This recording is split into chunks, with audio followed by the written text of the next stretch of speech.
time working on the machine itself. I really don't care. Turn off the homing. But I'll get into that in a second. So, basically I pulled that cable out of the bottom motor there, plug the extension that comes with this in, and then you just plug this motor in. And you're ready to run there. Nothing else to change. They do have everything set up properly to work. And I went back and centered the laser over my workpiece and made sure I had the 55mm focus length in there first. And I'll set your table elevation to that. Then I had to get the roller lined up with the arm on the engraver. So I had a nice flat, straight piece of plywood. I figured that would be my easiest way to do it now. So I just clamped that on the arm there, so I'd have a nice reference edge. And then just use that to tweak that roller assembly, just so that the face of that roller was, perfectly parallel to it. And I will engrave lines on my table in the future, but for now I did this. And then I just wanted to clamp on a piece to reference against in case I bumped anything or had to push it back. So now I know I've got that the laser travel parallel to the roller, and I've got the focus distance set.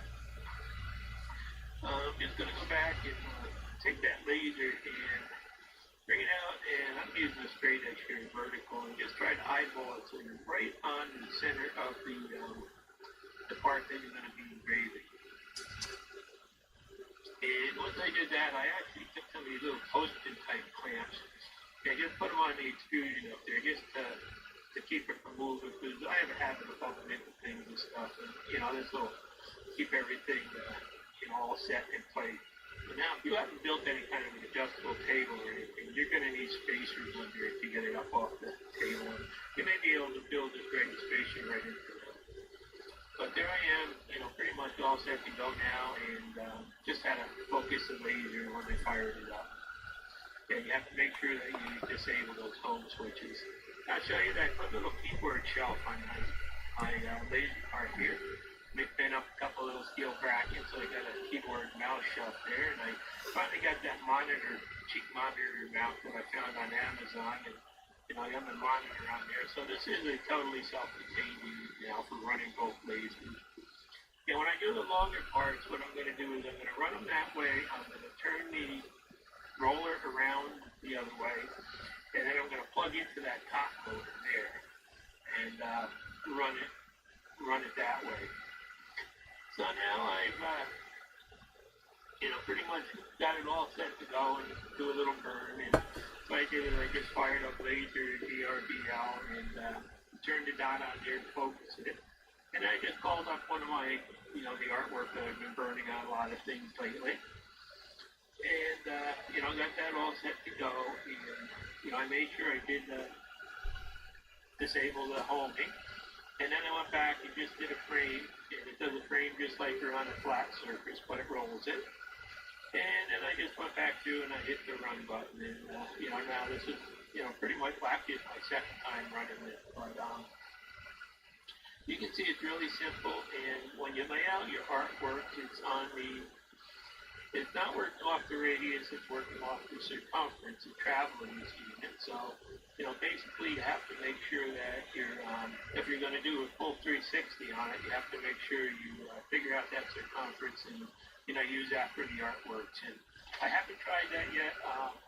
I'll be doing that in the future, but for now I just wanted to show you, how easy this is to set up and get running, and that all their travel is the same as the standard y-axis, so you really don't have to do anything else in the software but disable the homing. So you can see it's burning just as if it's burning on a flat piece, X and Y, and no matter what size piece it is, as long as you have it focused properly, it's going to, work just like this. So, it's a real nice thing, and it's only going to be good for things that are perfectly round like this too. So I'm trying to figure out how to make some adapters to handle like spindles and stuff like that too, which I'll probably be 3D printing in the future. But I just thought I'd show you how easy it was to get this up and running, and once you get the instructions, just follow, and there you can see it. Kind of focus, but job with no fussing or anything else, and you know, I'm real happy with the results now. Now that laser DRBL, you have to be careful that your artwork is inside the piece, otherwise it will just try to frame and hit the end of it. So, you know, you really do have to watch it with that. But basically, this is how I got it running. It didn't take that long once I had the instructions and stuff and had everything assembled. And it fits real nice on that little table that I built for it. And just make sure that you do follow the instructions there for disabling the limit switches. Just change it from a 1 to a 0 in the setup there, and it's all explained very well. And probably the future videos on it.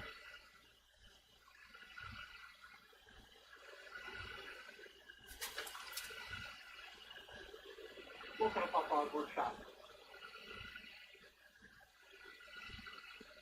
Hey, thanks for stopping by.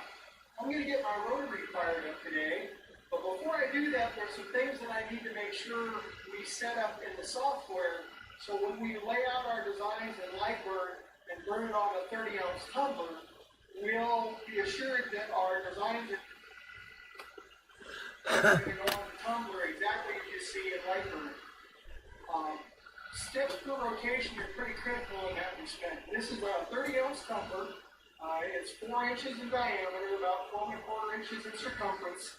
And if you don't do this, when you do your layout in Lightroom, and let's say that you wanted a logo on opposing sides or 180 degrees from each other, if you don't have your steps per rotation set up correctly on your rotary, they will be off, meaning that they won't be directly across from each other. So what we've got to determine today is, Thunder gives us an idea of a starting point, and in our case it's 4,400 steps per rotation, okay? That's only a starting point. We've got to either confirm that or adjust it to make sure that when we do a layout for this particular tumbler, that it'll lay out properly.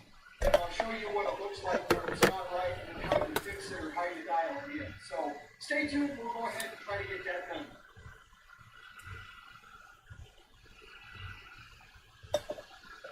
So in order for us to go ahead and figure out what the parameters are on this tumbler so we can feed that information into Lightburn and do our design template, we've got to get a couple of dimensions here. So our dimension for our tumbler is about 3.96, 3.97.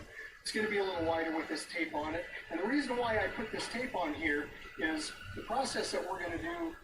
This way I don't destroy this cup. Even though this is an older cup, I can cover this up with painter's tape, do my design, get my corrections done, and don't have to worry about ruining the cup to do it. So we got this about 4 inches across to 3.97. They'll calculate the circumference, in other words, how long this is completely around. We'll need to know that, and the reason that's important is if you don't have your steps per rotation correct, if you start here and you go all the way around this way, and if they're off, it might stop over here or it might stop short. And so if you have a design that has spacing that's critical, your steps per rotation will throw that off. So this is critical. So once we get this dialed in, then we can go ahead and lay things out in Lightburn. And what you see in Lightburn on the template is pretty much what you're going to get on the cup. Today, we're not just launching our new laser. We're launching more fucking commercials. a laser that makes you rethink. Okay, so let's go into tools, rotary setup. You can see that we've got our enabled rotary, we've got our roller enabled. Morning, Mr. Roland. 4,400 steps per rotation. That's the place we're going to start for the manufacturer. And then that's a rolling on our cup, and it'll automatically calculate the circumference, which is 12.5. How are we this fine day? How's your day over there? Excuse me, wide and 12.5 inches tall. And this basically represents the complete base of our tumbler. And so what we're going to do is we're going to just line out a rectangle. How did you get that measurement? You can see that we've got our enabled rotary, we've got our roller enabled, and we've got 4,400 steps per rotation. That's the place we're going to start for the manufacturer. And then that's a 3.98 diameter on our cup, and automatically calculate the circumference, which is 12.5. So what I've done is I've generated a rectangle here, a black rectangle, and we've got 4,400 steps per rotation. That's you see lighter on. You can see that we've got our enabled rotary, we've got our roller enabled, and we've got 4,400 steps per rotation. That's the place we're going to start for the manufacturer. And then that's a 3.98 diameter on our cup, and automatically calculate the circumference, which is 12.5. So what I've done is I've generated a rectangle here. A black rectangle is 3.5 inches tall, wide, and 12.5 inches tall. This basically represents the complete face of our tumbler. And so what we're going to do is we're going to just line out a rectangle, and what we want to do is make sure that this into this rectangle meets with this into this rectangle. If they overlap, that means the steps to the rotation are too high. If they don't touch, they're apart, that means we need to increase our steps per rotation. So let's see what we get.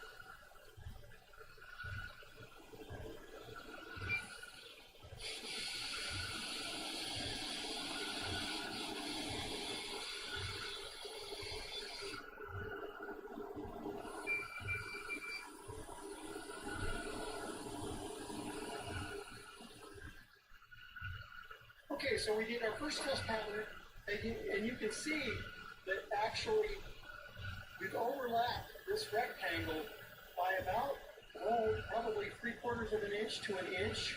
So we know that the 4,400 steps per rotation is too much, meaning that this is overlapped by this much. So we need to reduce those steps per rotation to get these two ends to actually not overlap, but just to connect. And that way our layouts will be dialed in. So what we're going to do is we're going to reduce the steps per rotation and see if we can get this horizontal overlap to shrink and shrink and shrink until they touch. Okay, so I'm going to go back into Tools, Rotary Setup, and I'm going to reduce this 4,400 steps per rotation. Not sure really how much I need to go. We're going to go maybe down to 4260. And everything else should be the same. I'm just reducing the steps per rotation. And if everything looks right, I should be closing that gap. So we're going to do that. The other thing that we're going to do, the cup is, when I reload the cup, I'm just going to move this over a little bit. So it'll give us a different pattern.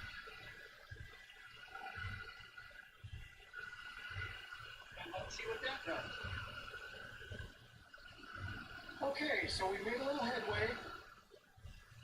These two lines are about 1/2 inch away now compared to our first test right here, which was probably almost an inch apart. Okay, so that rectangle has overlapped by an inch. So if you did a design on this cup, the spacing would be all messed up. Here, we really reduce that amount. We've still got some more. We've got to lower our steps per rotation to get these two ends of these rectangles to touch. But we're making headway. Okay, so we know that we've lessened our gap, making the right decisions here, and getting this closer and closer all the time. So what I'm going to do is go back into Tools, back into Rotary Setup, and I'm going to take this to 150. Keep everything else the same. Now I'm going to come over here. I'm just going to move this rectangle down the face of the cup so we can parallel creep.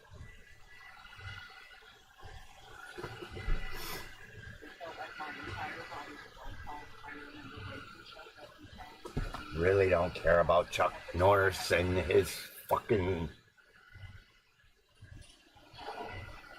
Okay, we're taking it down to 4075.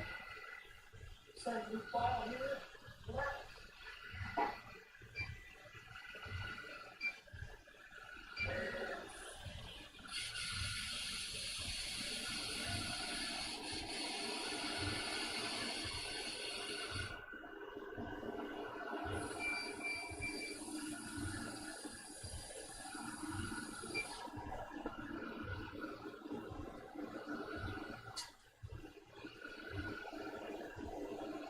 Oh, look at that. There we go.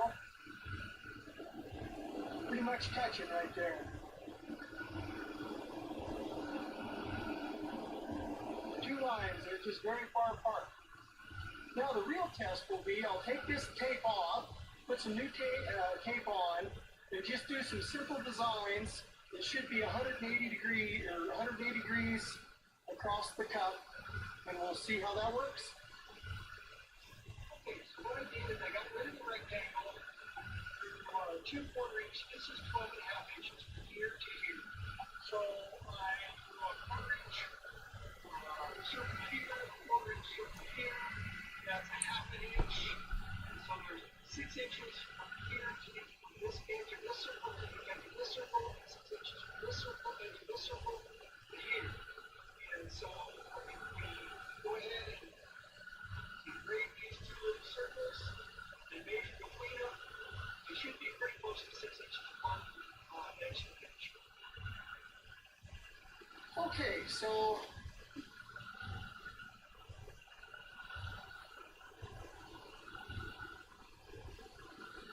we got one little circle there. We got one little circle there. So there should be 6 inches from the edge of this quarter-inch circle to the edge of this quarter-inch circle. Let's check it out.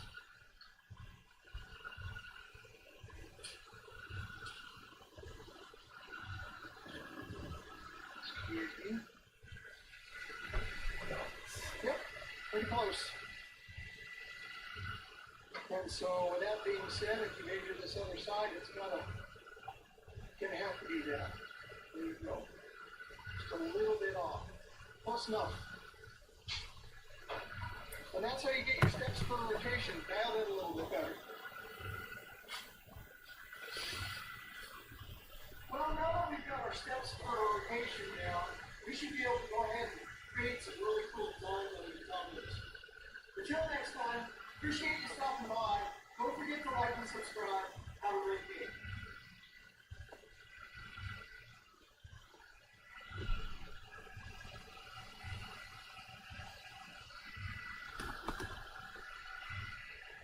When you shop on exit,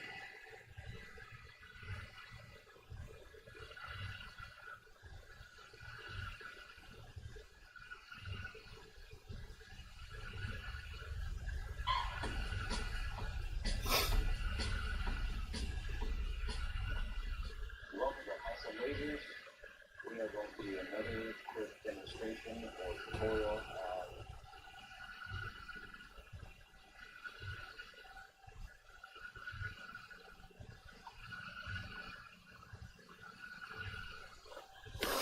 Welcome to Laser Creations, where I create paintings. This video, creating things from wood burning, easy. So stay tuned to find out how to use your wood to the next level. ORTUR Laser Master 2.0 rotary roller system. After I published a review of the laser Mine are 2.0 or... using a Eugene-based system. New rollers integrate well with Eugene 3 mounts, but I strongly recommend you follow some instructive videos to set up a rotary system you've never used one before. And if you're in the Eugene 3 system, you want to know how to integrate with ORTUR rotary rollers, then put a comment down below and do what I can to help. Neither ORTUR or Eugene are paying me for this video, so it's going to be an honest review, but I think you're going to like it. In fact, I hope very much. I custom 3D printed this crate just to enable better alignment with ORTUR system. Then I hope you can get onto the rotary laser category. Ah. But before you start cutting pigments, bring a new pigments to cut back to the workshop. I would turn a lot of simple black to this project, as you can see from back there. And perhaps this could turn into a nice little earnings like Hollywood installments for rotary laser wheels. I knew it would take moments for that system to get right into the existing laser project. And it's just a little randomly small spruce, which turned out to have a really nice finish.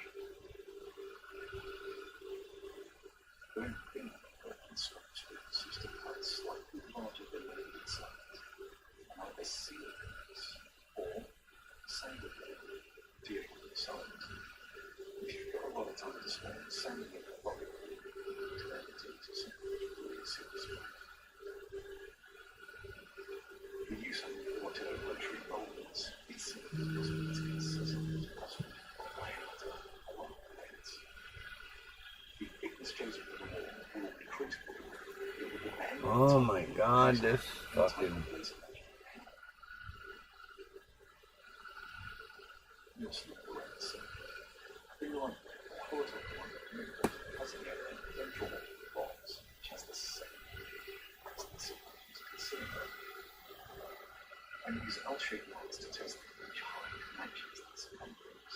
So it's best to ensure you have some sacrificial white space in the cylinder. The marks are shown to be a couple of millimeters long, so that one don't go for the cylinder. Just the millimeter or rotation to bring these marks back to alignment.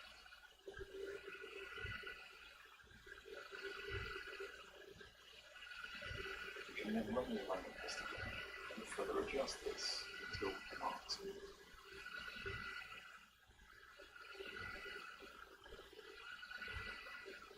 When you import a pattern and adjust this length to fit the box, such that the pattern length is the same as the circumference of the cylinder.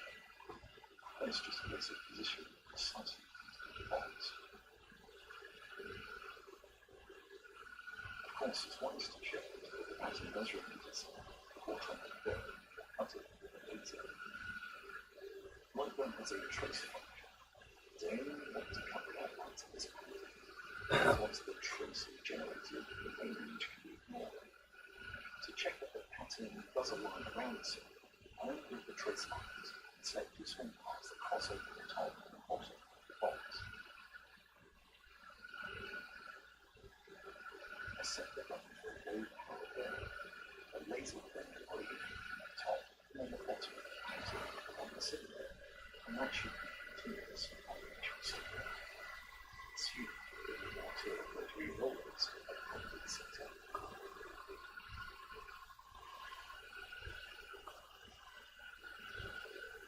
You can see that the overlap of these two sections is pretty good, only a minor deviation, and that's the like pattern that I generated, rather than the ORTUR rotary roller system. With that done, it's time to hit it with a lot of power and start cutting this pattern. The actual pattern is 200 millimeters long at 85% high, flare assist, constant power along those two passes.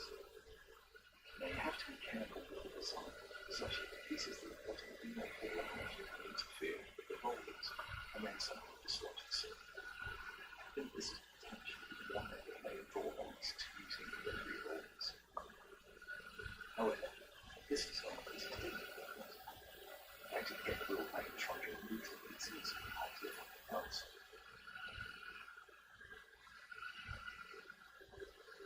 There was some patterns at one point, which, as I said, was probably like due to the design image across issues. So far, ORTUR rotary rollers have worked well, laser cutting on cylinders. Now I just trim out these bits there, and then start pushing out the pieces.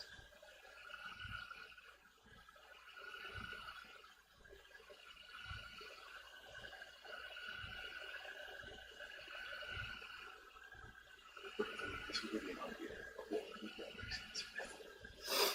Perhaps turning on some more interesting T-line holders, obviously with RGB T-lines and not actual T-lines.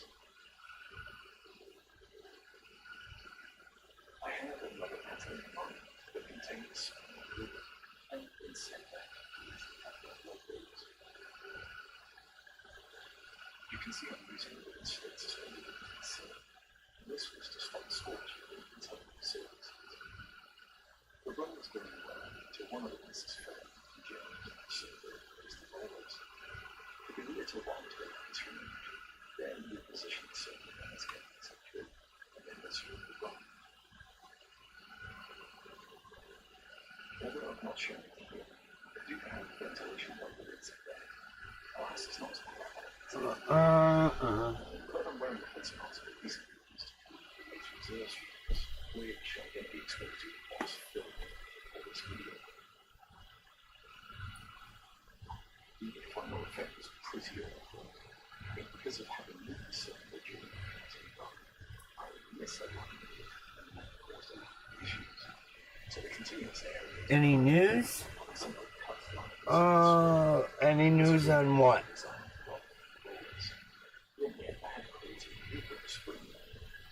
Oh, fuck.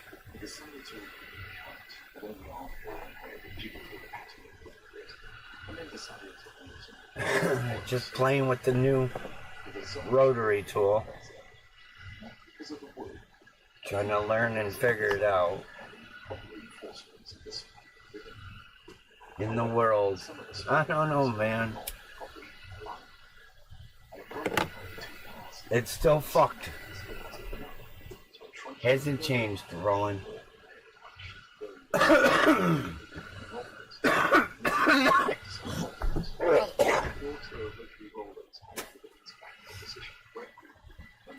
The world is still fucked up.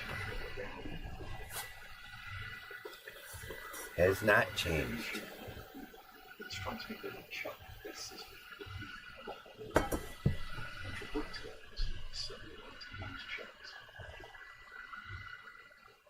Since then, the ORTUR checkpoints were consistent and long. These are estimates that get the from turning pattern torus. They were very useful to try and tell us it.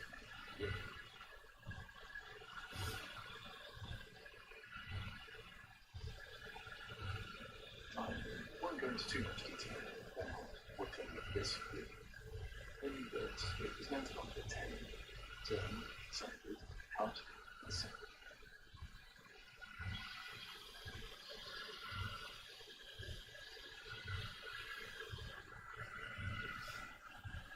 The ingredients of the cylinder were around 5 millimeters, and I do need to do some more testing to see how far the system can cut bigger cylinders. As long as the final cut pieces are small, it should be easy to remove.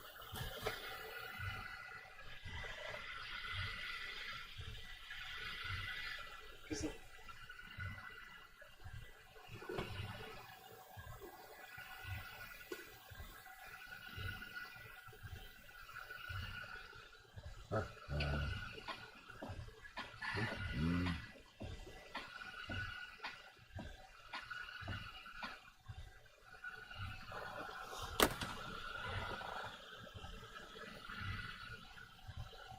Come on. Hi guys, Robert here. I'll do a quick video. This worked out okay. This is not a design edge video or a plastic cam video. This is for making a template for tumbler for laser engraving. That's it. Right now, so I'm going to make this up for you. It's a pretty simple process geometrically. So let's look real quick at what we have to have for measurements to make a little template for we're going to engrave on both sides of the cup. So the first thing we need to know is pick the cup that you're going to work with.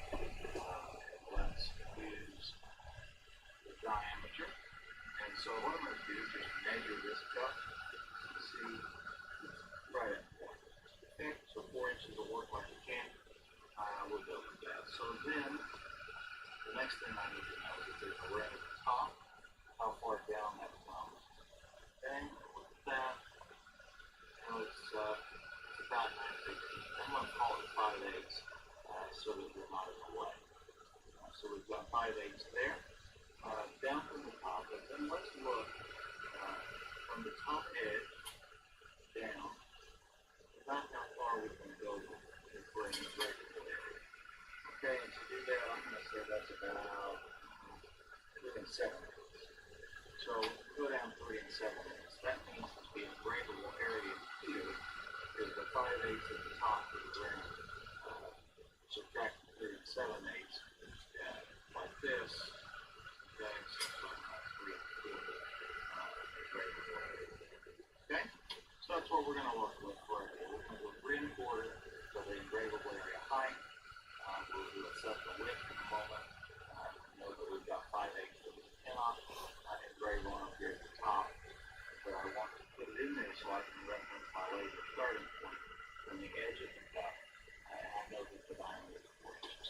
Okay, so let's go over the light run and let's look at it. Okay, so in light run, just throw this right there. So let's set this at 4 inches.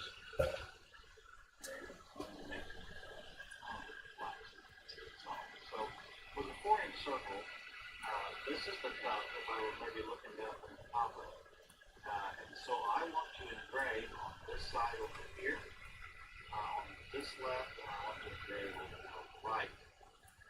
Okay, so I'm going to laser, I'm orient my laser at the top, in the center. So it's going to engrave with my template 90 degrees from the top each direction. So if you're doing front and back, then you have to go the in-between area at the top. So that'll make sense as you see it go. But to lay this thing out flat, we've got to unpeel the tread off this tire. We've got to lay it out flat and roll it. And to do that, we have to use just a touch of math. And so what we find is that the diameter of the circle, what we know is it is the diameter times pi to get the circumference. Okay, so pi is 3.14 and my cup is 4 diameter, 4 inches. So 4 inches times 3.14, all right, that's 12.56. So I'm going to draw a rectangle. Okay, I'm going to make it red. And if you look, the reason is my red layer is always aligned and it's always set to not output.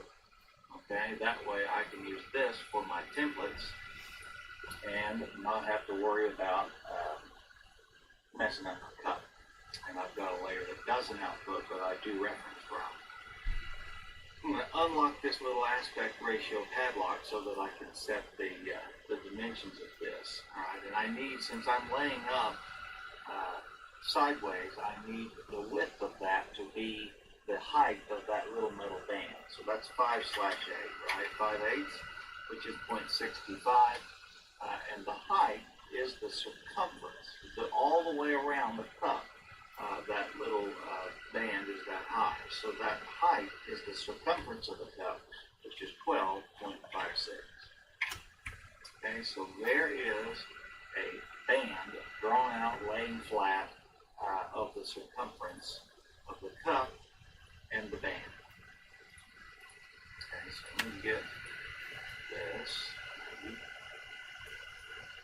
And then what?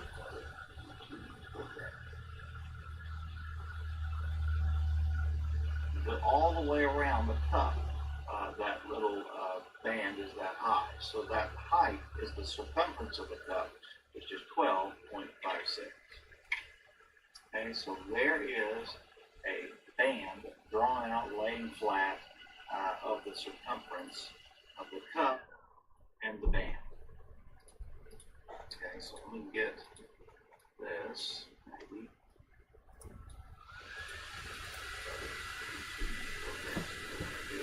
Okay, so this little rectangle here, we're going to have to do some math to place the pieces on the sides. So what I'm going to do is I'm going to be sure that I check this left center for the reference point, and I'm going to go over here to my locations, my X and Y position.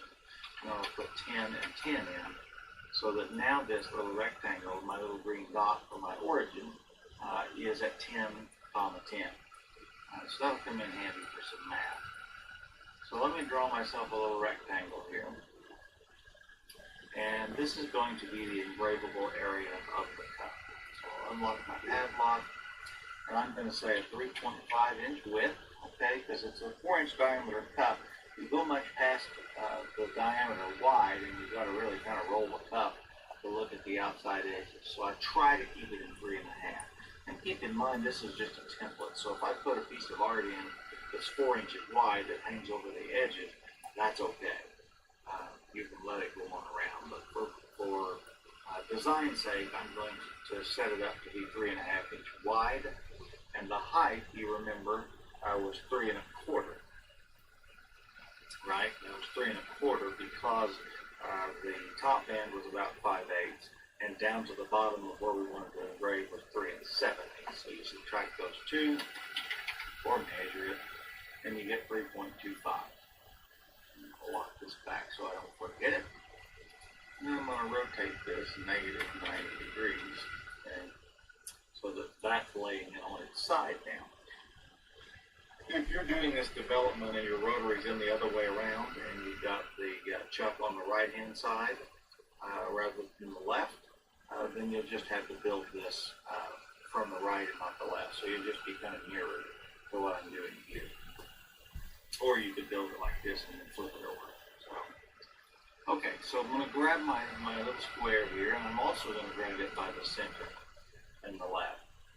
And the reason I'm going to do that is so that I can place its center in the correct spot along this band so that it'll be on opposite sides.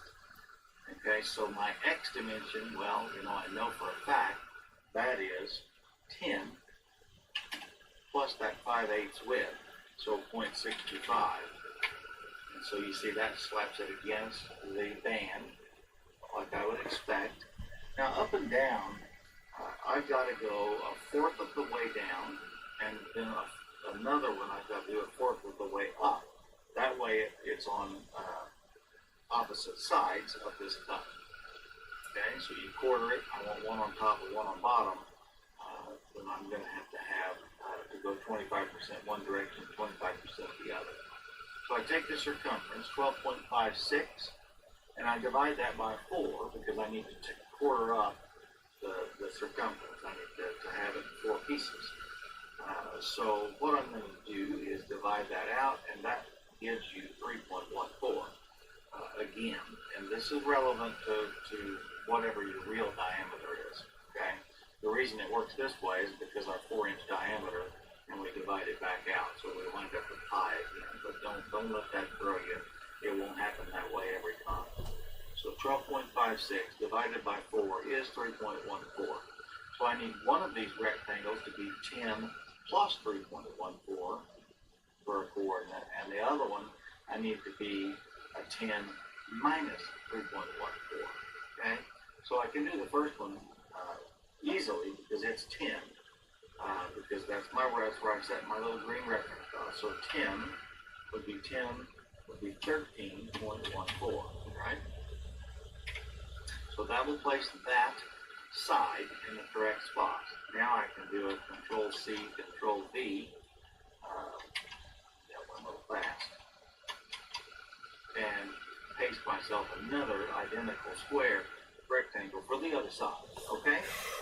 So that one I am going to have to do a little math. I'll take 10 minus 3.14 so that I can go up, and that number is 6.86.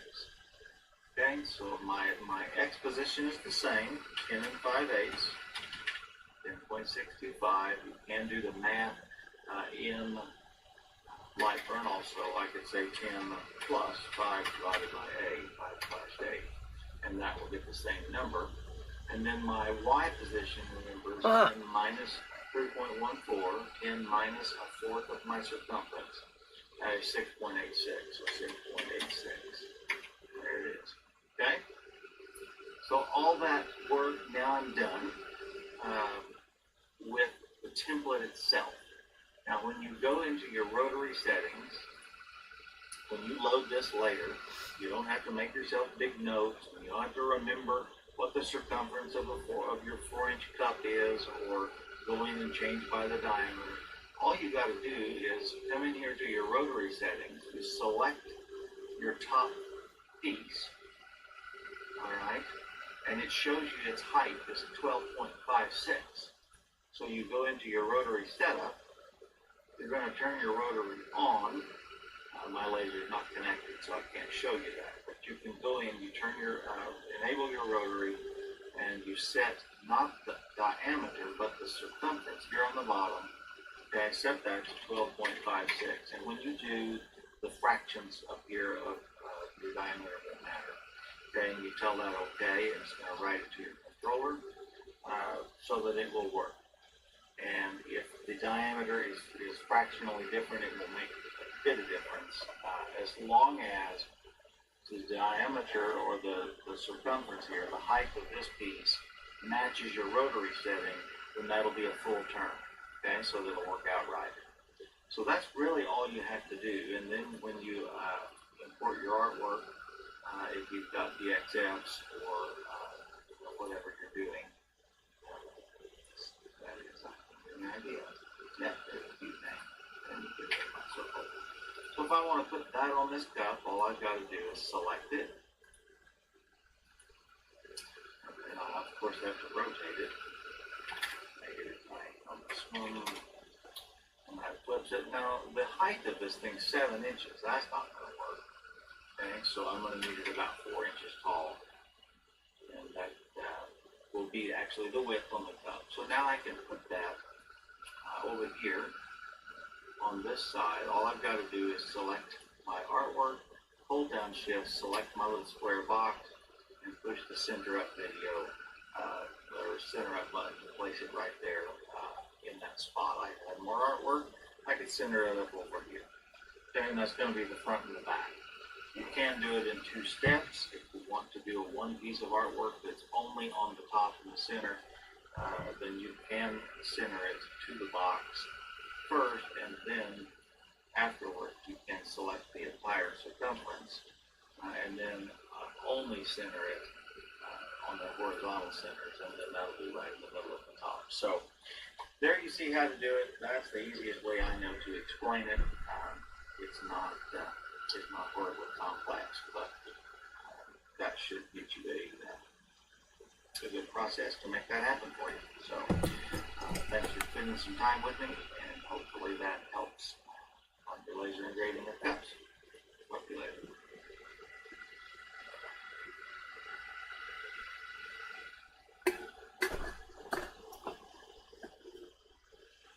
Look what water weight does to your body. Number 1, stop drinking too much water. People often drink far too much water, and they're told that they have to have at least 8 glasses of water a day, and we really can't get rid of that much water safely every day. Number 2, water weight is temporary.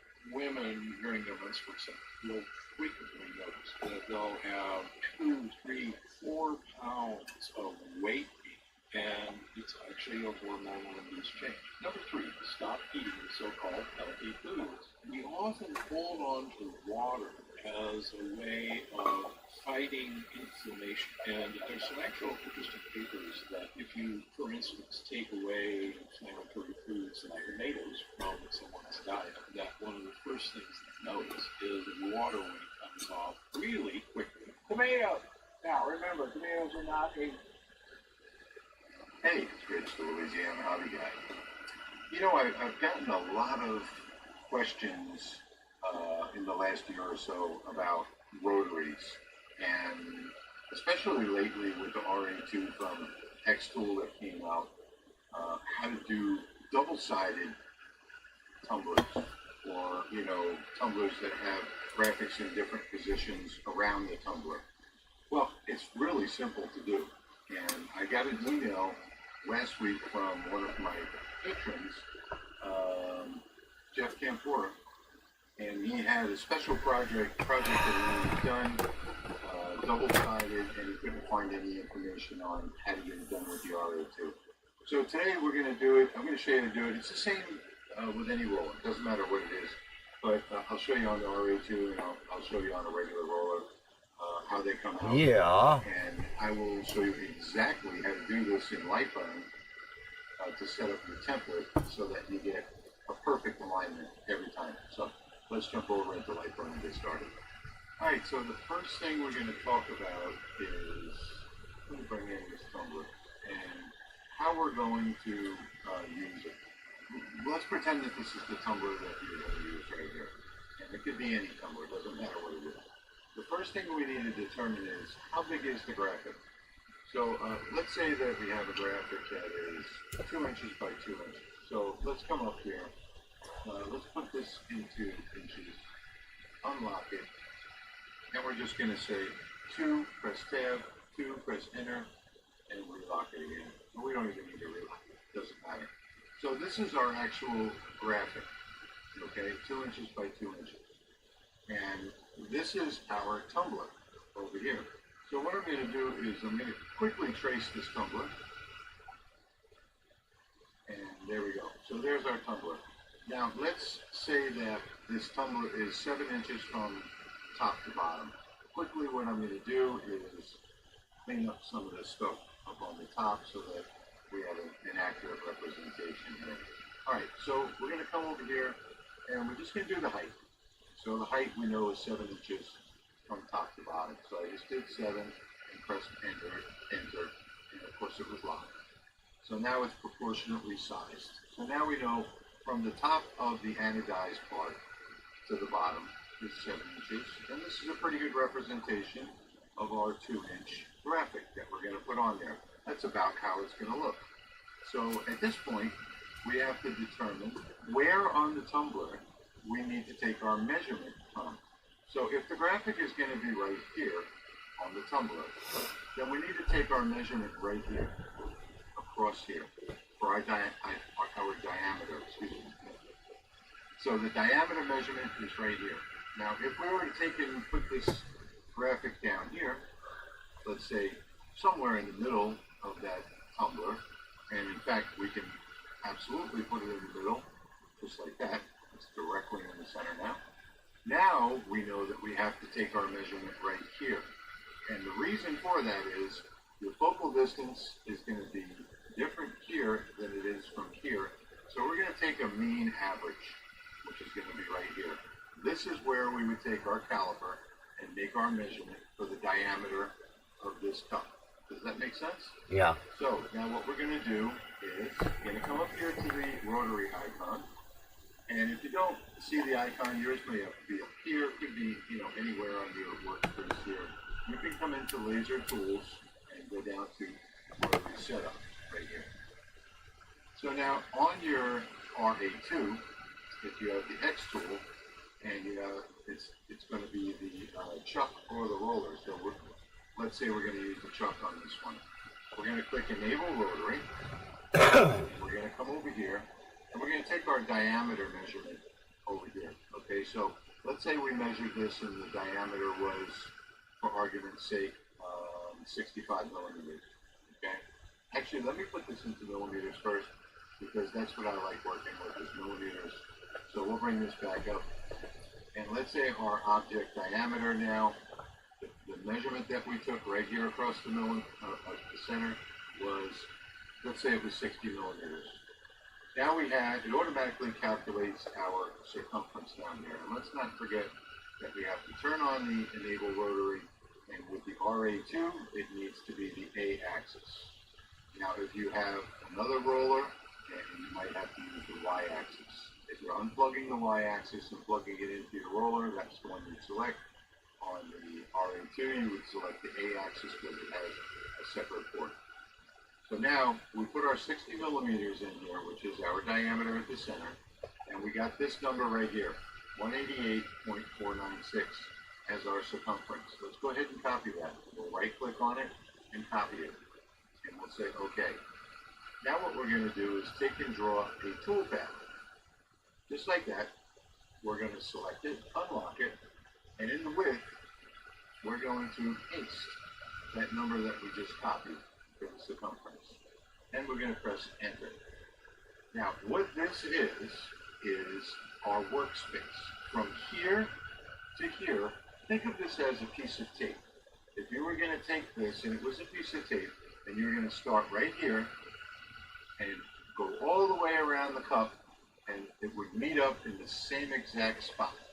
That is our circumference. Now we need to determine how high the graphic is. So we know that this graphic is 2 inches, or 2 inches by 2 inches, I believe. Yep. So it's 50.8 millimeters high. So now we'll select this one.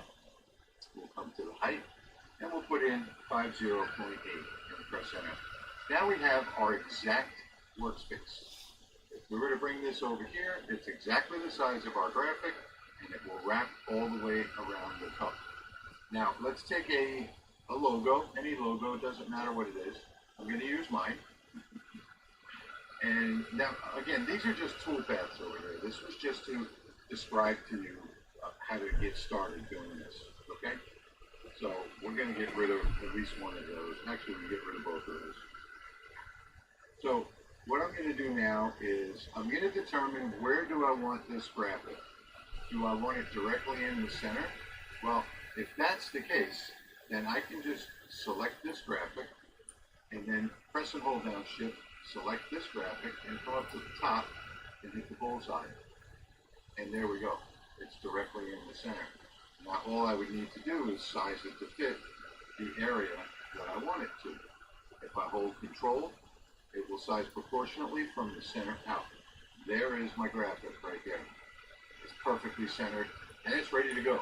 But a lot of people say, but wait a minute, because I want to put 2 of these graphics on here. And that's really simple to do. All we need to do is split this up into 4 pieces. So what I'm going to do is select the rectangle here. I'm going to press Control and the letter D, which duplicates it. Now once it's duplicated, it's automatically selected. The next thing I'm going to do is I'm going to bring out a calculator. Now if I look up in here, I know it's 188.496. You see the number right there?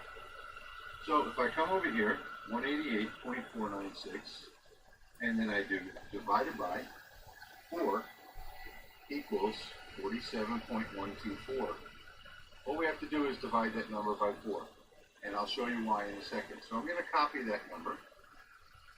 And over here, in the width, I'm going to paste this into the width and press enter.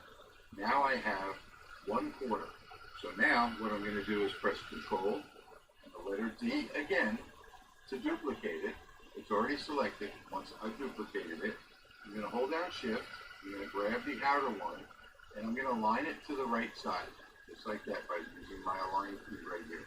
Now, we've only got 3 different ones here, but that's all we need is 3. So this and this are our alignment points. So now I can come to my graphic, and I can take my graphic and bring it right straight up here. And if I zoom in, you'll see that you have your little boxes right here, the handles. So I'm going to use the handles to align everything. Now I'm going to look at this handle and align it to that line.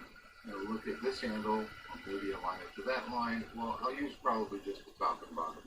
I'm going to hold Control, and with my arrow key, I'm going to move it up slightly. Now in the middle, I'm going to move it over slightly. So now you see it's exactly the same distance from the box up here as it is down here, and it's right exactly on the center of that line there.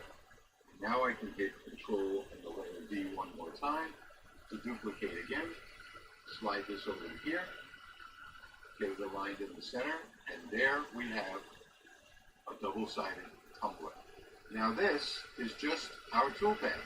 That's all it is our toolpath that will not output.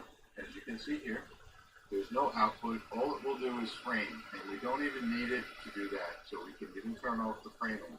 So if we come over here now, the distance between here, going this way, around, and back into here is exactly the same as the distance from here to here. So what that means is that if we were to wrap this all the way around the tumbler, these two would be perfectly centered on opposite sides. So there you go. That's just how easy it is. Now I just noticed something. I've got a cut in here. Oh, my logo's got a cutout on it, so I'm just going to go ahead and delete that one. There we go. Only thing we should have here is engrave in the toolpath, and that's it. Now, you don't even need the toolpath anymore at this point, but you know, you can go ahead and delete these two and save the file if you have a bunch of these different mugs that are, or these tumblers that are all the same size. But this job right now is ready to run. Now, this whole video is dedicated to the double-sided tumbler, okay? So the next question is, let's say I have a tumbler, and down here on the bottom, it says Igloo on it. And, you know, this is very common that you're going to have some kind of brand name. That's going to wind up being right there in the middle. And you need to know, how do I align these two so that one of them comes directly over the name that's down here on the bottom. That's also easy to do. If we come to the laser tab, what we're going to do is we're going to come over here to the start front, and we're going to check on user origin top center. At this point, what you do is, where it says Igloo right here, you're going to turn your tumbler until the center line is directly over the center of the word Igloo. And what you can do is slide the gantry back and forth to make sure that you hit the exact center of that word Igloo. And because you're in user origin top center, what's going to happen is it's going to start top center right here, directly above the word Igloo. I know that one's kind of hard to understand. Wherever you place the tumbler is where this graphic is going to start working, and you want it to start in the top center, okay? Wherever you place the tumbler, and as long as that laser guidance line is right here coming through the Igloo, like I said, just take your gantry and slide it back and forth, slide it right over the word Igloo, get the cup turned right to the direct center of the word Igloo, then slide it all the way back to the left, and it'll be ready to run, and your graphic will start right directly over that center word Igloo. And there's a lot of people that have this problem that cannot burn a double-sided tumbler. A lot of people just burn them one side at a time. And that, you know, this whole video is a waste if that's all you're looking to do. Because if you're looking to just, you know, burn it one side, you don't need any of this. All you need to do is design your graphic, size it, come over here to current position or user origin, line it up, and hit start. This video was dedicated to the double-sided tumbler, and that's how easy this is to set up. There it is. That's everything. Fourth. You've got how to set. Hey, Woody. Up, how to set your position up, and Woody, oi, oi. So I'm going to go run a couple of these off, and I'll be right back. Dying by the way. This here worked better. Faster. So, Jamie, are we gonna be ungrounded today or what?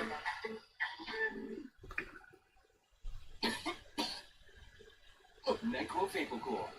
It's NyQuil plus a rush of Vicks vapors. Shop Etsy to get Oh my God, so many fucking commercials. people who turn their passion and creativity into something extraordinary and give items a human touch.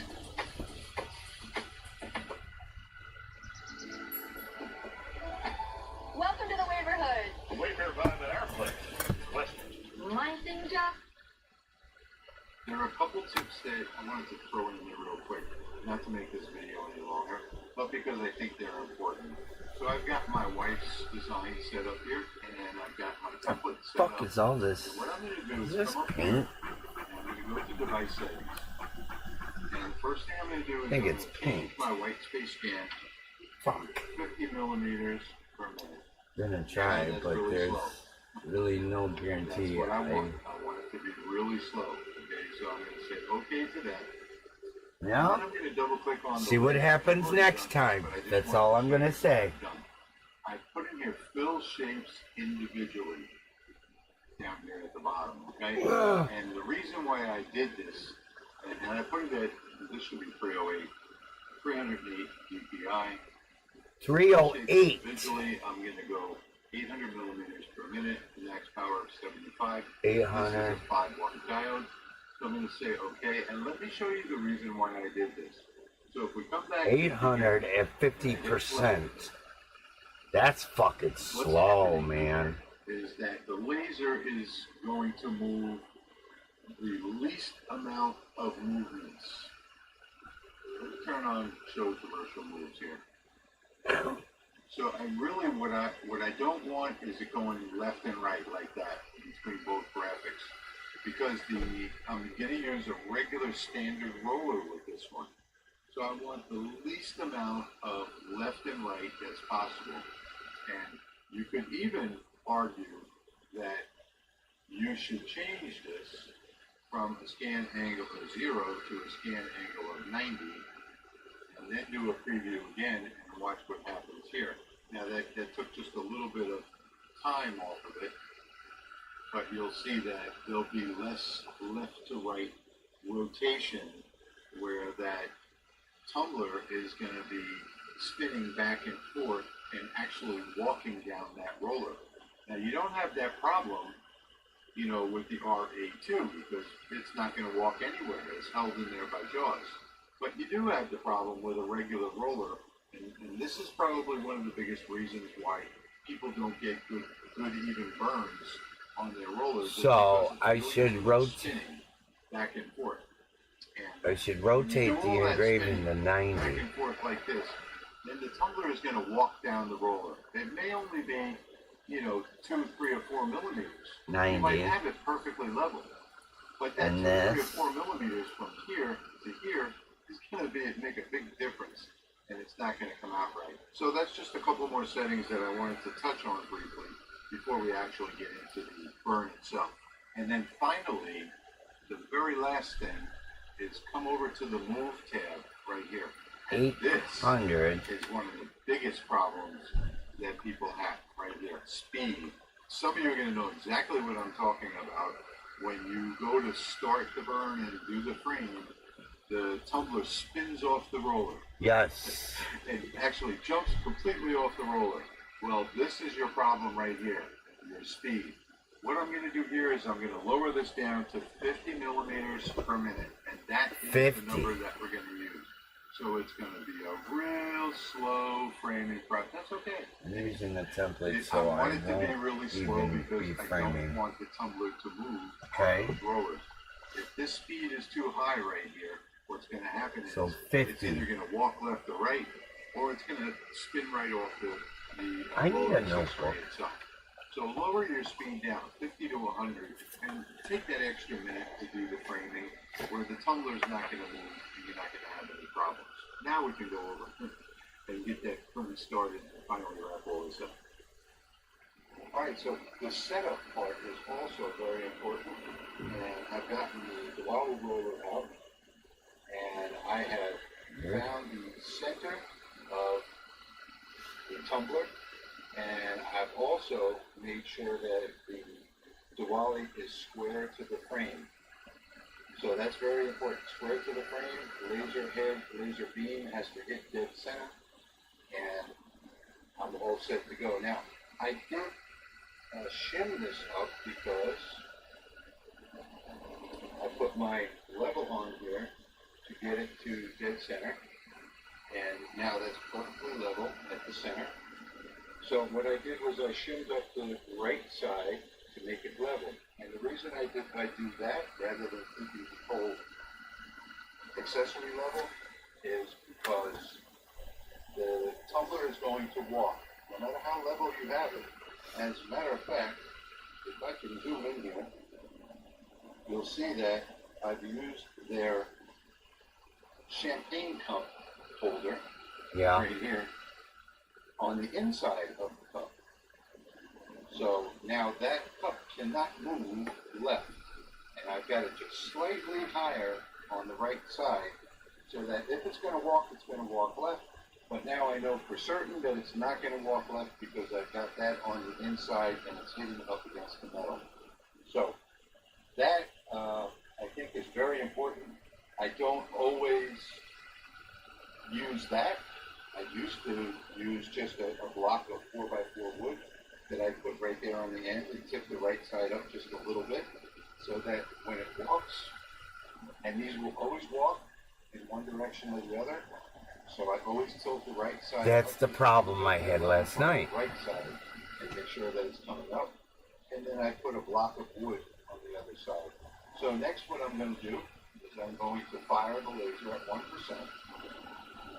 on the move tab. And I'm going to take this and slide it over to about where I think is the center, somewhere in the center like that. And then I'm going to take my tape measure. I'm going to find out where 100 millimeters is. And that's certainly not it. So move it over a little bit more. And just a little bit more. And just a hair more. That is exactly 100 millimeters right there. So now that's my start from position, 100 millimeters. Start So from now I know center. the graphics are going to come out in the right spot, and we're going to go ahead and click start and get this burn going. Alright, so here we go with the actual burn itself. And you see it started directly at the center, and now it's running around the bottom. This rose gold is kind of hard to see, but I want you to notice that it's not going side to side, and that's the most important thing here, is that we've stopped that side to side movement. Now it's finished. I'm going to pull it out from underneath those wheels over there. Let me slide this out of the way. I'm going to pick this up. Here is our finished product. And what I'm going to do is take some isopropyl alcohol and just clean it up a little bit, like that. And I know with these lights in here, this is almost impossible to see on the rose gold, but I'm just going to go ahead and keep cleaning it. And maybe I should turn on the lights. Clean off this side real quick. And that's about it. Huh. Turn off the lights and see if you can get a better picture of this on the camera. Taking it out to the hospital. No, that didn't Wow. work. Maybe I could shade this a little bit. This looks really wonderful in real life. This rose gold with these lights overhead is, see maybe if I can dim that a little bit, is really beautiful. Comes out really, really nice in person. It's kind of hard to see on the video or with the camera. The purpose of this video is to show you that here's one side, and if you spin it all the way around, there's the other side. And there's something with a little rose on top going around. And we spin it around again, you can see that they're perfectly lined up on here. And on the bottom, as you can see here, it says, all the way around, custom made by the Louisiana Hobby Guy. All the way around the bottom. Now, if you had a keen eye, when I first started this, you'll notice that I didn't frame it at all. Okay, and the reason I didn't frame it, I wish I could get a better picture of this guy. It just looks so really beautiful in person, the rose gold. But it just doesn't come out good on camera. The reason I didn't frame it is because a lot of these diode lasers, they run crazy when you try and frame it. They'll run back and forth 2 or 3 times, whatever. So I didn't have to frame it because I had it positioned right, current position, top center. I knew it would start exactly right there, and I knew that my framing tool, my tool path, would make sure that it was in the right position. So there's no need to frame it. So there you go, that's it. Start to finish on the diode laser. I wish I could get a better picture. I'm going to try and take a photograph of it in some kind of normal light, but it looks really outstanding in person. Alright, so next up is the RA2 by X-Tool. And I've got this in the chuck rotary and kind of black color. You can see it a little better than the last one. And I'm not getting into the settings on this just because this video was all about double-sided combos. So here's a double-sided tumbler for you. With so many choices on Booking.com, there are so many Tina Feys I could be. So I hired body doubles. Indoorsy Tina loves a deluxe suite. Ooh. Booking.com, yeah. Predator generators give you the power to do more for less. Only at Harbor Freight. Night night. I have a feeling this might happen. Oh my God, that's Do this until February 1st. On January 6th, we're starting a 4-week chair workout challenge for beginners over 50. Here's a personalized plan of 7-minute chair workouts designed just for men over 50. Do this to get a flat belly, ease pain, and strengthen your joints. It's beginner-friendly, simple, safe, and requires no equipment. All you have to do is open the app and follow along. 1,000.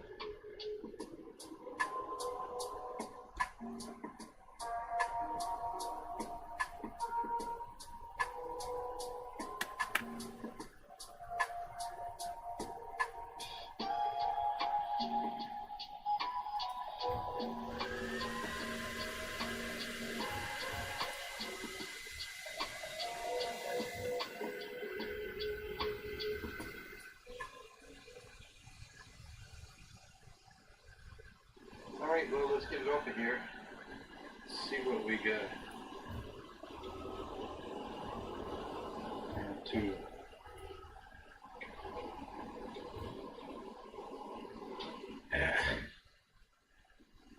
Well, that didn't come out great. I guess that's because of the laser. There's one side, there's the other. Let's see what we get. Here is dead center of this one. Here is dead center of this one. That looks pretty good to me. So we got one there, and we've got one there. Let's see what happens if I clean it up a little bit.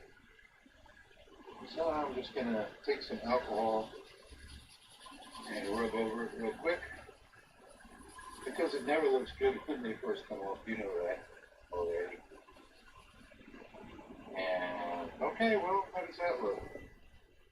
Well, it looks pretty nice. Let's check out the other side.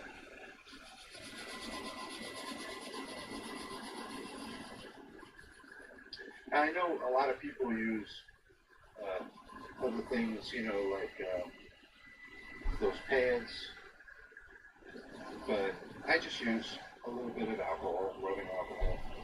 That's all I use. Yeah, I think that looks pretty darn good, just the way it is. You can't really see how good this looks on camera, but I just wish I could show you in real life that this came out really, really nice. So there we go. It's a little bit oblong because I don't have the RA2 settings just perfect, but you know, I can fix that. I think it did a pretty good job. Two-sided, it's perfectly lined up. Here, let me do it this way instead. So, let's see. There is one side, there is the other. So, again, center here. Let me look on this side, center right there. And that is perfect. Perfectly lined up on both sides. Okay, that takes care of that one. Alright, well, I had about 24 of these backed up that I needed to get done. So I figured I would share them with you, let me show them how some of them turned out. I'm not going to show you all 24 of them. But this one here, that is a Hollywood font that's not off-centered. It's supposed to be like that. Being that I had the template already set up, and I knew I had some of these waiting to be done, I figured I would go ahead and just get these done and show you the results on it. Now, there is something else that you can do here too. You can offer these in either silver or gold engraving. So, or I should say, it's not really engraving, you know, gold, silver or gold color. And if you raise your power all the way up to 100% and slow the speed way down, you can get a nice gold color out of this. It's like an annealing process. On the stainless, it turns gold if you have a lot of power. So here, I still couldn't get this one to photograph at all, no matter what I did. And even in person, you know, it's sort of hard to see, but it looks beautiful. I love the rose gold. I think maybe next time I'll do another one with some sort of accelerant. I might use some tempera paint on this or something like that. When you don't have the powder coating, you can get different colors. So maybe instead of just engraving off that gold color or the rose gold color, next time I'll just use some sort of accelerant. This one here is very important, that seam that runs down the inside. These were $6 mugs, so you got to be careful on these $6 mugs, because I noticed that the first one I ruined because that seam is also on the outside. The outside wasn't polished down like it's supposed to be. So on the more expensive tumblers, I've never had this problem before, but on Morning, Mr. Carl. Michaels, which were $6 a piece, you know, they're a cheaper version, and I guess they didn't take the time to, you know, sand down the outside to make it perfectly smooth. And like I said, I've never had that problem before. This is the first time. But that seam was also on the outside. So you got to make sure that you line it up where that seam does not line up with your graphic, just in case, you know, you don't want to waste anything. All right, so let's visit for a while and talk about what went on in this video. Now, I didn't get into the setup because this video was dedicated more to doing a double-sided tumbler. And the reason I didn't get into the setup is because there are just so many problems that are different. Since the Gerbil 1.1F update, it seems to be running a lot smoother, where I can just grab a graphic, drop it on the screen, you know, frame it and burn it if I'm just doing one side. So that doesn't seem to be a problem at all.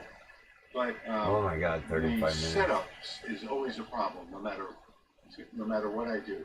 I can switch from this computer over here to that computer in the back and drop a roller on and have different steps for rotation, which I really can't figure that out. So I don't know why that is. It should be exactly the same, but it's not. On the regular roller, the Wally roller, I was at 60 millimeters rotation in my rotary setup. And you know, you also have to measure the actual roller itself, the diameter of the roller, and put that in, because you're on the y-axis. And on the X tool, it did not work at the 128 millimeters per rotation, as they suggested in their manual. I wound up having to use 360 millimeters per rotation, and it probably should have been 359 because I was just 2 millimeters off on the height. So, you know, it does take some fine-tuning on the millimeters per rotation. It's very simple. Oh, you're getting that fucking blizzard snow. You're welcome. Me and Mike are sending you some. A millimeter or two wide. We didn't want you to feel left out this winter. Circumference of the object that you're working with. So I usually do that with yeah, me and Mike talked about it. We thought we'd send you some because, you know, you're always talking about snow. How you wish you would have some down there. Well, we thought we would send you a little bit. You're quite welcome anytime, brother. If ever you need some, just let us know.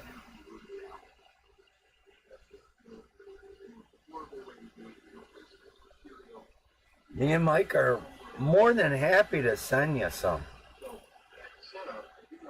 You know, with the snow comes the cold, right?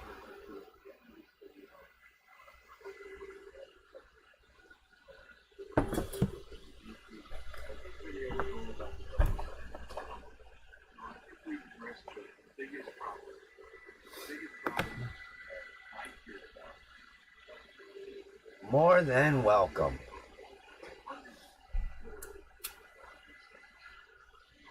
We know how you were getting a little too hot down there.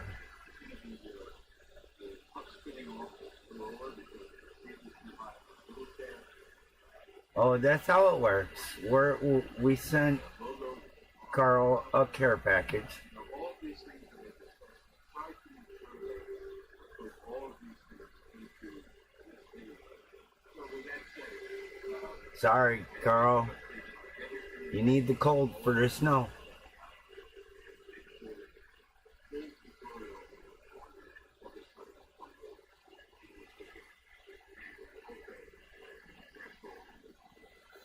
if you have any questions, you know, a lot of people after every one of these tutorials, a lot of people send me a ton of questions before the video. And almost all of those questions are answered in the video. If you have any questions or suggestions, Well, yeah, that's how. How else are you gonna send snow?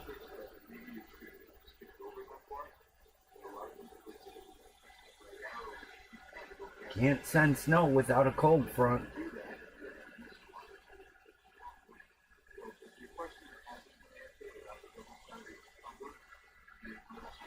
It's gotta be cold to keep the snow.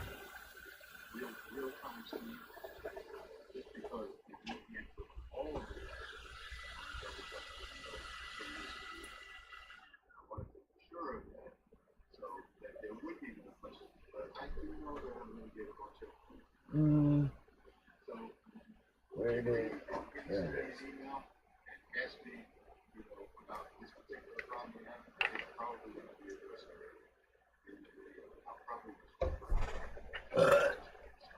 As far as the rotary setup, that's a whole different video.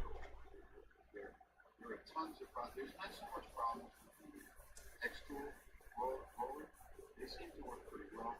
The major problems that I see are with the off-frame ones and with the older ORTUR rollers.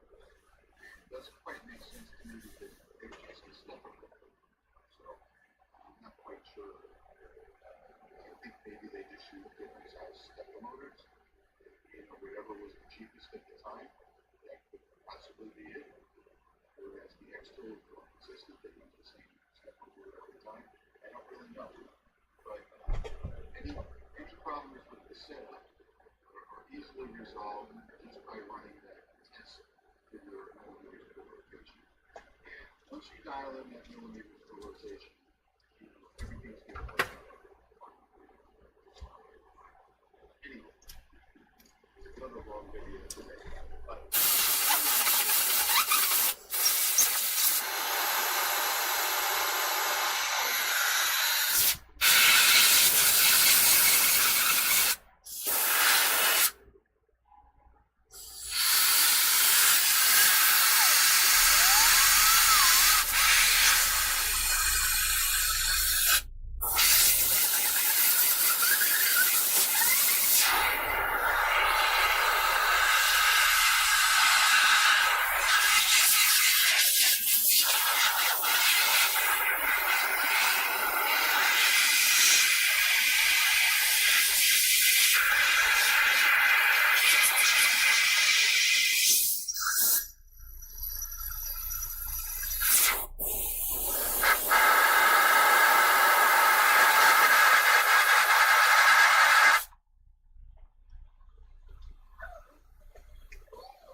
let's jump into it right away because today is going to be a long video, but you're going to want to watch the whole thing, especially when you want to let's go.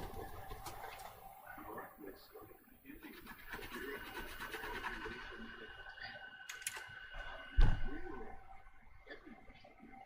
be surprised. You might be a little bit careful. Maybe use two people because this stuff came in at 52 hours, which is quite difficult. So first impressions are important. Like the question I asked, probably the student. Every time in this comic book stores where I think that's okay, everything.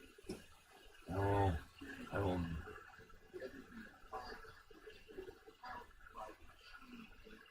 Fucking Woody.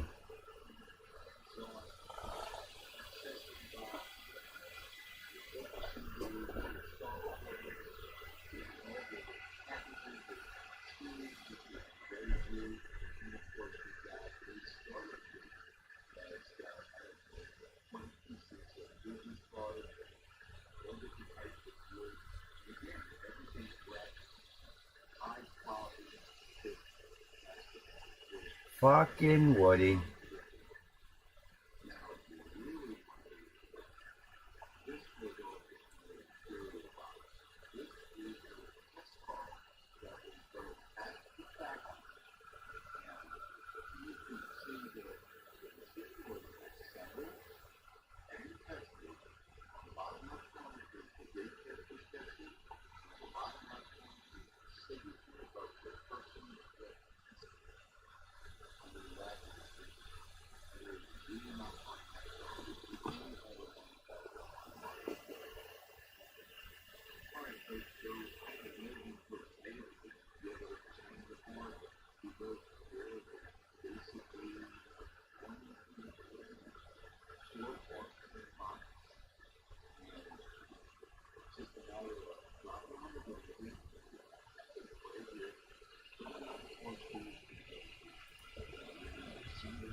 Hey everyone, John.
Yeah. 22 minutes ago.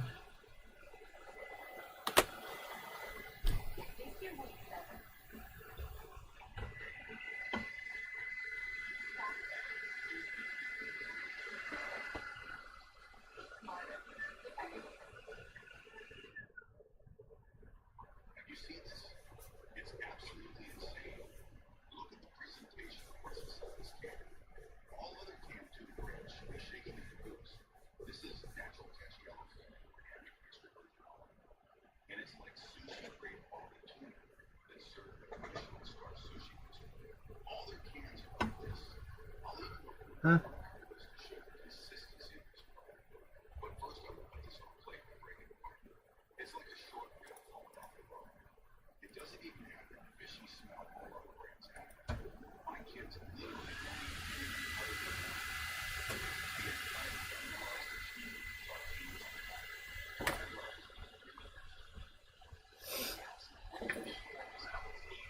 States over the next few days, and this is going to cause huge problems, including tons of snowfall, a major ice storm, and as well as a threat for severe weather, including damaging winds, large hail, and tornadoes tomorrow. In addition to that, we're also watching for the potential for another winter storm in areas like Texas, perhaps even Louisiana, and back into the Ohio Valley during the middle and end of next week.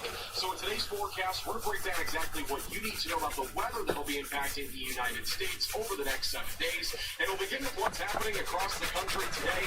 And for the most part, the East Coast is looking pretty quiet. The only thing that's been active over the last 24 hours has been our lake effect snow.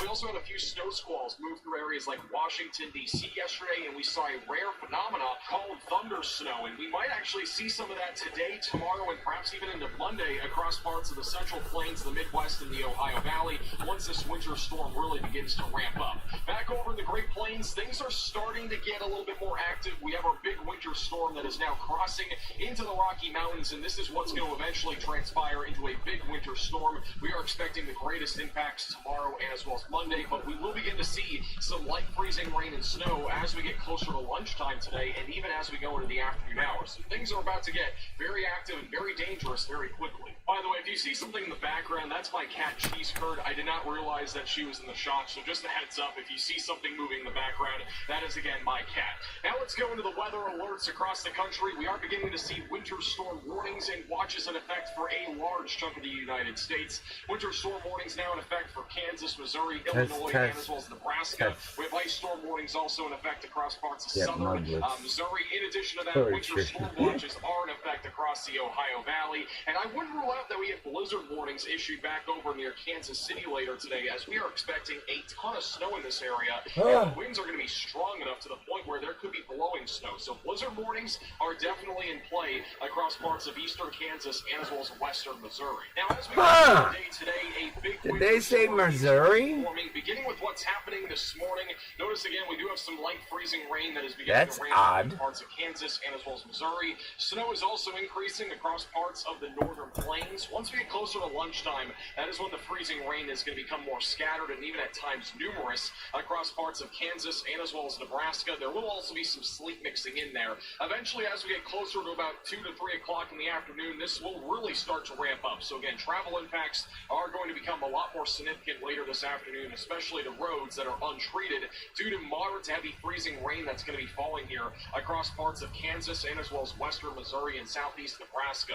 Eventually, as we get closer to this evening, this turns into a big winter storm with moisture coming out of the Gulf of Mexico, big storm system moving over the Rocky Mountains. This is all eventually going to collide into a massive storm here in the Central Plains, and we're going to be talking about moderate to heavy snowfall in a large area tonight, and even the potential for sleet and as well as freezing rain right there in the smack dab middle of that across parts of Kansas and as well as Missouri. Eventually, as we go into early tomorrow morning, this continues to track to the east. Heaviest of the snowfall is going to be tomorrow afternoon. This is really going to get very heavy all across Kansas, Missouri, and Illinois. Near zero visibility will be possible, especially if you're dealing with higher winds. And then also another thing we'll be watching for is the threat for severe weather down here across parts of the Mississippi Valley. We actually have now an enhanced risk for severe weather, which is a 3 out of 5 on the severe weather scale. We'll talk more about the severe weather threat here in just a few minutes. One thing that is crazy about this winter storm is by tomorrow afternoon, this is going to be a very elongated area of snow that's falling all the way from Kansas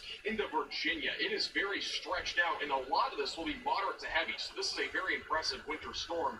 Eventually, as we get closer to tomorrow evening, this continues to move eastbound, and we're going to continue to deal with heavy snowfall again across several states, with freezing rain and sleet also being a possibility. A little bit of lake effect snow. Hey Carl, are you north, south, east, west?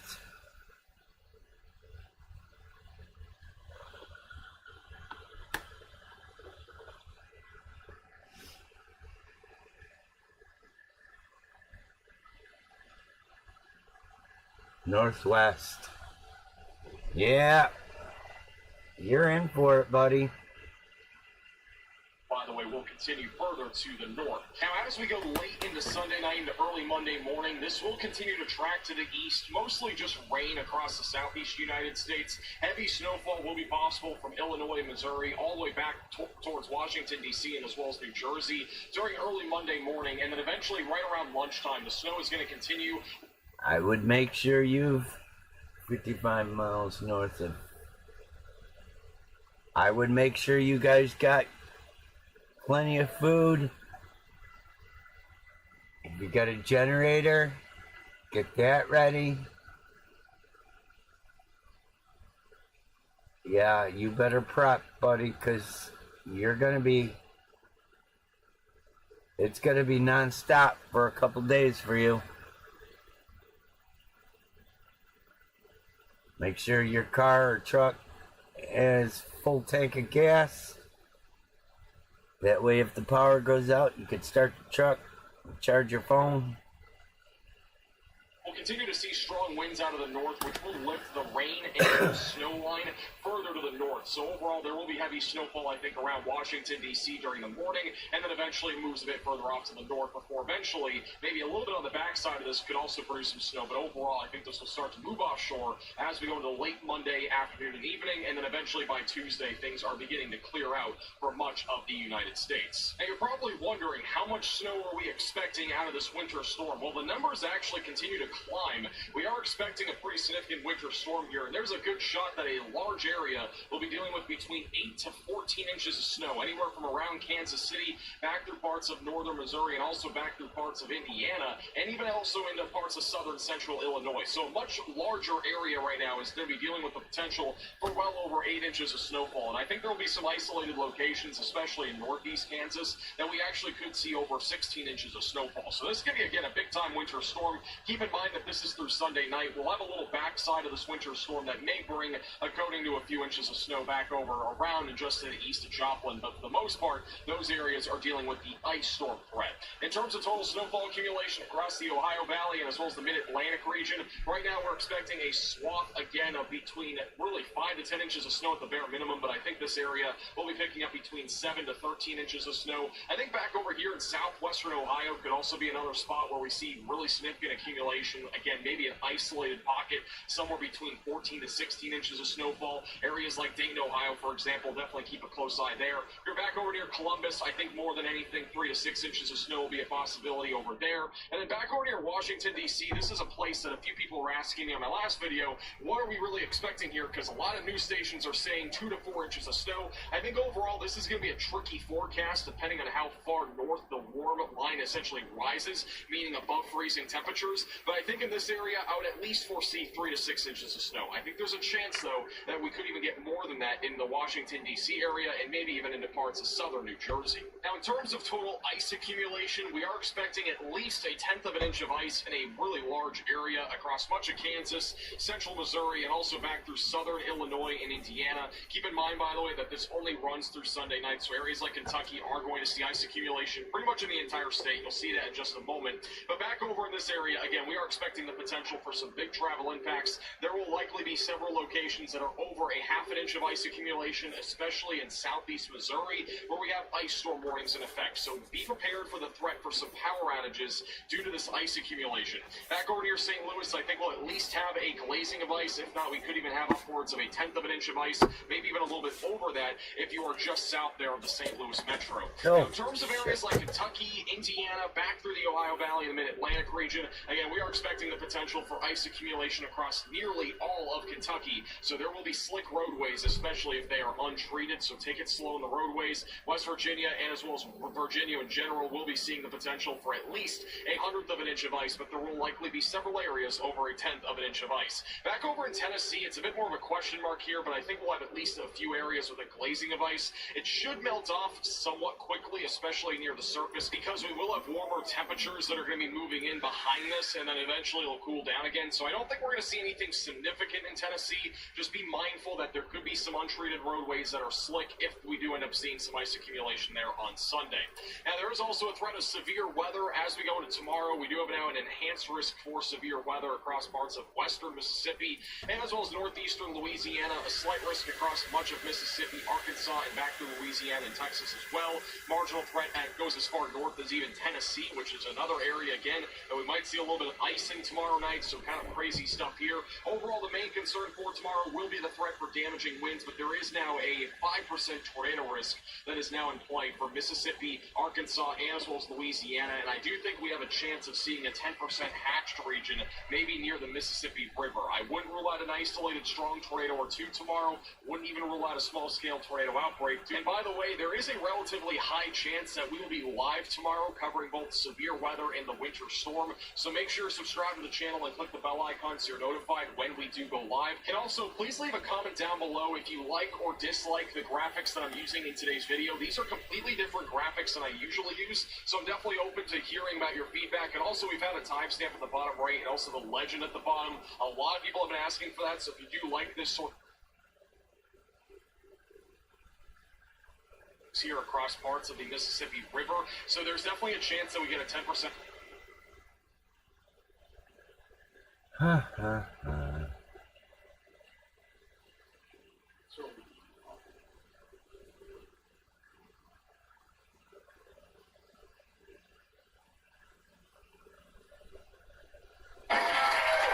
If you like making people laugh, don't cut your audience in half. Alleged comedian Jim Gaffigan has expressed regret over losing Trump supporters due to his arrogant comments. Somehow they thought he was insulting them when he clearly was insulting them. Back in 2020, Jim trashed Trump online and laughed out anyone who defended him. Now in a recent podcast, I guess Jim feels kind of bad about it. I regret that people think that I was criticizing.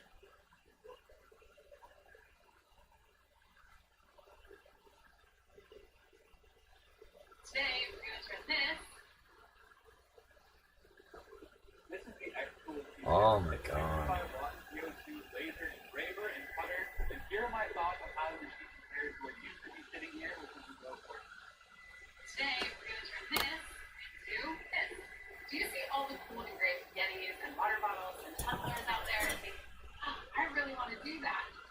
That was me as well. That is one of the things I was really looking for in adding the ORTUR Laser to my shop. The ability to add a rotary attachment.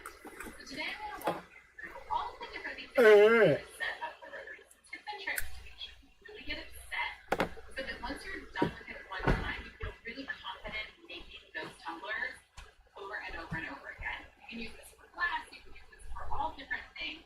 I suggest starting with a tumbler because removing a powder coat is a pretty easy thing to do correctly. It can be successful really quickly, and that's what we're going to do today. I really want to make sure that we talk through what do you really need to actually get started. What are the things that you need to make sure that you're successful right away, and what are those tricks and tips to really get you going in the right direction. If that sounds like something interesting to you, let's go check it out. So let's talk about the things that you actually need to use your rotary. So first and foremost, you need your rotary. I have the Rotoboss Junior, which is great in the Nova 24 because it actually can install on the knife blades, but I never have. I gotta let the girls out. Hold on. Again, we'll talk about alignment a little bit later as one of the tricks, but that is really great for someone like me who changes out when they're doing quite a bit. I don't tend to run a lot of things all at once, setting up the rotary and aligning it and making sure it's proper, and then running a whole bunch of tumblers isn't something that happens in my workflow. But I might get an order for a tumbler, I might want to make something different, I might need to put my honeycomb tray back in. So being able to have that installed on the knife blades and have it aligned perfectly every single time is really awesome for me and something that I really enjoy about this installation. That's one cool feature about the Rotoboss Junior that fits in the Nova 24. If you have a larger machine, you can get the Rotoboss, but my machine needs the Rotoboss Junior. You can also look into a chuck rotary, but I have a roller rotary, which is what we're going to talk about today. The next thing that you need is what you're going to engrave. I recommend starting with simple tumblers, something like this, or like this, but you can also do things like this.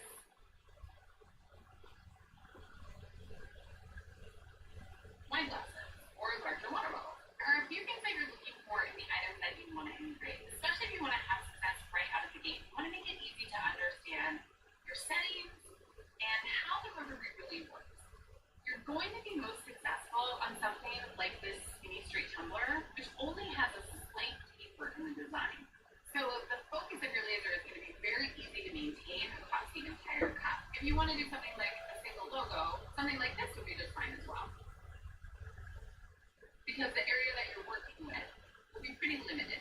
really trying to make sure that you have a wrap design that meets up at the edges, which is a little more complex. I think these painting mugs are really cool. This also might be something that you want to hold off on because accounting for the handle can be a little bit more challenging in the beginning. What are you looking for in those items that you want to engrave? You're looking for powder coating. So when you're engraving, you're removing that powder coating. So this engraving mark is really just removal of the powder coating. That's what the laser is doing. You want to make sure that the powder coating is a good, solid powder coat. I recommend going with some known layers for this. Take a different approach and really test out different kinds of designs on something a little bit less expensive. It really depends on how you're doing. You want to have something that you can consistently offer in your business, and you want it to be something that's personalized, and you want to offer a few different ideas with that. You may want to go with something like the JDS because you can get that stock almost all the time. You know what you're getting, and your settings will be pretty dialed in once you've done it once. Or you can do something like look on Amazon for different suppliers of powder-coated tumblers if you're doing something that's more of a one-off and you want a less expensive alternative. If you're looking at a 20-ounce tumbler, these range from about $9 as a single item down to about $6.50 if you're able to get them in large case quantities. You can definitely find some tumblers on Amazon that are quite a bit cheaper, but if you compare this to a Yeti, this is significantly less expensive than that. So Polar Candle is really in competition with Yeti from a durability standpoint.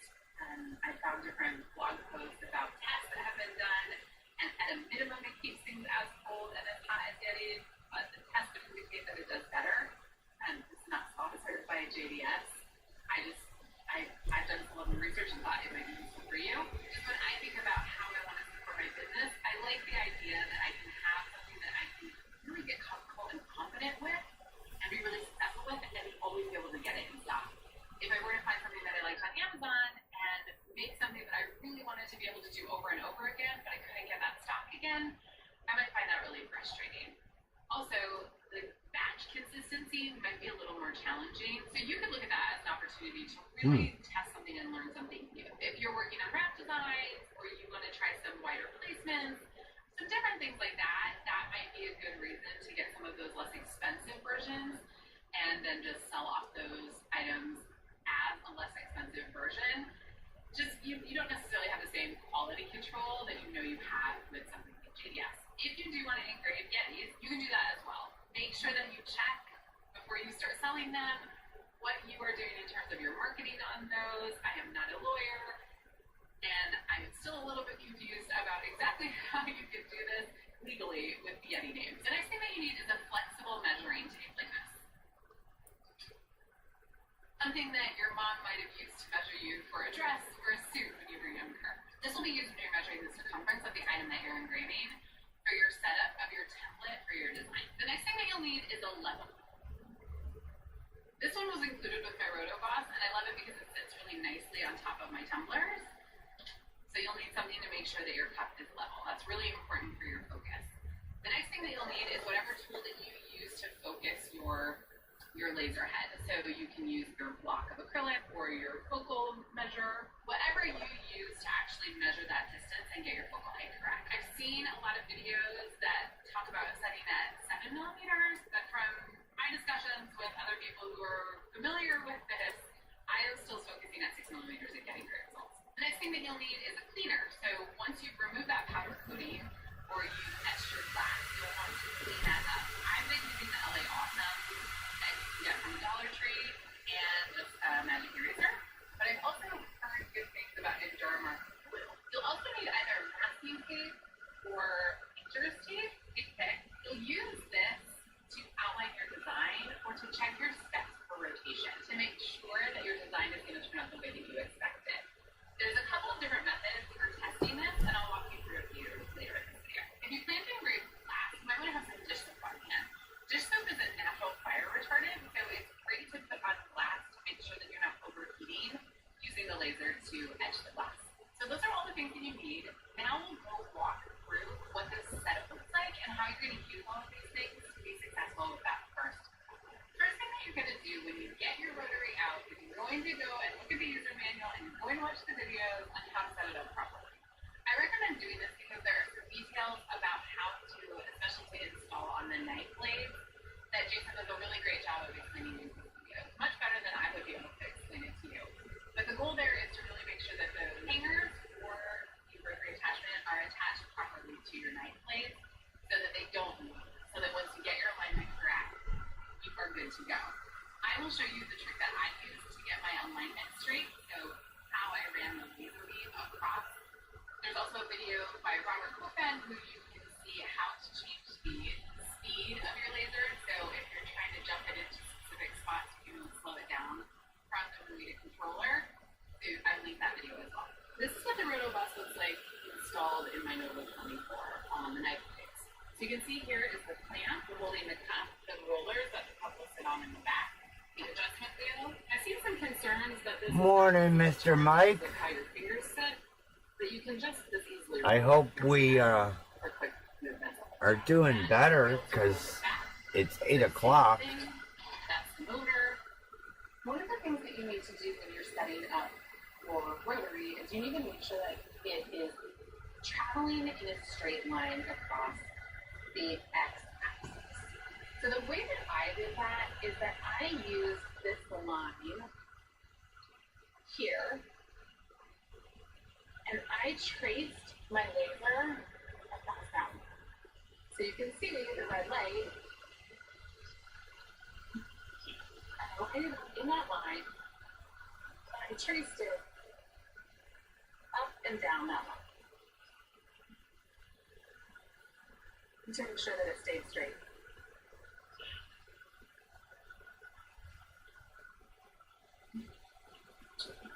You can look down the gantry and make sure that you align with that, but in my setup, I'm not tall enough to see over that to really do that, so I didn't do it that way. Once I knew that this was aligned straight, I went ahead and made a dot here so that I can always line up straight with that when I place a cup, and make sure that I put my laser dot on there, and then the center of the cup aligns with that. I also put one on the rear, but I don't use that one as much. What's the next thing? Herbal essences, supercharged botanicals. Get healthier hair now. I love origin stories. When can we see that? Wow, now that's a good news.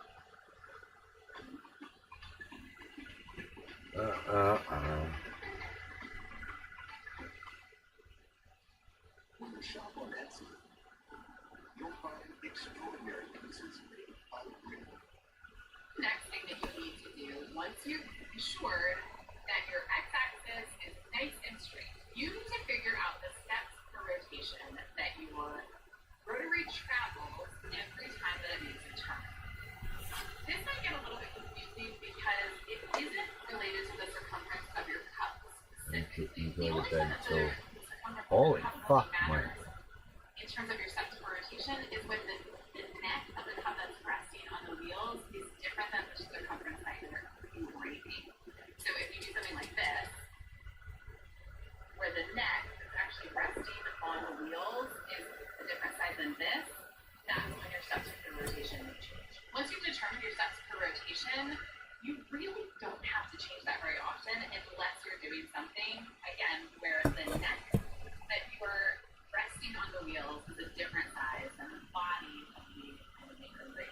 And that's really because what you're measuring is how quickly the motor is turning the wheels and how much it moves between each of those turns.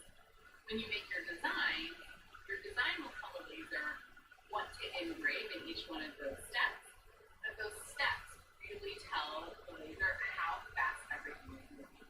One really cool thing about the Thunder Laser and the Rotobus combination is that this doesn't use one of your primary axes in Lightburn, so you don't have to change any settings. You just plug it in, set up your rotary, and go. There are other places where you need to unplug something, plug something else in, so that is a cool feature of the Rotobus specifically. There's a couple of different easy ways to do this. One involves engraving and one doesn't. I'm going to show you the method of engraving, but we'll also talk about the method that doesn't require any engraving at all, just using the printing function. So to prep my cup for this test, I am going to use masking. I'm just going to use plain masking like I would use to mask wood. And I'm only going to mask the area that I'm going to do this test on.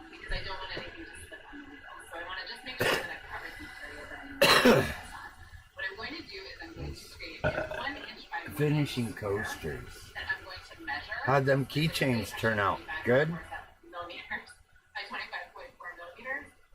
That I'm going to measure once I set my steps for rotation, and I'm going to see if I actually get a 25.4 inch square.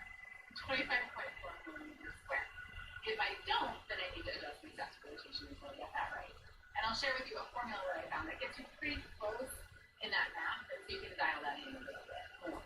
The alternative option is you take this masking and you would lay it out flat, and you would measure out 100 millimeters rectangle. So 100 millimeters across, it doesn't matter how long it is. And then you would trace that with the laser beam using the frame function. So you can just see, does it actually go that full 100 meters? I like this because I'm still getting used to it, and I like to actually have that engraving on there to make sure it's firing and everything working properly. But either method will work. So let me show you how to do this. First things first, anytime that we're installing a new cup, I want to make sure that I move my laser And earrings. just so I don't bump. Next, I place my cup in these front rollers and make sure that it's snug against this bumper right here. You can see that the end isn't against the cup, so I'm going to want to do that. Whoops. Wrong one. So I'm going to roll this quick.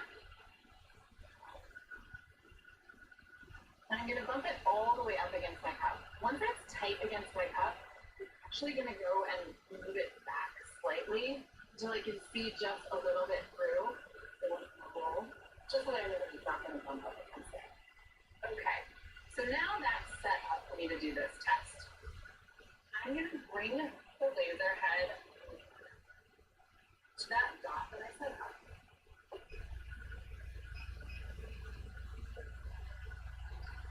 So now my laser head is aligned in that center dot. I'm going to drive the laser straight across until it's on the point I want to start on my cup.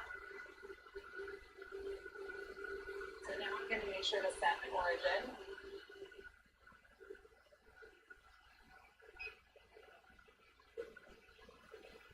And that's where this will start every time. So now I'm at the center of my cup, at the very top, and we'll head over to low burn. So we're quickly going to go into low burn and create a square that is just an inch by an inch. We're going to actually set this in millimeters, so we're going to set it to 25.4 millimeters with the lock button on, and it will just resize both. So now I have my square, and I will move that square. It doesn't really matter what that square is, the canvas, because that square will just get picked up from this dot, that is this green dot that is the user orientation. So I'm using orientation from the current position, and we set that green dot to the middle. See if I switch to the sphere, it will set it at the top left corner or the top right. I'm thinking of that as top left and top right in terms of orientation to the cup, not orientation to the screen. So I want her to be in the center, thinking of my cup sitting kind of this way, and that laser dot will fit right there. I know that the power that I want to set this at is 400 speed and 12 power. That will give me enough of a marking on that masking tape just to be able to see this. So now that I know that my origin is correct, I've checked my settings, and I don't need the air on it, this is just an engrave. I can go ahead and send that to the laser. Okay, so now my curve is placed in properly, I need to level. So I'll take my real level, you can see that I need to move it. And I'm just going to turn using that quick turn until I get that level in the top.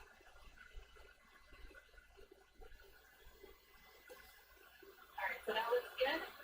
Now the next thing that I need to do is I need to set my focus. To set my focus, I like to use the little square that Thunder provided. I will move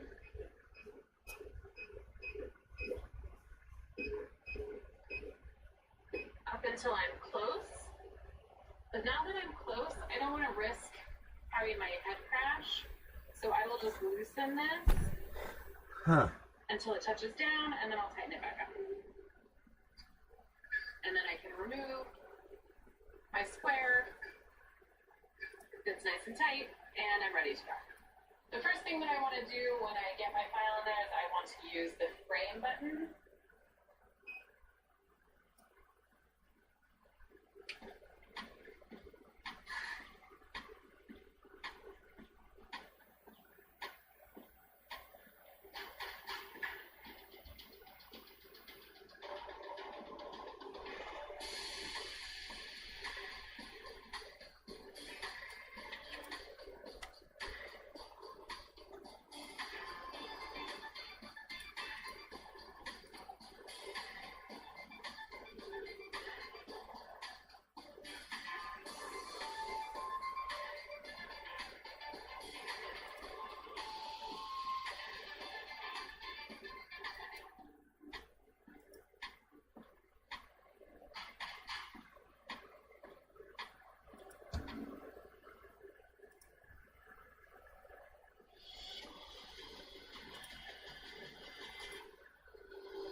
make sure that I am framed properly on my cup, which I am, and now we'll run it.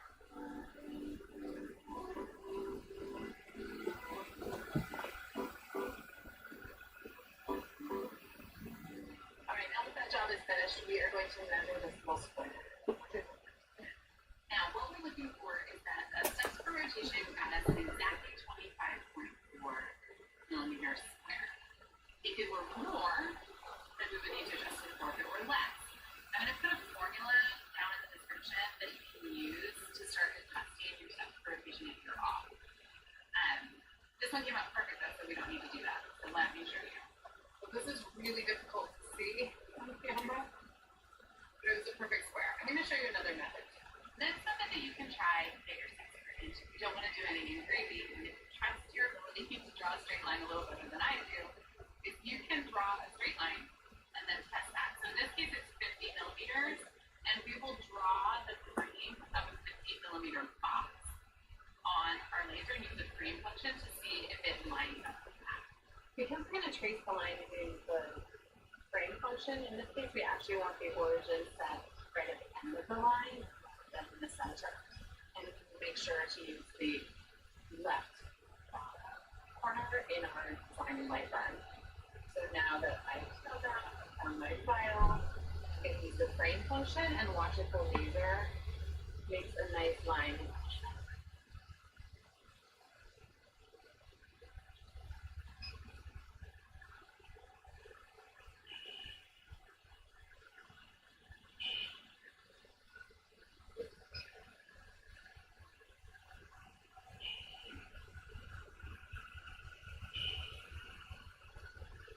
The idea of using this line and frame function, I find that a little more challenging because I can't use the formula to know exactly how much I need to change if I'm off in my steps per rotation. So I really like using that engraving, the 1 inch by 1 inch square, and then using the formula to dial it in.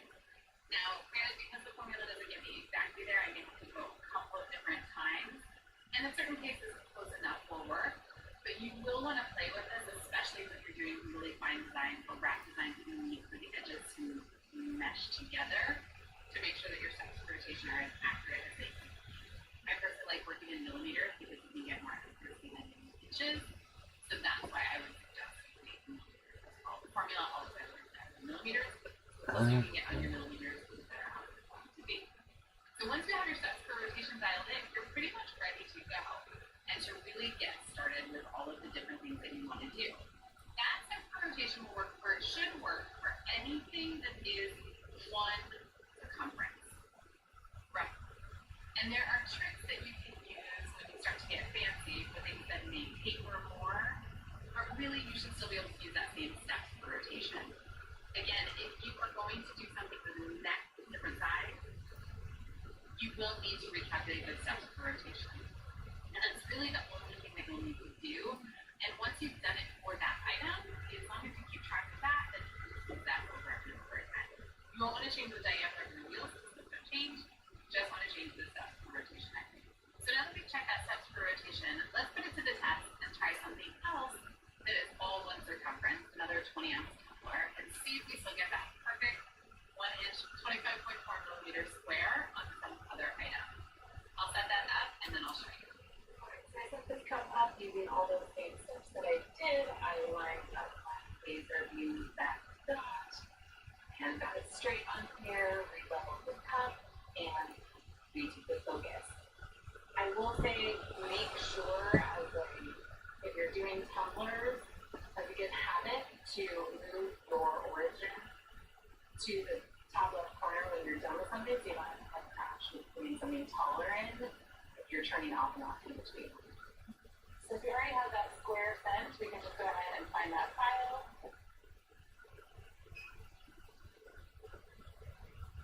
And then we'll hit start.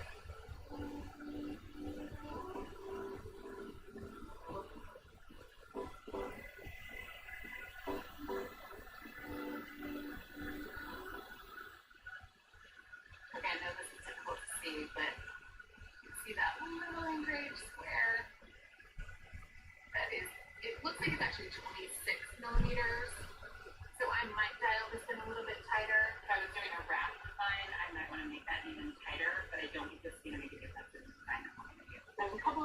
I'm doing to ensure that this looks how I want it to look. So I know that I want the image to be about 3.25 inches high.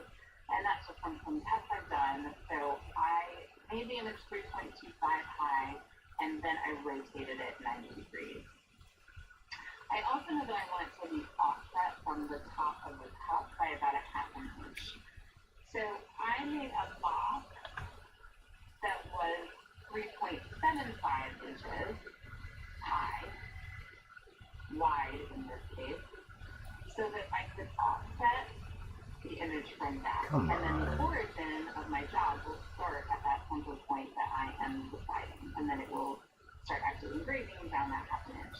And the way that I did that is I created this box, and then I right aligned the centers of the image and the box, and then I just made the box slightly smaller, slightly larger, so that I could see the edge of my image.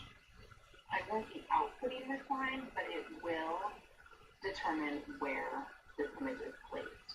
So it starts the origin of the job, but it will output as part of the job. Now, the settings that I'm going to use for this are going to be 600 speed and 35% power. And I'm going to allow that to go down to 30% power. I'm going to use 0.060 still, 400 lines per inch, and we'll see how that turns out. And I don't need to have the air on because I'm engraving, and that should be good to go. So again, I want this job origin placed in the center because I'm going to center that on my cup, and I have this offset a little bit for where I want it to actually engrave. All right, so you guys are testing this live with me. I haven't done this one yet. I did a couple of water bottles, and I really like this size of image. I feel like this might be a little bit too big on this cup, but you know what? I already dinged this cup up, so let's test it out and see what we think. All right, here goes nothing.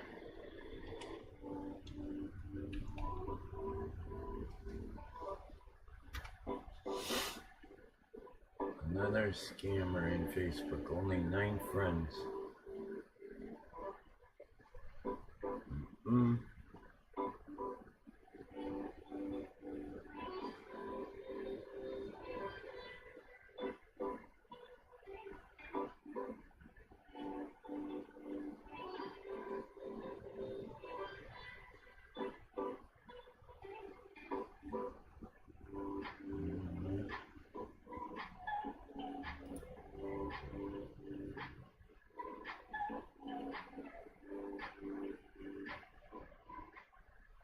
So what you're seeing is just the residue of the powder coating that you need to remove.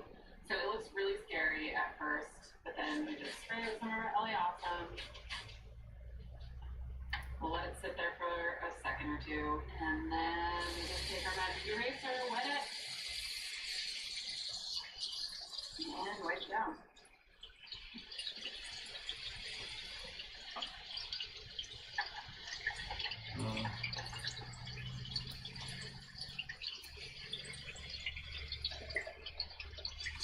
And there we go.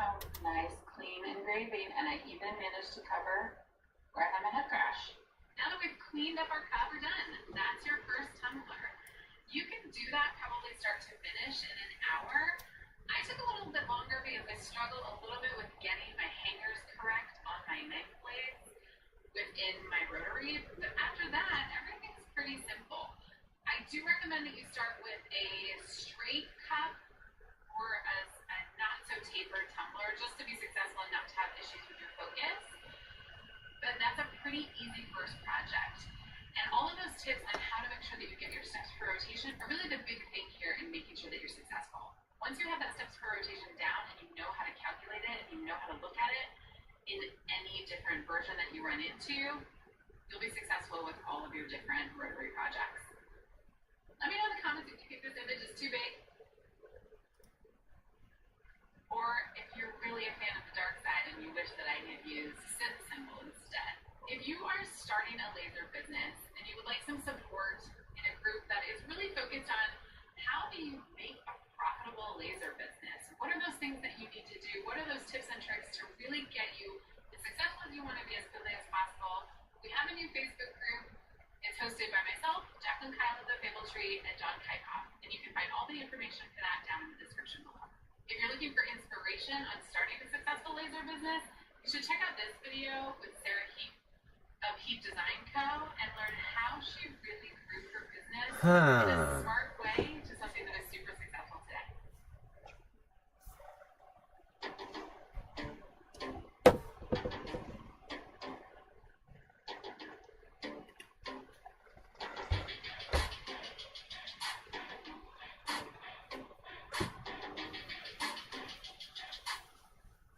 Here's the deal. You're losing 1% of your skin's collagen each year starting in your 20s. That's why you need me, your collagen banker. Collagen Bank strengthens the collagen you have and builds the collagen you don't. For plump and glowy skin.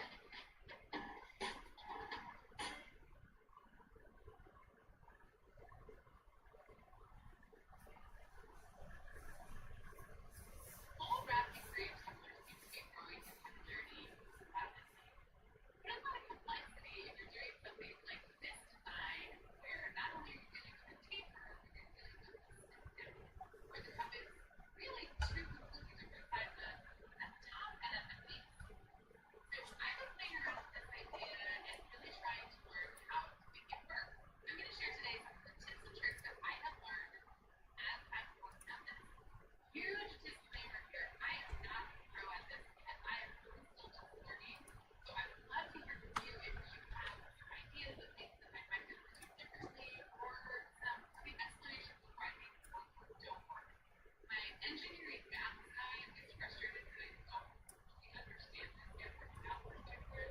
But my creative side is to play with it. We're going to go through today what has worked for me so far, and it's really about how you set that template in laser and in your design to be successful. I'll walk you through how to set it up in your laser, and I'll walk you through creating a design template where using some elements to create that full wrap design from scratch. I'll show you some of the things that I really like to do in my design, but I think that you can play around with the tips that I'm giving you today and get to your goal great. First thing that you need to do when you're setting this up is that you're going to do a lot of testing to understand your roll rate. If you haven't yet determined your steps for rotation, you can watch this video here that will tell you how to do that. And there's a few different other ones that I'll recommend in the description as well that may help you with that. You need to know that before you get started. Once you have that dialed in and you know your steps of rotation should be on a standard cup, then you can start working on the next testing step for this cup. I have found that in this case, I really like to use this testing method where I'm going to actually engrave on the cup on the painter's tape rather than trying to do something looking at magazine tape because I really like the visual of this. Something that I have done multiple times for a simpler engrave, it's just one side, I may just use masking tape, but in this case I really like to run it with the full painter's tape. Let me show you these steps in action, starting with wrapping up. Since I'm originally with this template engraving and from totally how that design did, and I'm not 100% positive about this cup, I want to do the first step that I'm going to do is going to make sure that my dimensions and design for a wrap. Then I'm also going to talk about design as an engraving before I run it on the thing. So I want to have the entire cup. I want to run the entire line. With painter's tape, I found I can get another white engraving. So I can use one of the design actually want to pick up the cup before I go ahead and put it to the design. The painter's tape doesn't need to be perfect. The flatter you get it away, the better in terms of making sure everything is engraving that perfect.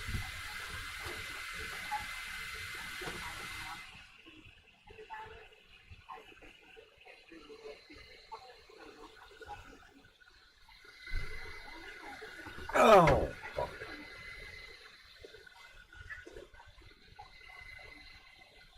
Hey, I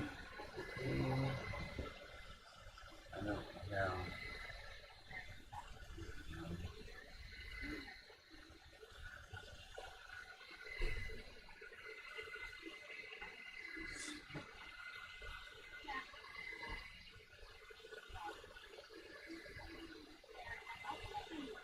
Why is it going off?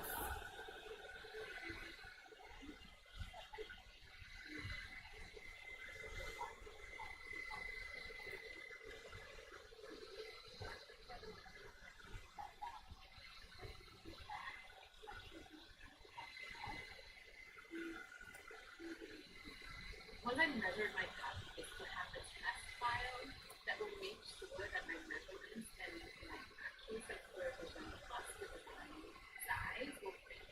While I measured my cup at 310 millimeters, that doesn't necessarily mean that my measurements are correct. I'm using a flexible tape measure.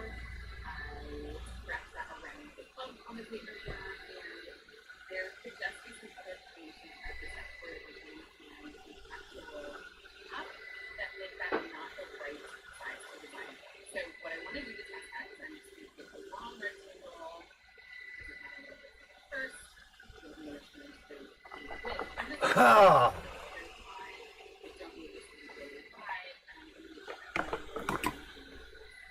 now I can simply erase this whole thing with a piece of glue and erase this entire line and see exactly. But what I found is that I don't want to watch the laser and I can't really tell if it overlaps when I do it this way. So what I'm doing now, I will set this line at a specific X position or Y position. So let's place the top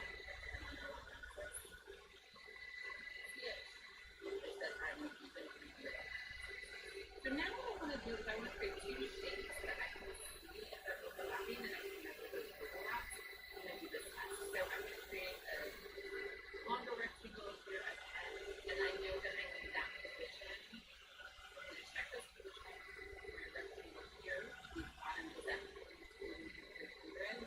So I will place this rectangle, that is the 20. And so now it's a line of the that should be at the end of the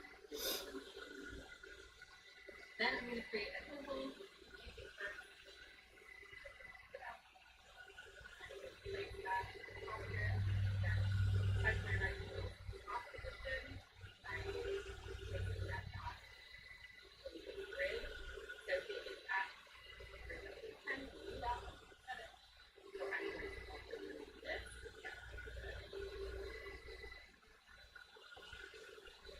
And what is the longest is then this line or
And Bill. Bill. The time has come for this cookie. Nom nom nom nom. Oh, nom nom nom nom nom nom. Ah. Bye bye.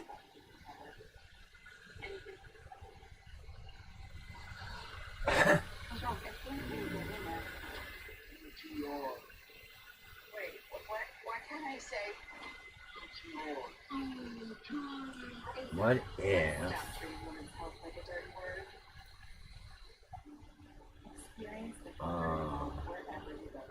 Invert. Now that my yoga studio has the website I'm hosting, anyone can register for classes online. I just update information and upload pictures. Couldn't be easier. It's a big idea next. Get everything you need to go online at hoststicker.com. Life is so love on it. And surprise your favorite person on their birthday with something that says, so long. From personalized jewelry, original decor, by block like this, made by real people, delivered just in time. Shop out. And you can see that that is pretty good. That has been great. We know what we're looking for now, so now we can work on the actual design. I know that I'm now going to work with 330 millimeter. I'm going to create that box. That's an old habit from my goal solution. And I will create a rectangle as a line. I'm going to make it 340 millimeters wide, and I know that they like that. And I like to make my design go a little bit past the end of my cup because I like my engraving to go all the way into the top, and I like it to go all the way down past the end of the cup. So I want that to go a little bit outside of this box. Now I have some elements that I'm using from Illustrator that I designed. We're just going to grab them from Illustrator. They can see and they can be into light burn. Select all of these elements. And then before I start using them, I want to make sure that they are prepped. Some of these elements that I designed are two pieces and I want them to be one piece. So I'm just going to quickly use my selection tool and slice them. Just make sure they're all. So I'm going to drag up from the bottom right to get a green box. I drag down from the top left to get a red box. Red box means everything is completely closed. Green box means anything that is touching. So right there, I'm just grabbing it.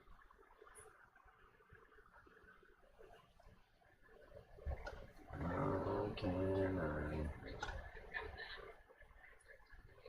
invert? They might not be grouped together, but need to travel together or grouped. Now I could do this design in Illustrator as well, but I want to show you how to do it. Anytime that I want to group, I'm just doing Command G. Hold, make sure that the whole thing is grouped in some two pieces. Illustration, each bit to the 4 steps. Okay, everybody appears to be grouped. I want to use all of these elements within my design, and I'm going to go ahead and make this a little bit bigger to the circle.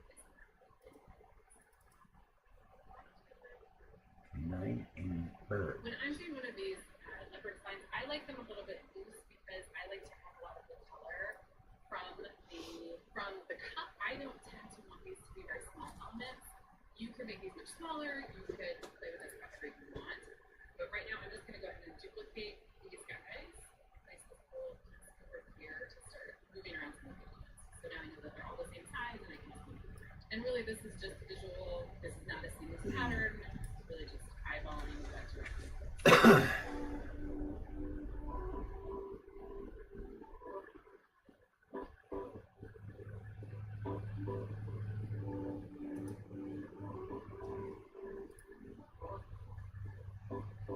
Okay, I've placed enough elements now. I'm going to go ahead and delete, actually remove these out of my way while I add the Disney phrase that we put on this cup. I know that I want this to be about 3 inches wide. I have measured the cup a couple times and I've tried to do a few different things and I found that is a good size for a logo. It could be slightly bigger, but I want it to be about 3 inches. What you can do here is if you have measured in inches and you're using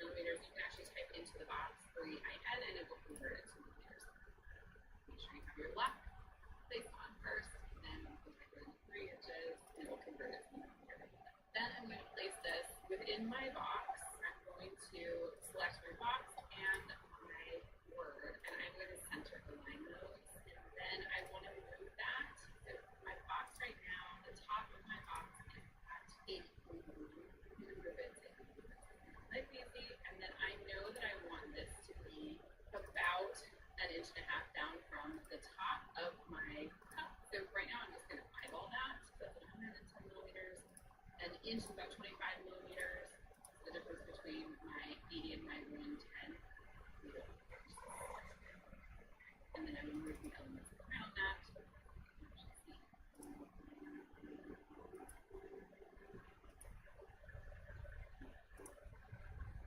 It doesn't really actually matter in this case if the dessert is centered on this box, because I'm not placing this on the logo on the cup or with a lid where it matters where the middle is, so it doesn't actually matter that much if it's centered.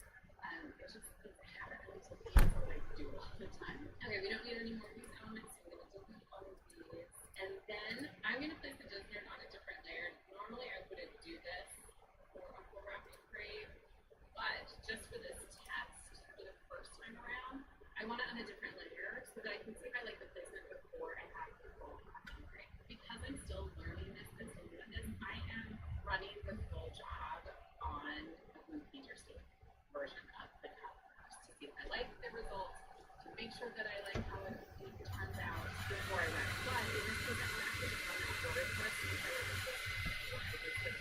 Why is it? So I'm going to put this on a separate layer. This black layer, I'm actually going to put the same settings.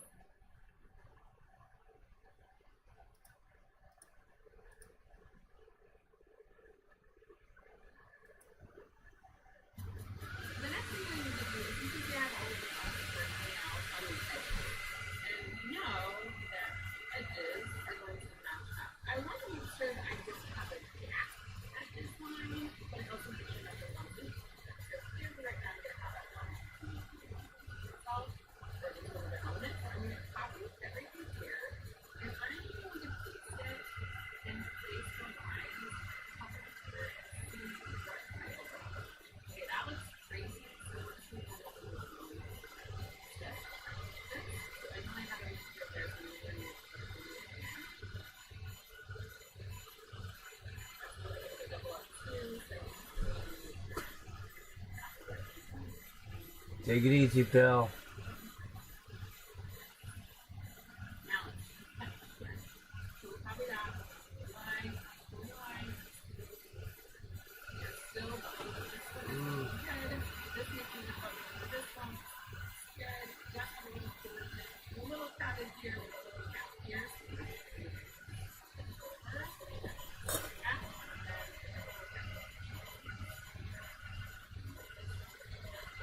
This looks like it's the lighting. We were using a single pattern problem, but I'm not using single pattern. It is bumping into these single guys. So if we get a little bit of this over, a little gap right here.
Then I'm going to select the rectangle.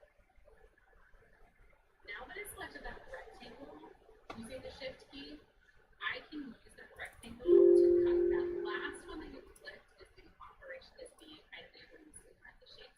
So you'll see once I do this, it's going to go away and it won't look like anything happened, but it actually cut it and it made it into two groups. So you'll see that it's cutting. As I choose cut shapes, you'll see this little thing is still highlighted. I can now pull that part away. And so all of those tops are now off. So now you can see the orientation of that dot for my job origin is exactly where I said I wanted it. So I want to be able to line that part up where the top was installed on the job. So this should be all set to go and ready to send to the laser for test. But then remember I put that on layers when I put them on that first and make sure that my that put them first right here, making sure that that is engraving properly and that position is highlighted. And then the next step, I'm really ready to define check the two things. First, I want to check that I'm getting an consistent engraving across both surfaces, especially given that this is metal. And I also want to check that the seams turn out. And here's the result of the painter's face test. Having the placement, really like the way that this turned out. I can't tell where my seam is. I do see some fading across the middle of the top of the engraving, so making them focus at the key, and then that's when we're going to keep them in. Now, here's the photo. Look at you being a tumbler master. Ha!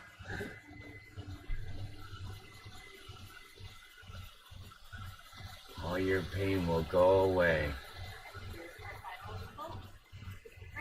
Thanks, Jeff. It's a learning process. I'm not gonna lie. I don't know what's worse. Learning the laser or learning the rotary tool.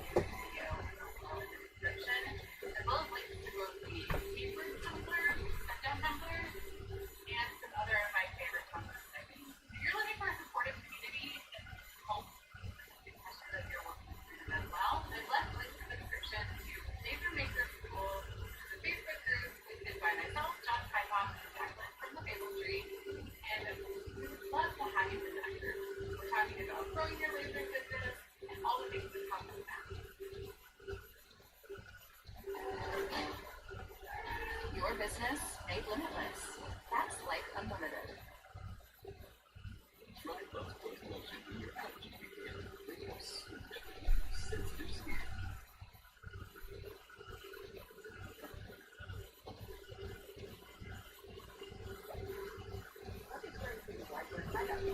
I don't know.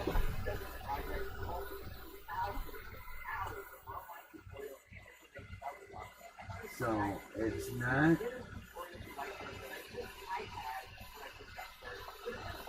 not really switching.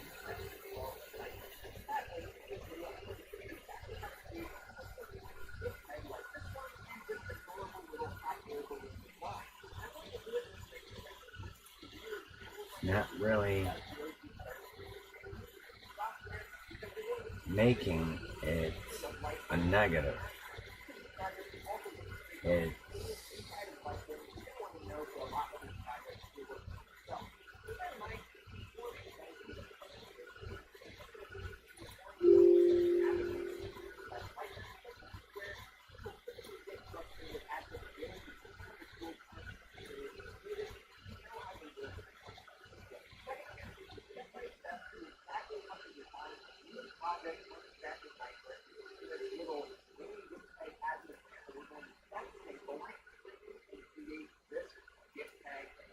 It's not how do I make it fucking negative?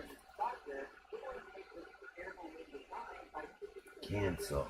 Edit image. Just image.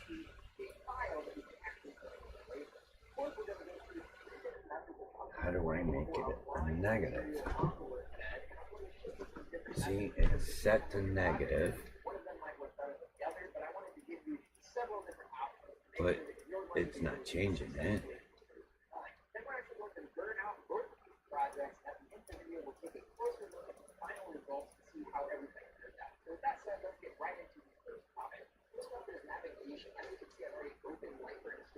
It didn't change it. Turn it off here. Just image. Does it change it here? Yes. Turn it on here. Should change. Yeah, it does. Okay.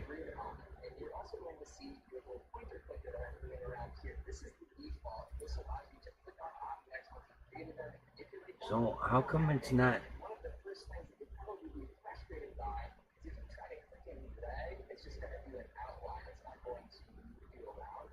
It's not actually making it a negative.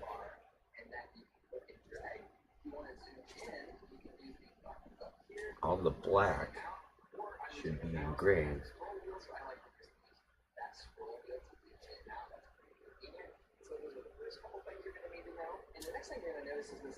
You'll find that the different color of the tumbler and brands come with a whole nother level of complexity. I get a question, Jeff. I'm trying to make this deer graphic a negative. I changed all the settings to negative. It's still not doing it though. It's not engraving a negative.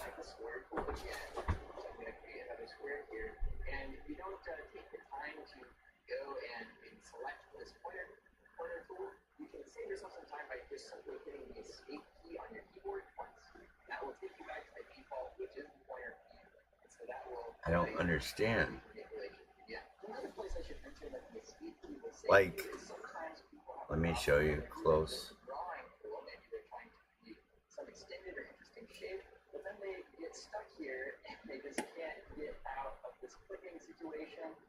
Solve that again by just hitting the escape key. One hit of the escape key will take you back to the pointer.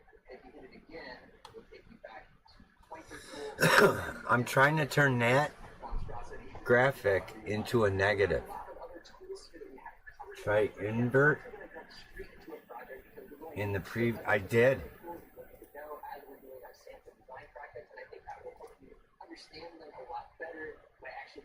I turned it off. I turned it on.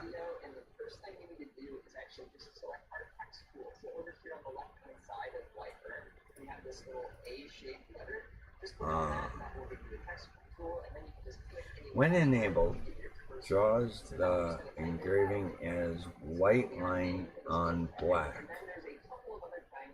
White lines on black using for preventing engraving on dark material like slate or granite. When enabled,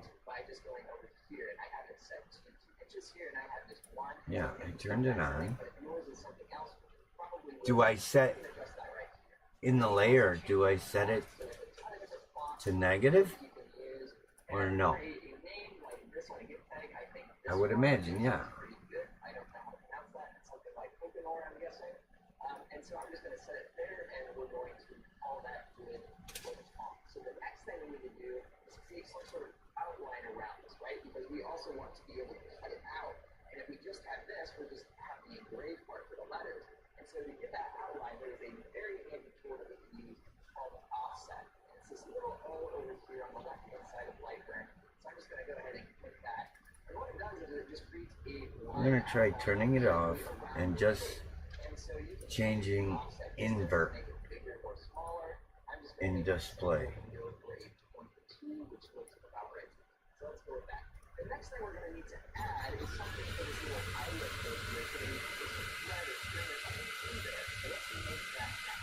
No, it's doing the same thing.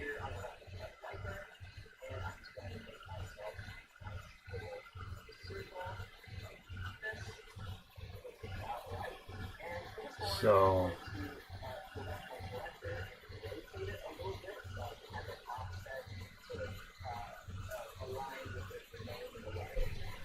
stop. Overlap it while I do this on the edge where I want that hole to be. So now we have two different shapes here, right? But we want them to be Display. There's another handy lightning tool that you can use to do that. Okay. Meld tool. In order to do that, we have to select those of the shapes that we want to be combined. And so I'm just going to hold my back button. Let's try that. Command button on Windows, I believe it's the control button. And so I'm going to select those. No, it's doing the same. So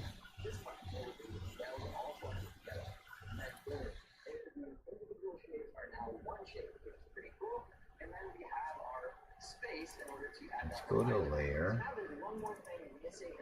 Turn off negative. Okay.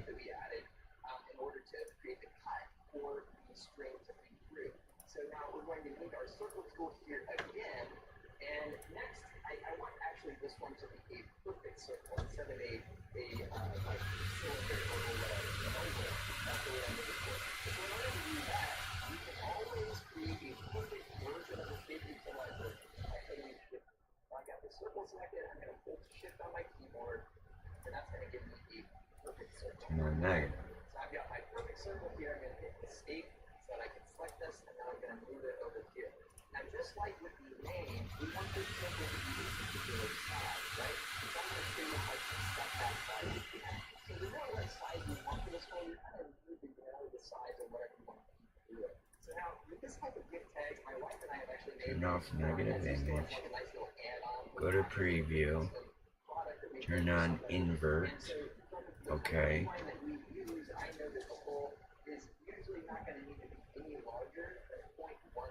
Start. Yes. Select my circle here, and then go up here to the height, and top of light right there, and I can just change this to 1.8. I can't get it to engraved image negative. What if I put no? And if I was to undo this, it would unlock the aspect ratio, and that circle would be able to change only one image. So I'm going to show you that real quickly because this is useful in some situations. So if I went back to the original size of the circle, now I'm going to change just to width 0.8. Now you can see it turns into an oval. Now, I don't want that. I just wanted to show you that you can do that if you need to. So I'm going to relock this aspect ratio and do 0.48, and then I'm going to have the circle be appropriate size. And I'm just going to move it a little bit until it looks right in my design, and then we're going to have it. So there we go. Now that we've finished designing our basic shape here, we need to work on setting the layers, okay? Because we're going to do some engraving and cutting layers, so we're going to need at least 2 layers for a project like this. So I'm going to try to do this the simplest way possible. I'm just going to start by selecting everything that I want to be engraved. Okay, and so in that situation, we're just going to want our name piece. So I've selected our name piece here. What I'm going to do next is I'm going to go down here to these colorful boxes on the bottom. Okay, and I'm just going to click 0, 1, blue. Oh, that's real shiny. And what it does here is it's just going to change the color of that, and it's going to add a new layer over here on this right-hand box called cuts of layers. I don't understand. If I draw box around, and then if it's down here, if it's still not showing, you can come down here and just click whichever one that says cuts and layers like I have here. So just in case you didn't have that visible, that's how you make it visible. So I've selected everything for engrave, and I've set it to blue, so that's the first step. And then I'm going to select everything that I want to cut. So that would be the outline and what if I do that? Okay. all of that. And I'm going to click this little red box here with the number 2 on it. Okay, so now I have a blue and I have a red. And so I've separated my engrave and my cut into 2 layers, and now I need to actually set the power and speed setting appropriate for those things. But before we do the settings, I want to quickly mention a little tip here. So these little boxes at the bottom, 00 through 29, it doesn't really matter which of these you choose for the layers, but I see what this does.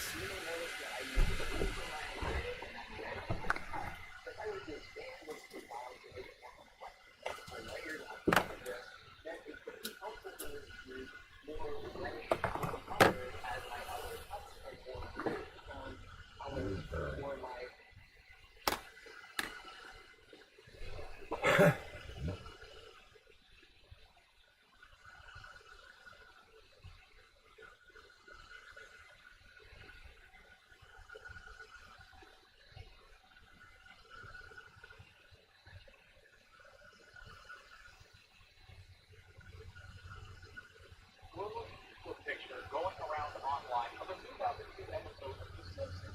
It shows Donald Trump touching a glowing orb with two Middle Eastern women men. Last month, President Trump did just that with the king of Saudi Arabia and the president of Egypt. In this episode, The Simpsons may have predicted something wild. The show has amazed us by forecasting major events like Donald Trump's presidency and the Osaka flu. Please don't tell the supervisor I have the book, but that's not all. We will also watch their predictions about robots going rogue on fields.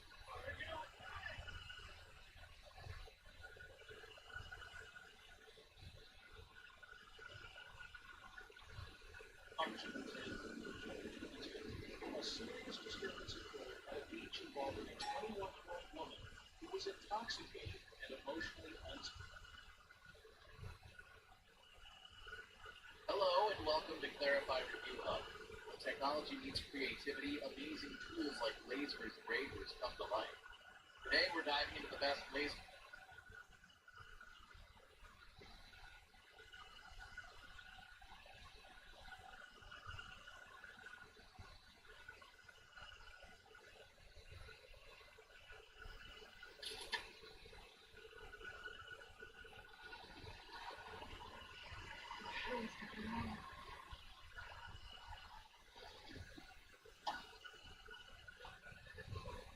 Well, it's not.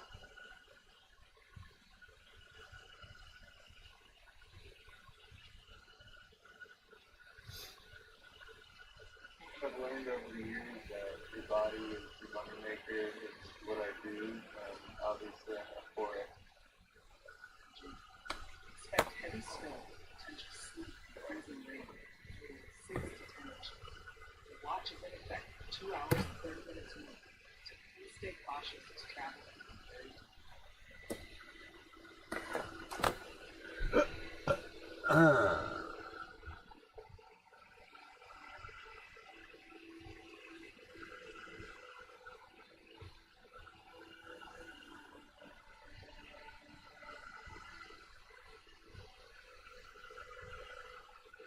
New snow report just came in from the about 3 miles southeast of Harrisville, Pennsylvania, in Butler County.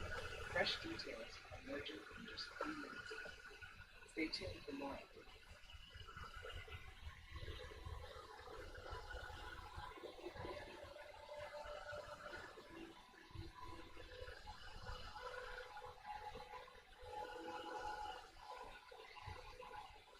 Here's the latest update on the ice storm warning affecting Webster County. This warning remains active for the next 1 hour and 59 minutes. We are expecting significant ice here, total snow and sleet accumulations between 1 and 3 inches, and ice accumulations between 1/4 and 1/2 of an inch. Winds could gust as high as 35 miles per hour. Primary concerns include roads, bridges, and overpasses becoming slick and hazardous. Additionally, significant ice accumulation on power lines and tree limbs could lead to widespread and long-lasting power outages. Please take necessary precautions and stay safe.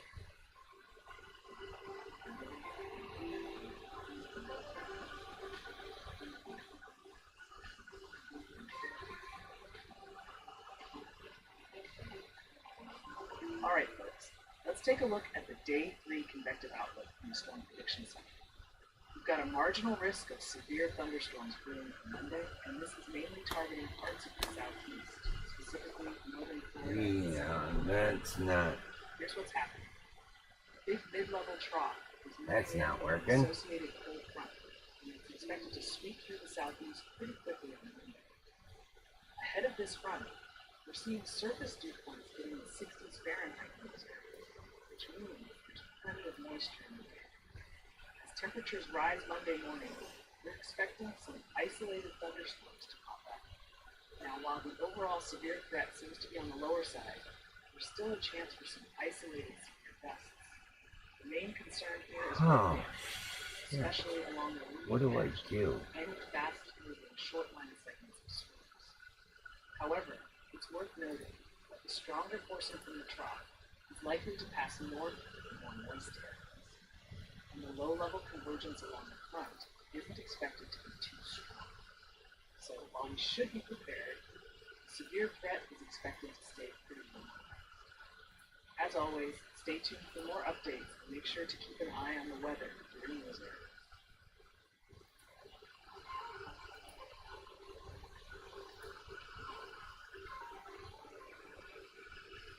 The National Weather Service has issued a winter weather advisory for Glacier Bay and the city and borough of Juneau, Alaska. I don't know. Expect heavy snow, totals of 4 to 6 inches, potentially impacting travel.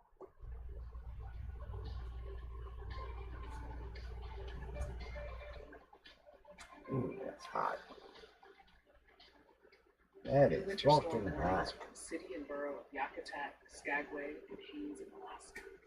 Expect heavy snow, with Yakutat receiving up to 4 inches, and Skagway and Haines up to 15 inches. Travel conditions will be challenging.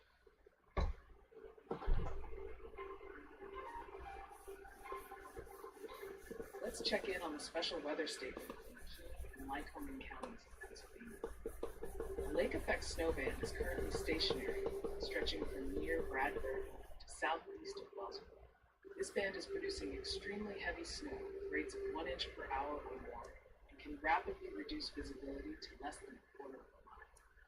Key highways affected include Route 6 from Smethport to near Gaines, Route 15 from Trout Run to near Liberty, and Route 219 from South Bradford to the New York border, among others. If you're traveling in these areas, use extra caution. The slick roads and sudden changes in visibility are accidents, so slow down and allow extra time to reach your destination. Be prepared for rapidly changing conditions over the next week. Stay safe.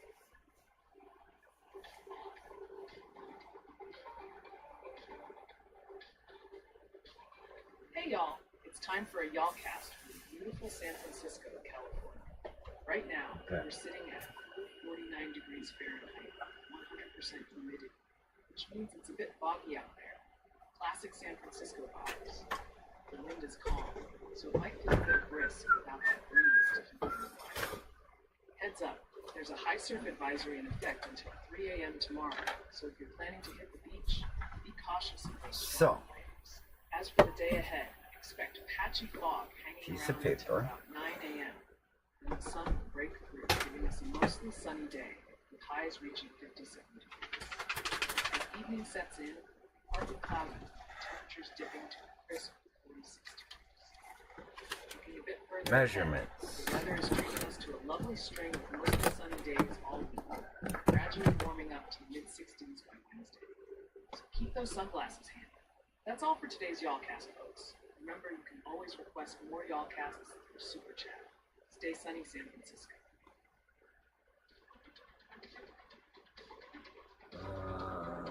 Here. A new snow report just came in from 12 miles northeast of Bozeman, Montana, in Gallatin County, about 6 minutes ago. The snow is piling up significantly, with the depth reaching 7 inches. And this update comes directly from the public.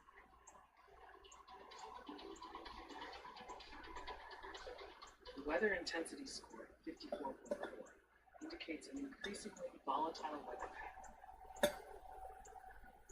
Here's a live traffic camera in Blue Springs, MO, which is under a winter storm warning.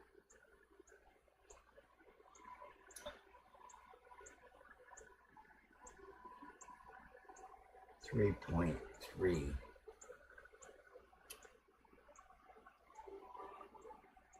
So.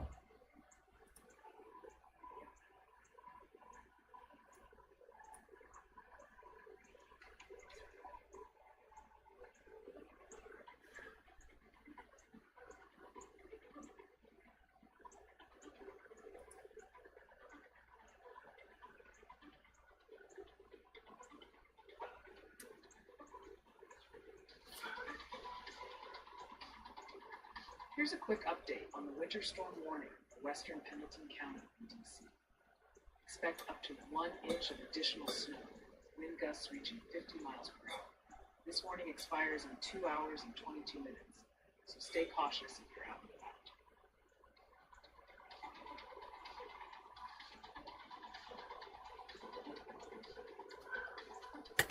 That's not gonna fit right. So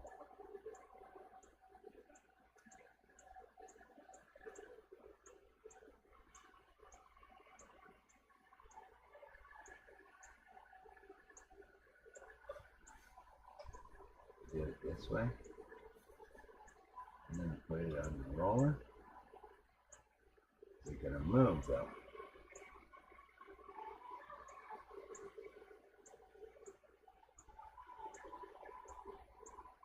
See?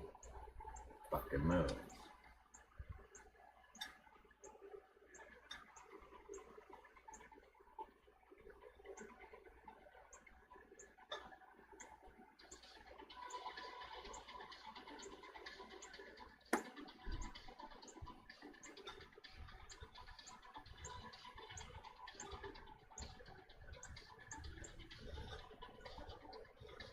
New snow report just came in from the train spotter 9 minutes ago. 4 miles north of Polaris in Beaverhead County, Montana, snow has reached a depth of 3 inches.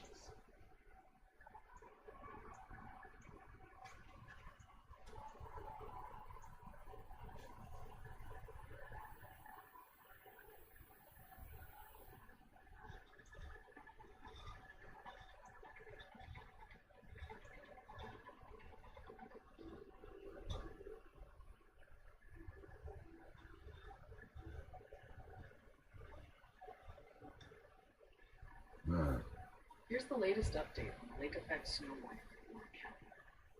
We are looking at heavy lake effect snow, with additional accumulations between 2 and 4 inches, possibly reaching up to 6 inches in certain areas. This warning will remain in effect for 8 hours and 35 minutes from now. Residents in Warren County should prepare for very challenging travel conditions due to snow-covered roads and poor visibility. If you're in this area, please take extra precautions when traveling and consider delaying any non-essential trips. Stay safe.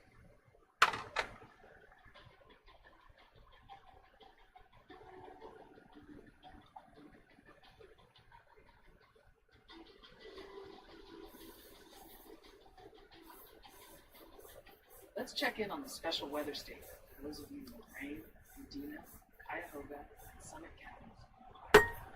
Currently, radar is showing an intense band of lake effect snow stretching from Elyria to near Cuyahoga Falls, moving eastward about 10 miles per hour. As this band moves through, you can expect winds up to 30 miles per hour, and visibility dropping quickly to less than a quarter of a mile. In some spots, up to 2 inches of snow could accumulate rapidly. Impacted areas include Akron, Lorraine, Elyria, Dominion, and Cuyahoga Falls, among others. If you need to travel through this area, please exercise extra caution. Rapid changes in visibility and slick roads are likely, so consider delaying your travel until conditions improve. This statement remains in effect for the next 50 minutes or so. Stay safe out there.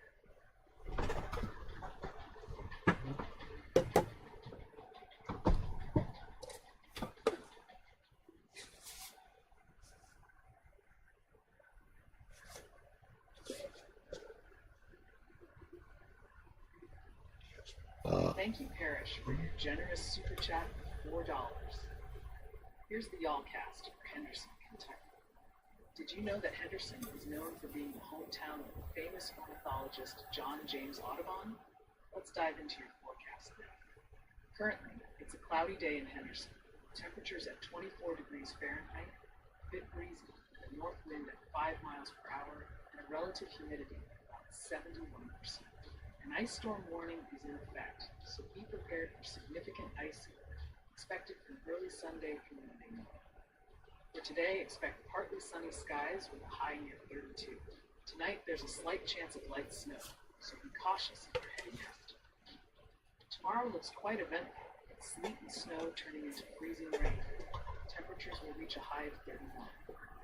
The ice storm could bring significant ice accumulation and possible power outages, so it's crucial to stay prepared and limit travel if possible. Looking ahead into the week, expect a cool down with highs not surpassing the 20s and lows dropping into the single digits by Wednesday. Stay warm and cozy indoors if you can. Thank you again, Parrish, for your support. Stay tuned to Y'allbot for more Y'allcasts.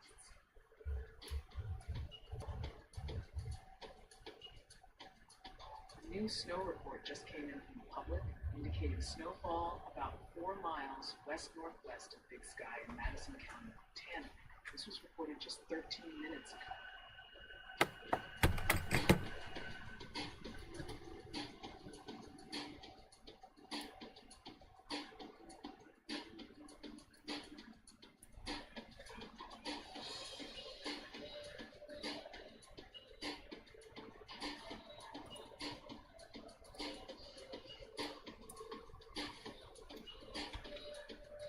Today, we're closely monitoring a critical fire weather situation affecting much of Mexico. A strong upper-level weather system is moving through the southwest, bringing with it dry conditions and gusty winds, which are perfect ingredients for fire development. Areas including Albuquerque, Roswell, South Valley, Deming, and Las Vegas in New Mexico are under a critical fire weather alert. Winds are expected to blow at 20 to 25 miles per hour, relative humidity dropping to a low 10 to 15%. This combination significantly increases the risk for fires to start and spread rapidly. While New Mexico faces the most critical conditions, parts of Arizona and Texas will also experience lighter winds and slightly higher humidity, enough to be on alert. As the weather system moves east, it will bring cooler temperatures and more cloud cover to West Texas, slightly reducing the fire threat there. However, residents should remain cautious. Stronger winds could still occur. Please stay informed and follow any guidance from local authorities to ensure safety during this heightened fire weather.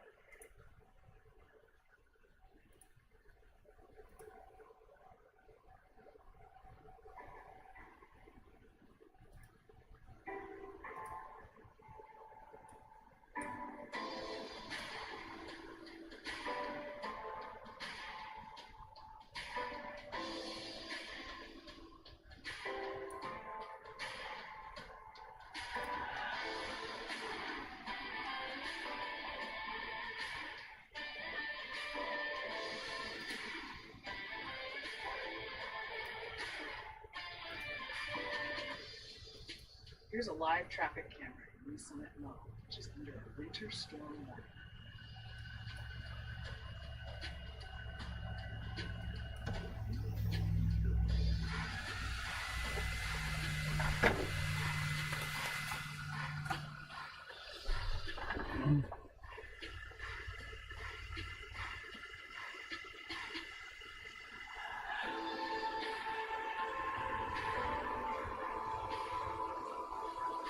I'm pretending this is my official Check in on special weather statement.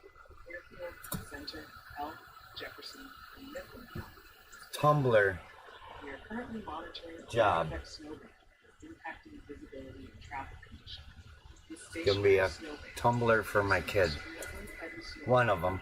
1 to 2 inches per hour, which can rapidly reduce visibility to less than a foot.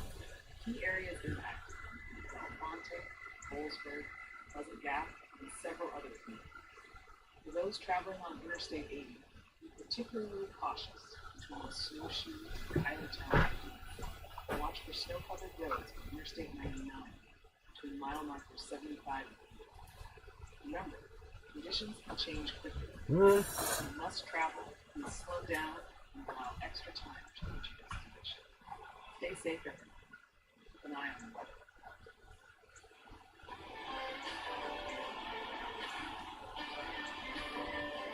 Attention everyone tuning in, we have a top priority update on the ongoing ice storm warning affecting the areas of Denver and Shannon, Missouri. This warning is also in effect for Texas and White County. Please be aware that this alert will expire in 1 hour and 44 minutes from now. We're seeing significant icing expected with snow and sleet accumulations between 1 and 3 inches and ice accumulations between between 1/4 and 1/2 inch. Additionally, winds are gusting as high as 35 miles per hour. This means roads, especially bridges and overpasses, are likely to become slick and hazardous. The rate of ice accumulation on power lines and tree roots could lead to widespread and long-lasting power outages. Please stay safe and avoid travel if possible. Here's a look at next week's temperature outlook. ORTUR Areas in 180 above average temperatures. horizontal flip angle 360 rotating engraver 3 jaw.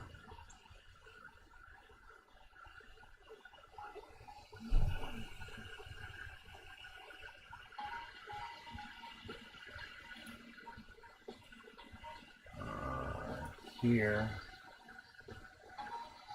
The current weather intensity score is 54.3. Come on. Showing heightened weather activity across the View channel. There. Pause. Attention everyone. Continue to monitor a serious weather situation. An ice storm warning is in effect for Iron, Madison, and Reynolds County Peninsula. This warning will last for another 10 hours and 56 minutes. Expect significant icing with snow and sleet accumulations up to 2 inches. Where? Ice accumulations between 4/10 and 3/4 of an inch. These conditions are likely to cause power outages and damage to trees.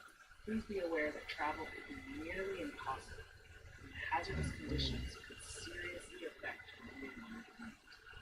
Stay safe and avoid travel.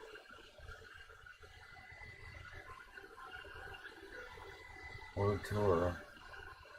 Here's the latest update on the lake effect snow warning affecting southern Cook County. This warning remains in effect for the next 7 hours and 40 minutes. Expect heavy lake effect snow with accumulations ranging from 5 to 10 inches, and even more for the most persistent snow. Gusty winds up to 35 miles per hour contribute to blowing and drifting snow, making road conditions slick and hazardous. 180 horizontal Visibility may be flip. reduced to less than a quarter mile, so please drive with caution. Another wave of lake effect snow is expected to develop later this morning and continue through Sunday until then. Stay safe and stay tuned for more.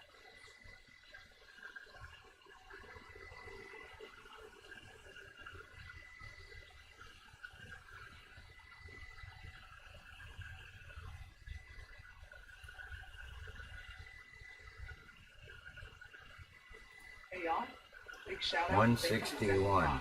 for the generous $5. Did you know that Brookville, Indiana is home to the historic Brookville Lake, a haven for outdoor enthusiasts offering stunning views and a variety of recreational activities? As for the weather, it's a chilly start in Brookville, clear skies, and a current temperature of 19 degrees Fahrenheit. The wind is coming from the west at 9 miles per hour, giving us a little extra bite in the air, with relative humidity of 78%. Now, listen up. There's a winter storm warning in effect on Sunday morning and Monday night. Mixed precipitation expected. Total snow and sleet accumulations are predicted between 5 and 9 inches, so make sure to prepare for winter travel. Today will be sunny, with a high near 26 degrees, followed by a mostly cloudy night, temperatures dropping to 19. As we look ahead, Sunday brings heavy snow, with a high of 27. Be cautious of potential travel impacts. New snow accumulation could reach 6 to 10 inches per night. Stay safe and warm. Thanks again, Zen the Fox, for your support. Keep tuning in to Yawbot for more lively Yawbot.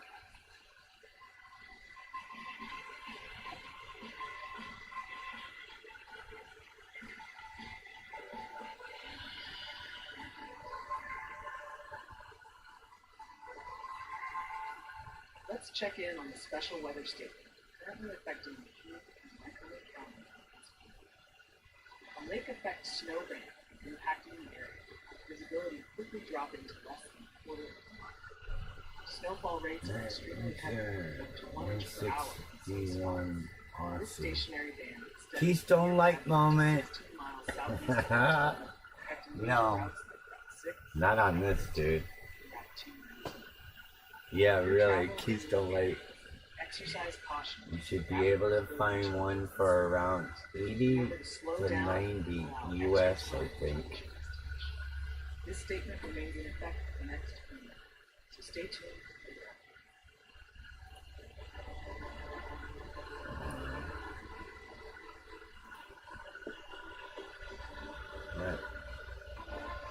The National Weather Service has issued a flood warning for the Coldwater River at Marks, Mississippi.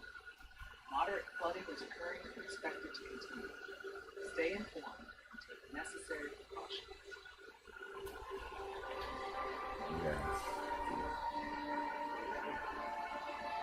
Thank you, Parish, for your generous support of $4. Did you know? Evansville, fascinating Wabash and Erie Canal is approximately equivalent to $100.35 USD.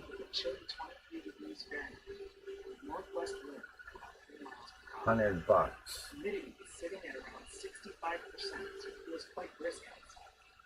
A winter storm warning is in effect from Sunday morning until Monday morning. $100. Be prepared for total snow and sleet accumulation. No, 5 inches with significant ice accumulation. In Today, the expect US, partly if sunny skies, they do, high near 32 degrees. it would be awesome.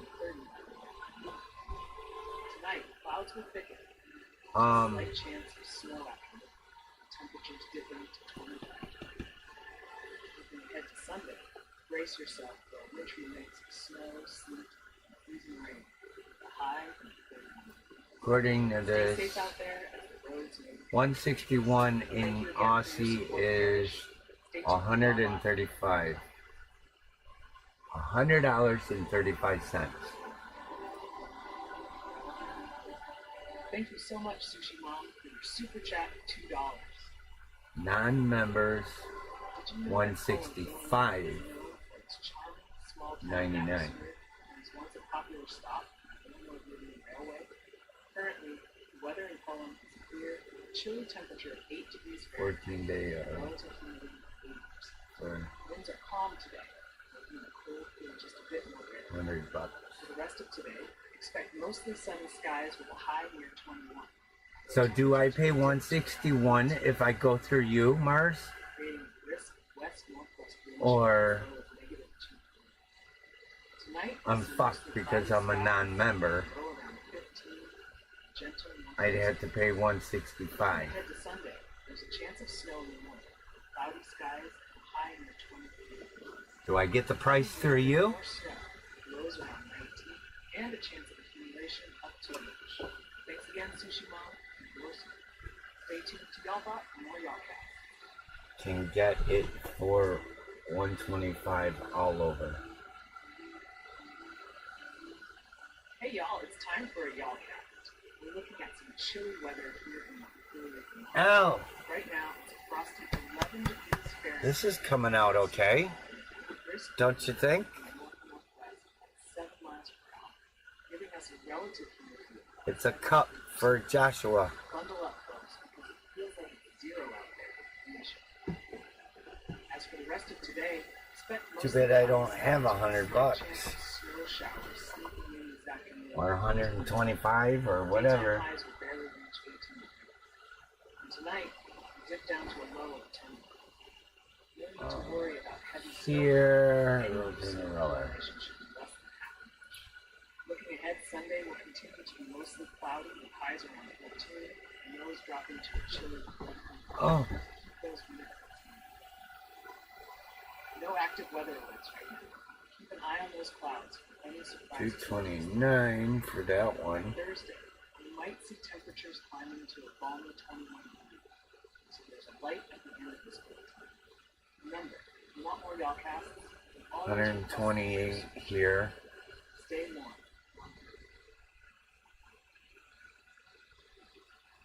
Let me check shipping first.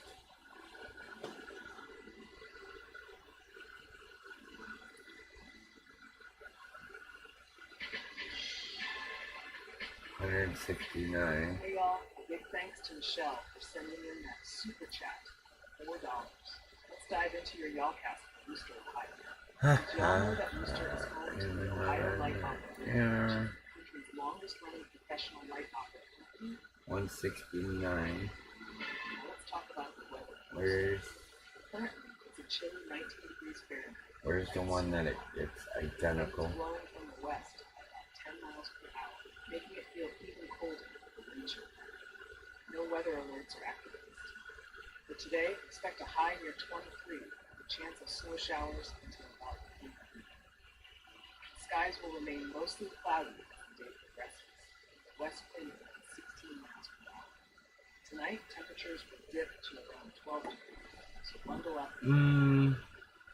Looking ahead, tomorrow brings mostly sunny skies with a high of 25, but be prepared for likely snow showers in the evening, which could bring 1 to 2 inches of snow. Sure. As we move into the week, the weather remains cold, with highs ranging from lower 20s to upper 20s, and lows reaching down into the 10s. Be ready for some more snow showers, likely on Monday, and a slight chance on Wednesday and Thursday. Thank you again, Michelle, for your support. Stay tuned to Y'allbot for more Y'allcasts. Stay warm out there. Here, chuck. Let's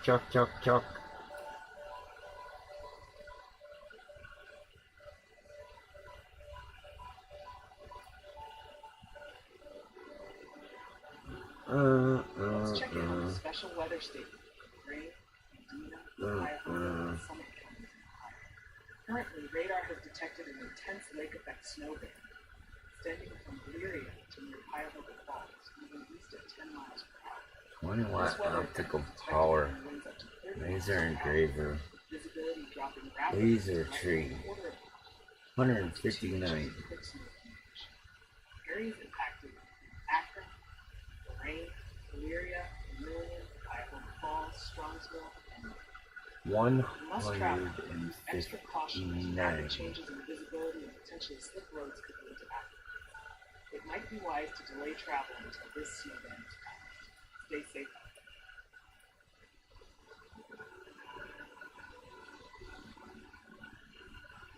there. Rolling. Here's the latest C3PO! Webster County, Missouri. This warning remains in effect. Fuck morning. It's... Oh, okay. It's still morning. I was about to say. Oh. Oh, God. Gust as high as 35 miles per hour. Expect roads, particularly bridges and overpasses, to become slick and hazardous. Significant ice accumulation on power lines and trees may cause widespread and long-lasting power outages. Please stay safe and avoid unnecessary travel if possible. It's coffee time all the time. You goddamn right. I don't feel like making another pot of coffee though. Carl's getting hit right now. Thank you, Luis Arredondo, for your generous super chat. Oh, Mike. Here's your personal Y'allcast from Wichita. Did you know that Wichita is known as the air capital of because it is a major center for air I let Carl know me and you Let's dive into the latest weather. got together and chipped in to send him some cold and a blizzard, snowstorm blizzard. He wanted me to tell you thank you. He appreciates it. Heavy mix of precipitation expected. I said anytime you want snow, let us know. 3 to 6 inches. We'll be more than happy to send it down to you. 45 miles per hour. So be cautious on the roads. Today, expect a chance of freezing drizzle turning into rain with a high near 35. Tonight, rain will continue, possibly turning into freezing rain overnight. Whiskey time, man. Looking ahead, Sunday will bring snow and blowing snow. This is coming out pretty good. All that playing around this morning. Bundle up. Thank you again, Luis, for your support.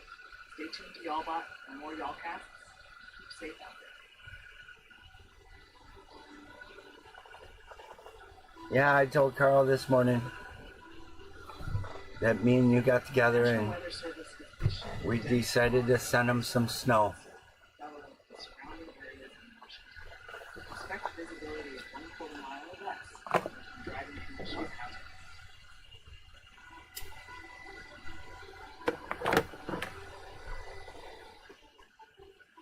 Thank you so much, Benjamin Correll, for your generous super chat of $4. Did you know Oriskin What's the power? 100? Okay. The Battle of Oriskin is considered one of the bloodiest battles in the war, and it helped to prevent British forces from splitting the Currently, in Oriskin, it's cloudy with a temperature of 18 degrees Fahrenheit. West-northwest. Rolling. Stay alert, as there is a lake effect snow warning in effect until 4 p.m. on Sunday. Line coaster going on printer. Today, expect snow showers in areas of blowing snow at a high near 25 degrees and gusts as high as 29 miles per hour. Tonight, Rolling. 18. Be prepared for travel difficulty due to significant snow and reduced visibility. Snow continues into Sunday, with temperatures reaching a high of 24 degrees. Thanks again for your support, Benjamin. Stay tuned to Y'allbot for more Y'allcast. Rolling. Oh my god, I almost died laughing. Let's check in on What? the advisory for Merced, Madera, and It was so random. No, it wasn't random. Roland came in chat.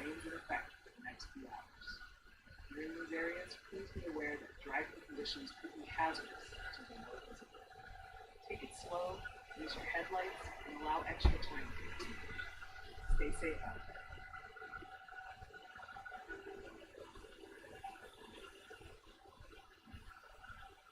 Thank you so much, Matthew Aria, for your generous super chat of $5. Did you know Lexington, Virginia is home to the Virginia Military Institute, the oldest state-supported military college in the United States? Okay, Now let's dive into your Y'allcast for Lexington, Virginia. Yeah. Currently, chilly 18 degrees Fahrenheit, with a brisk west wind blowing at 24 miles per hour. The weather feels quite windy, with relative humidity of 63%. There is a winter storm watch in effect from Sunday morning through Monday evening, warning of heavy mixed precipitation and potential power. That should be exactly on the opposite side. Be prepared for west winds with gusts Yes. as high as 28 miles per hour. Tonight, it will be Okay. mostly clear with a low around 18 miles per hour. Looking ahead, Sick again Sunday here. brings a So chance much. of light snow in the afternoon. Temperatures reaching 39 degrees Fahrenheit. Might need to up the vitamin C. Accumulation up to 3 inches possible. Please monitor the latest forecasts for any updates on this situation. Thank you again, Matthew, for supporting Y'allbot. Stay tuned for more Y'allcast.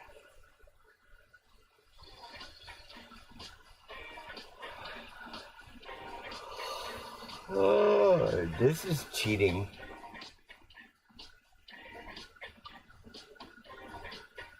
Ryan Hall is cheating. Just saying.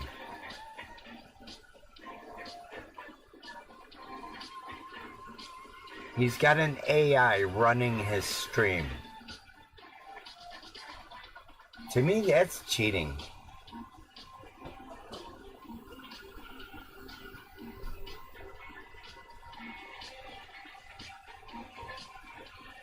Do you have the option to do an offset fill?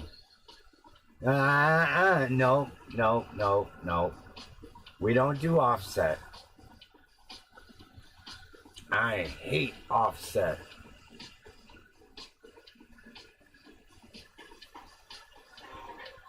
I think it turns out nasty looking.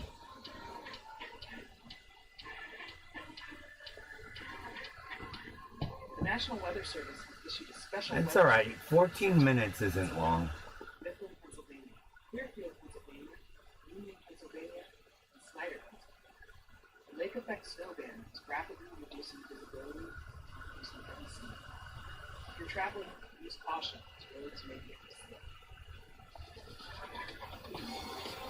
Like Mike says, good things take time.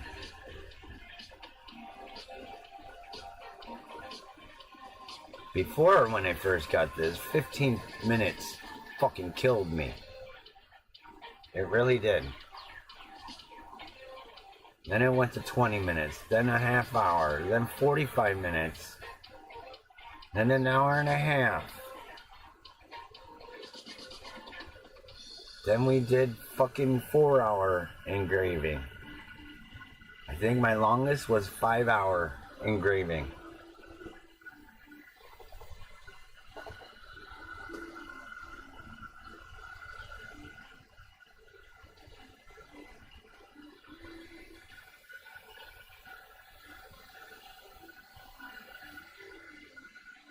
Is marble plate okay? I don't know. Marble. I think. I don't know if marble is a stone. I think it might engrave it. But if you don't care about it. Hey y'all, let's check out some interesting weather across the country. As winter bites down, Bismarck, North Carolina is feeling the chill, the mercury plunging to -10 degrees and being my favorite spot. It's so cold that the wind chill is a bone chill at -31. Meanwhile, down in sunny Honolulu, Hawaii, they're enjoying a warm 66 degrees with high humidity. Over in the Midwest, Minneapolis is not far behind Bismarck in terms of cold. Temperature just below zero. The wind chill is The fog is thick in Corpus Christi, Texas, and Spokane, Washington, with visibility dropping to only 800 and 400 meters respectively. San Antonio, Texas is also shrouded in fog, reducing visibility to just 200 meters. Across the country, there's a variety of cloudy and mostly clear conditions, but San Antonio stands out with a near perfect 95% humidity, setting the scene for a day of dense fog. So whether you're bundling up in the cold or enjoying the warmth, it's definitely a mixed bag.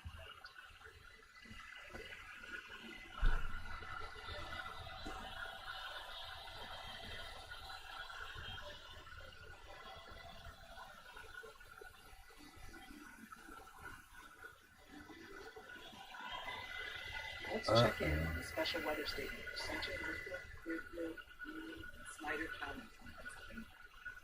A lake effect snow band is currently impacting these areas, with snow falling at a rate of 1 to 2 inches per hour. This could cause visibility to drop. So, for the X-Tool F1 portable laser engraver, it has a removable plate on bottom to go, yeah, it takes through there, and there's no protection between gaps, so could engrave my desk. Thank you so much, Benjamin Corral, for your super chat of $1. Just get a piece of aluminum. Do you have, you got a cookie sheet? Now, turning to the weather in Risky, New York. Currently, it's quite chilly with a temperature of 18 degrees Fahrenheit and cloudy sky. The wind is blowing Cookie sheet, or 17 miles per hour. go steal this stop sign We have a lake effect out snow front. warning in effect until Sunday afternoon, with expected snow accumulation of 10 to 20 inches. So be prepared for some heavy snowfall and reduced visibility. Cut the side of your washer Today, or dryer. expect snow showers, blowing snow, gusty wind. Cut a piece off your car. 18 to 25 degrees Fahrenheit. Tomorrow, Sunday, start with more snow, then likely snow showers with a high near 24 degrees and a low of 8 degrees. Looking ahead, expect mostly cloudy skies and sporadic snow showers. Just go to Mike's house and borrow his. Again, Benjamin, for your support. Stay tuned to Y'all Bob. Yeah, neighbor's hubcap would work.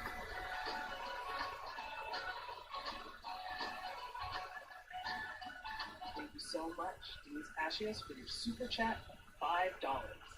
Here's your Y'allcast number. Bowling Green, Kentucky. County is home to the Old Walker Union, historic church dating back to 1804, making it one of the oldest standing log meeting houses in the state.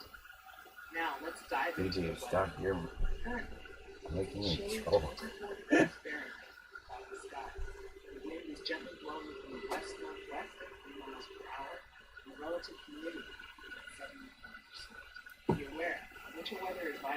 If your engraver is small, you could probably use a metal paint can lid. For today, enjoy sunny skies with a high near 35. Tonight, there's a slight chance of snow showers dipping down. Or the bottom of a coffee can. Or Thank you again, Denise, for your support. Make sure to stay tuned to Y'allbot. if you have aluminum siding, cut a piece off that. Old license plate or new license plate, it don't matter. Doesn't have to be an old license plate. Just go down the street or go next door.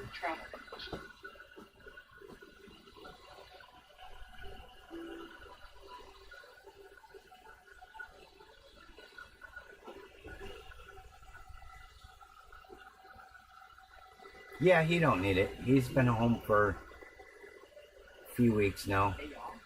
He don't need it anymore. Right now, it's a crisp and chilly morning. Clear skies, temperature -10 degrees. The wind is coming in from the northeast at about 6 miles per hour, so bundle up if you're heading outside. Remember, with the wind chill that can feel as low as -23, staying warm is the top priority. As we look into the day, expect mostly cloudy conditions, with temperatures struggling to rise above 2 degrees. Tonight, it's going to stay mostly cloudy, and mercury will dip down to around -9. Wind chill values again at -18. So, Oh, I forgot about your fridge. turning our eyes to the week ahead, we're seeing some interesting changes. You can pull out your fridge, cut a piece off the back. You don't need... Nobody sees the back of your fridge. Nobody will know. They're not going to know. Nobody will know. They're not going to know. Highs reaching 24 degrees on Wednesday, or peaking at 30 on Thursday. But it comes with a chance of light snow. No weather alerts or warnings at the moment. Yeah. Clear on that. Manhole lid? That's a little heavy. Super chat. The latest scoop. Need something you can lift.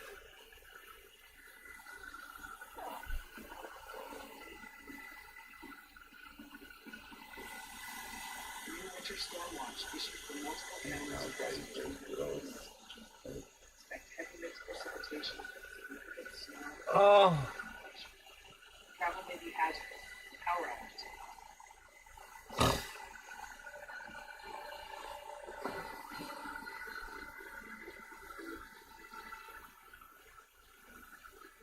New winter storm warning issued for portions of northeast Yeah, right, Mike. and various counties across West Virginia, including northwest Nicholas, southeast Fayette, northwest Pocahontas, southeast Randolph, and areas in central and northeast of the state. Expect heavy mixed precipitation with snow and ice accumulation. Yeah. Enter this trap condition.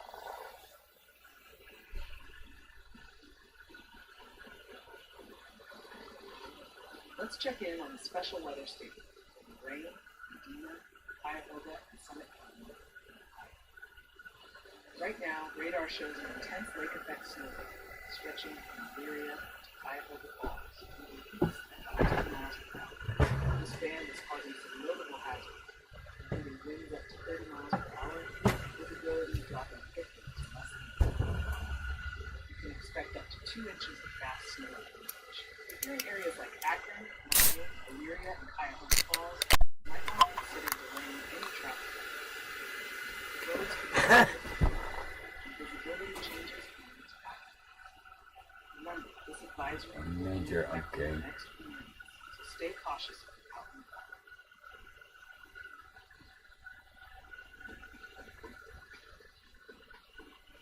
New snow report just came in from Big Fork, Montana, Flathead County. Just 1 minute ago, a trained spotter reported a snowfall measuring 6.5 inches. Stay tuned for more updates to continue to monitor the situation. Oh.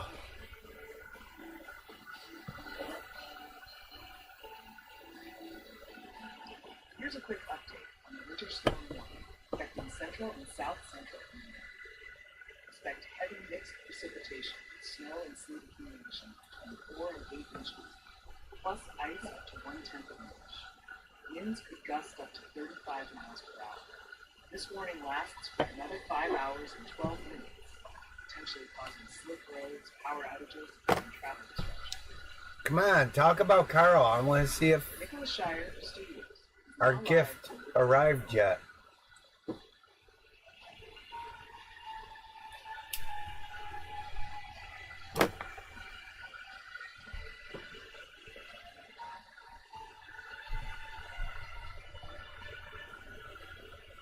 I can't figure out. Attention everyone, today's fire weather outlook highlights critical conditions in much of the north. Powerful upper-level trough is moving into the southwest and southern Ireland. You're insane, Mike. Winds between 20 to You have to 25 miles per fucking hour, build a house around that.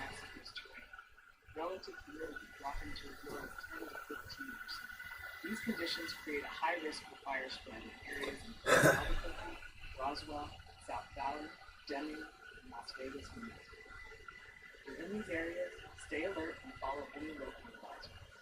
While parts of Arizona and Texas will experience lighter winds and slightly higher humidity, the threat remains significant due to the overall dry and windy conditions.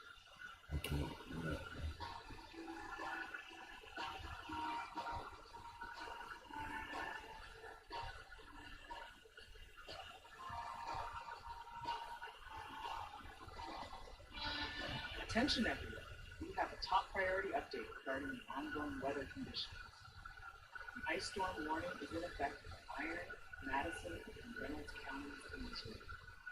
This warning will be active for the next 10 hours and 26 minutes. We are expecting significant ice with total snow and sleet accumulations up to 2 inches, and ice accumulations ranging from Cuba. 0.4 to 3/4 of an inch. Carl has a county called Cuba, We anticipate power outages just like we do. due to the ice accumulation. Cuba. Travel conditions could become impossible, and this may have a major impact on the Monday morning commute. Please be prepared and stay safe.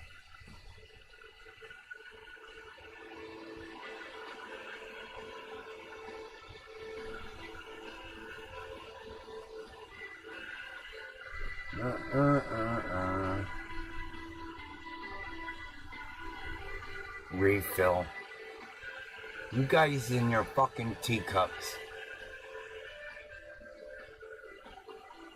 New dense fog advisory for several locations in California, including Merced, Just get one goddamn cup, and you wouldn't have to run back and forth, back and forth, back and forth. Expect low visibility, which could make driving conditions hazardous. Yeah, that's a teacup. 20 ounce.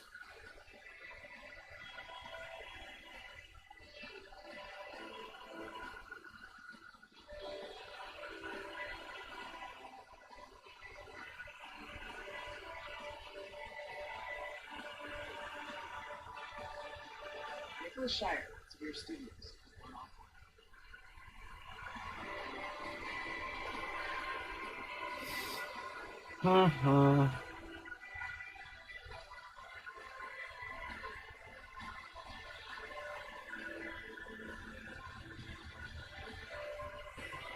Let's check in on the special weather statement for Center, Richmond, Deerfield, Greenland, and Snyder counties in Pennsylvania. A lake effect snow band is moving through the region capable of quickly reducing visibility to less than No, a This band is shoulder. producing extremely heavy snow. Drinking coffee. Currently, it is stretching from northeast of Clearfield to northeast of Lewiston, and is moving east at 25 miles per hour. If you're traveling on Interstate 80, keep an eye out between Tylertown and Lamar Exit, specifically between mile markers 133 and 160. Holy fuck, it's bitter cold. Yeah. Do it again, I missed it. Rapid visibility change. Go inside, defrost it, and come back out. I want to see it. Slow down, allow extra time for the journey. Stay safe. Here's a live traffic camera in Kansas City, Mall, which is major snow. Echo, what's the temperature? Right now, it's 26 degrees Fahrenheit.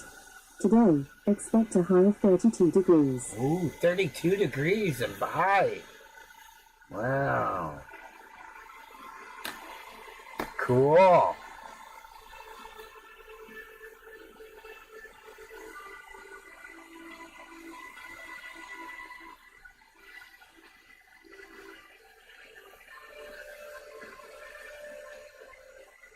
Looking at the week ahead, Sunday shows the highest chance of severe weather in Ryan Fall Raw Range, 70% chance. There's a strong possibility of going live.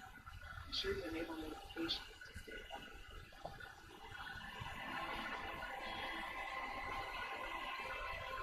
A new snow report just came in from Rhode Island, New York, and Seneca County. Just 1 minute ago, we've got trained spotters on the ground keeping us up.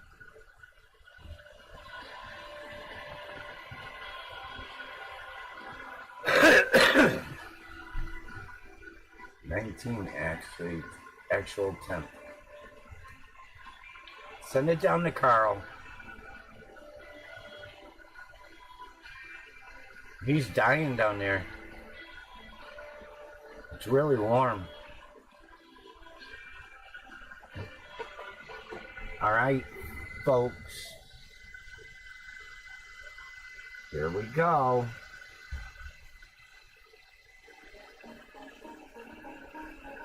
Here. Total opposite side. All right, let's clean it. This is for a customer.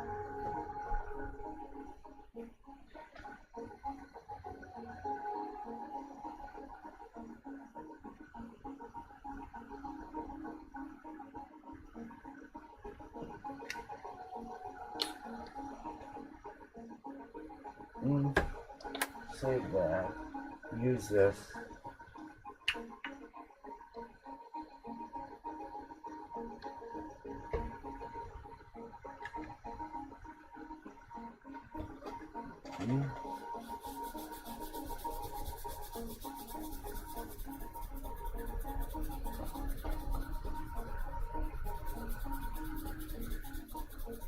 Here's a quick update on the winter weather advisory for Montgomery, Robertson, Stewart, Sumner, and Wilson counties in Tennessee. Freezing rain is expected, with ice accumulations up to 1/10 of an inch, making travel difficult. This advisory will expire in 6 hours and 19 minutes.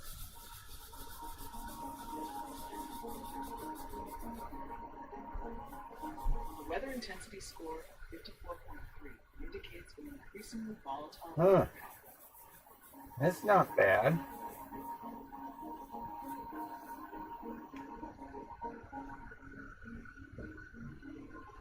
It came out fucking awesome, bro. Here's the latest update on the lake effect snow warning for southern Hudson County.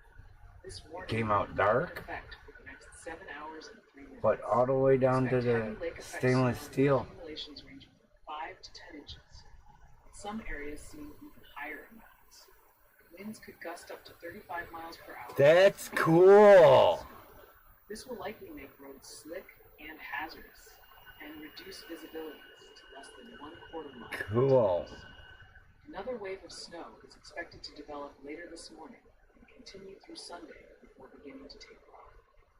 Please exercise caution if you must travel, and stay tuned for further updates.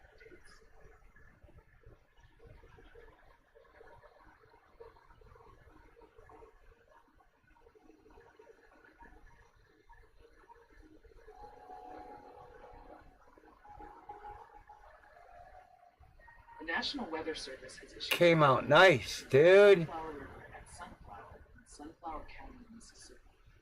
Minor flooding is occurring in forecasting. Hey everyone.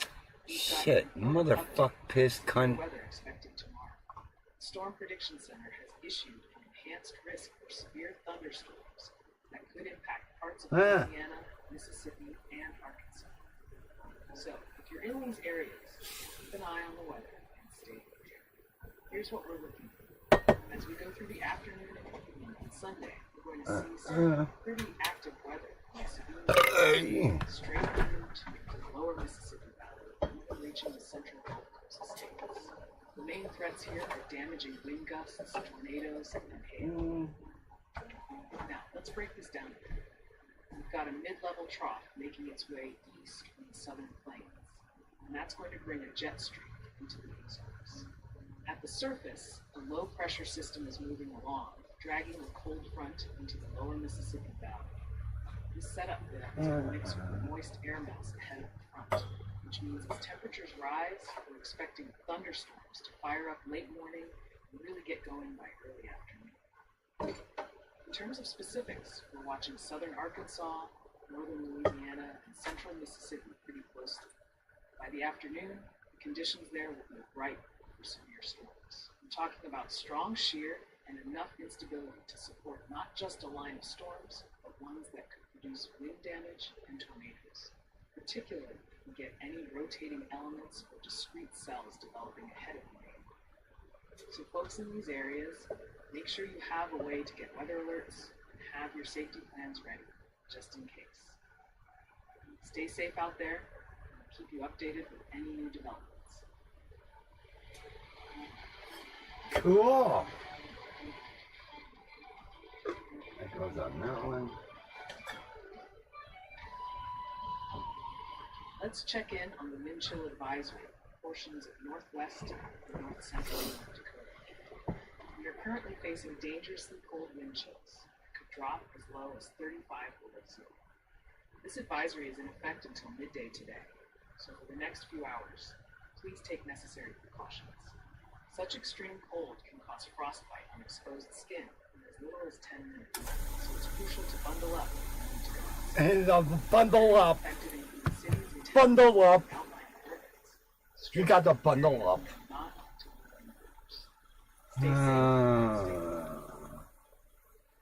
Back. Photos. A new snow report just came in 10 miles west Reload. southwest of Wilmington, Upshur County, West Virginia. This was reported just 5 minutes Add ago. to Significant snow. This report shared comes to us from album. broadcast media. Hey folks, let's talk about what we're expecting as we head into London, specifically for our friends. The Storm Prediction Center has highlighted a marginal risk for severe thunderstorms, so let's break it down. We've got a large mid-level trough. That came out pretty good. Damn. This setup is bringing in some moisture, surface dew climbing into the seas, parts of northern Florida and southern Georgia. As things warm up Monday morning, Yeah. some isolated thunderstorms popping up in the area. Main concern here, potential for some gusty wind. Yeah. The greatest risk is expected when we see those faster. I don't know what to do for Dylan. However, it's worth noting that the stronger dynamics with this system are going to stay north of the moistest areas, and the convergence along the line isn't expected to be particularly strong. This should help keep any severe weather threat more localized. So, I don't know either what to do for northern Dylan. or southern Georgia, keep an eye out for those gusty winds with any storms that develop, but the overall severe threat should be limited. Stay tuned for more updates as we keep you informed on the latest weather developments.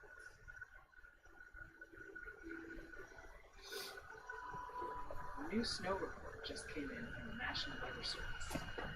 About 2 miles southwest of downtown Rapid City in Pennington County, South Dakota, there is snow with a depth of 2.5 inches.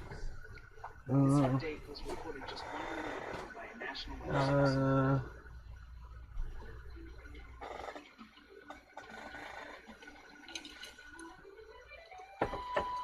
Attention everyone, we continue to have a top priority. Ice storm warning 55 Fahrenheit here. Yes, This warning is set to buddy. expire in 7 hours and 59 Yeah. minutes. We are expecting significant icing. Total Why do we know? accumulation Why do we need to know the temperature inside an ATM? 1/4 to 3/4 inch. The impacts are severe.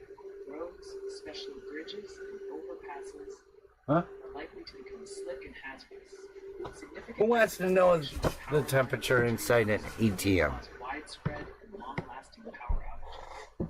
Please expect power outages and tree damage due to the heavy ice. Travel could become impossible, so please exercise extreme caution. Wait until them trees start snapping Bringing wind chill values dropping because of the ice.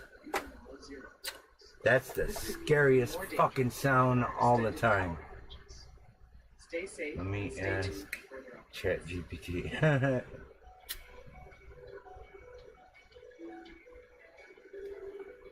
Oh my God, Jimmy.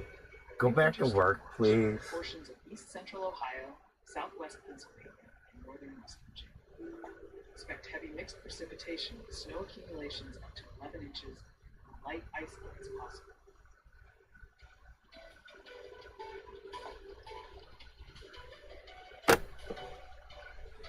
Knowing the temperature inside an ATM can be Coastal Nassau County, important for several reasons. as well as southeast Georgia. Sub-freezing temperatures expected. Protect plants, pets, and vulnerable individuals from the cold.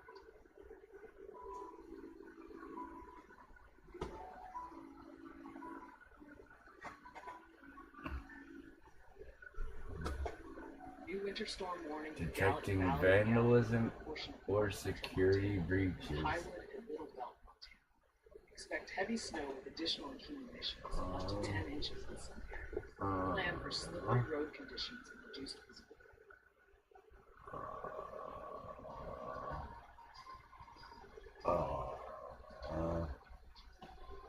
The National Weather Service has issued a winter weather advisory for the That's too Madison River small. Valley and Missouri headwaters. Too small. Expect an additional 2 to 4 inches of snow, creating slippery road conditions. Slippery road conditions. I don't know what to do for Let's Dylan. check in on the special weather statement currently affecting Center, Mifflin, Fairfield, Union, and Snyder County, Yup. Pennsylvania. We are experiencing a lake effect snow band that is reducing visibility Delete. significantly to less than a quarter of a mile, Delete. dumping heavy snow at a rate of 1 to 2 inches per hour. Right Delete. now, the snow band is moving east at 25 miles per hour. If you're traveling on Interstate 80, be aware that this affects the stretch between the Kylertown and Lamar exits, mile markers 133 to 164. Additionally, Interstate 99 is impacted between mile markers 77 and 85. Please exercise extra caution while driving, as conditions can deteriorate rapidly. Make sure to slow down, allow extra travel time, and be prepared for slippery roads. Stay safe out there. Okay, I will.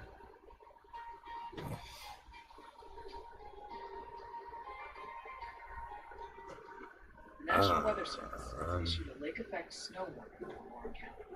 Expect heavy snow and slippery roads.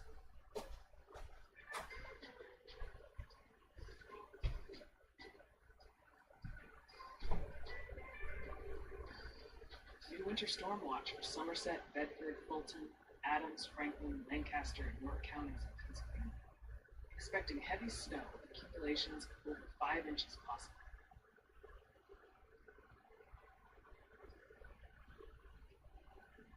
The National Weather Service has issued a winter weather advisory for McKean County, Pennsylvania. Expect up to 2 inches of snow, causing slippery road conditions.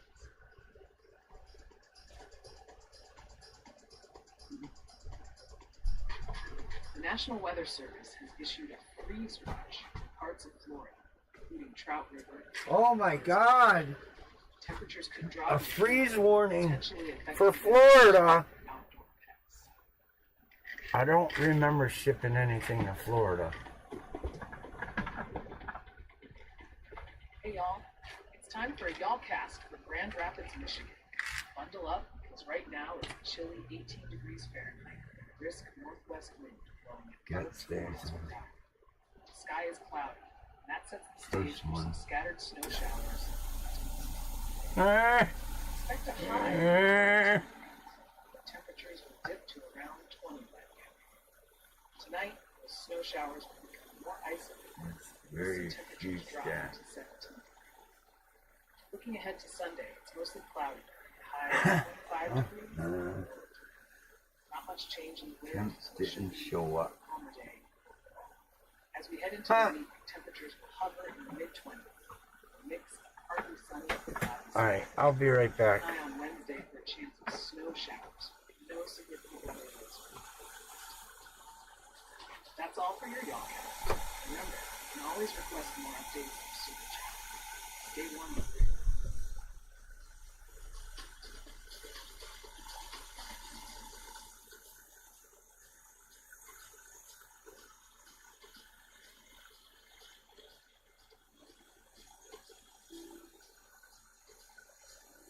The weather intensity score of 49.2 reflects increasingly potent weather.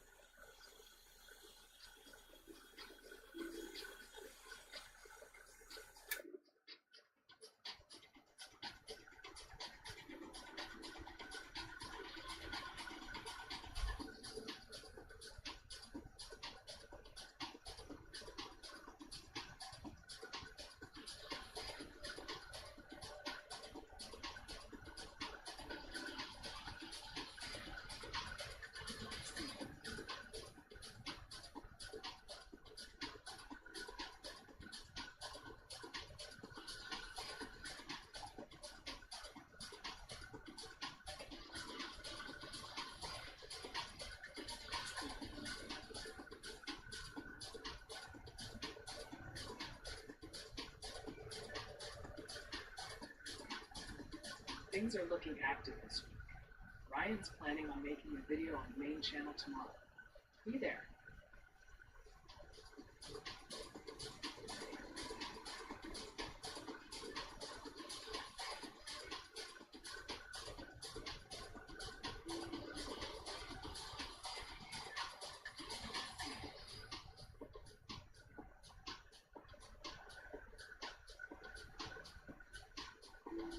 Let's check in on the flood warning at the Coquille River at Coquille, Oregon. This warning is in effect as minor flooding is occurring and is expected to continue through late Monday evening. Currently, the river stands at 21.1 feet, which is just over the flood stage of 21 feet, with a forecasted crest of 22 feet in noon today. This situation might lead to flooding of farmland and low-lying areas throughout the floodplain. The river is expected to fluctuate near flood stage before gradually decreasing. This crest is similar to the one experienced on February 28, 1999. Residents in Coos County, please stay informed and take necessary precautions to protect your property and ensure personal safety. Do not attempt to drive through flooded areas.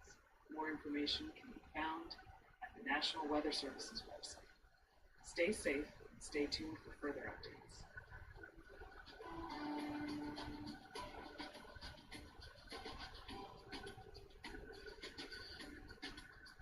The National Weather Service has issued a lake effect snow warning for southern Herkimer County, New York.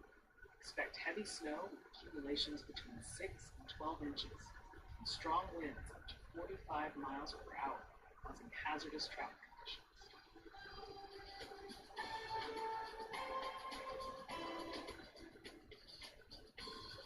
New lake effect snow warnings in effect. Expect heavy snow in Ashtabula, Goga Lake, Cuyahoga, Medina, Portage, and Summit counties in Ohio, as well as Crawford and Erie counties in Pennsylvania. Roads will likely become slick.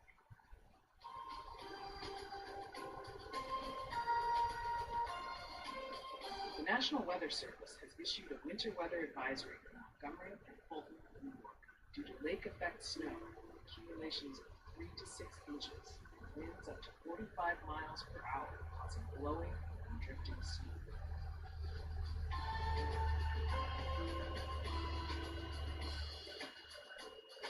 The National Weather Service has issued a winter weather advisory for Lorraine and Mahone counties in Ohio.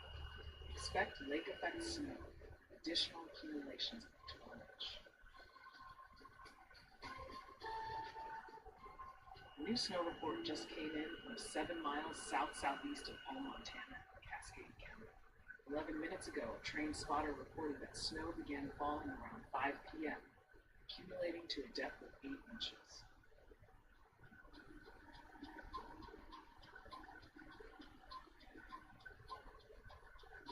Here's a quick update on the wind advisory affecting the east slopes of the Sacramento Mountains below and above 7,500 feet in the southern Gila region highlands.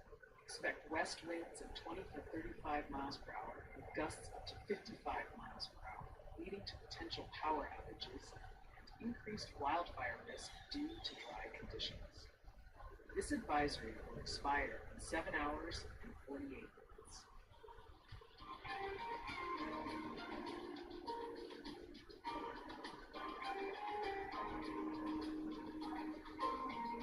New winter storm warnings issued for several counties in Illinois and Iowa. Expect significant snowfall with accumulations between 4 and 8 inches along with gusty winds. Areas affected include Hancock, McDonough, Clark, and Scotland counties in Illinois, and Lee County in Iowa. Be prepared for difficult travel conditions due to slick roads and reduced visibility.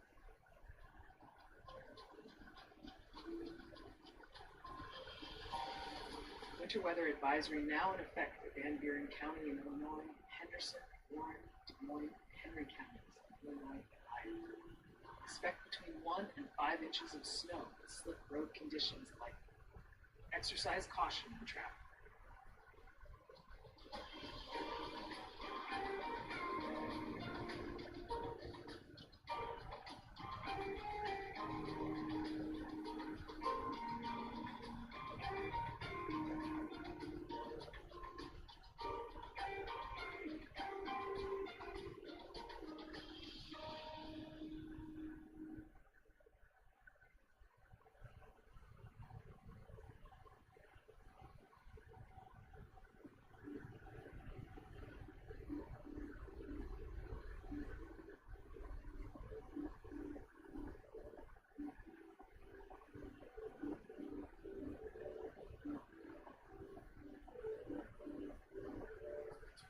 The National Weather Service has issued a winter storm warning for portions of central and east central Illinois.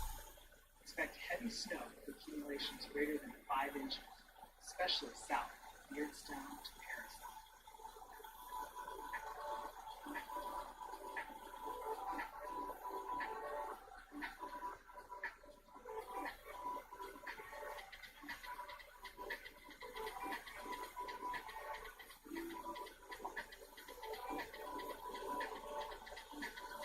It's 10:16 a.m. ET.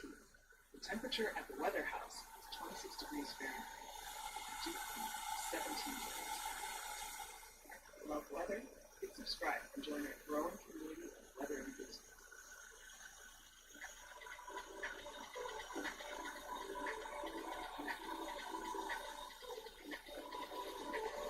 The National Weather Service issued a special weather statement for Center, Clinton, Deerfield, and Richland County. A lake effect snow band is causing low visibility conditions. Please drive carefully. Multiple new storm reports coming in just now. First, in Hill County, Montana, about 15 miles north of Woodbury, we're seeing a snowfall of 2 to 3 inches. A strong east wind is causing drifting snow, making travel potentially hazardous in the area. Please exercise caution if you're out on the roads.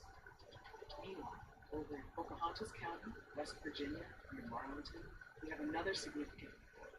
About 6 miles northwest of the town, there's been a substantial snowfall of 6.5 inches reported just a few minutes ago by the public. Stay tuned for more updates, and as always, stay safe.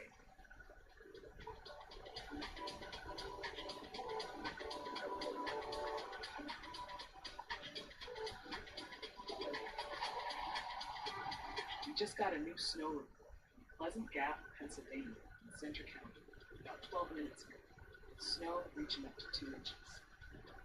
This information comes from the public.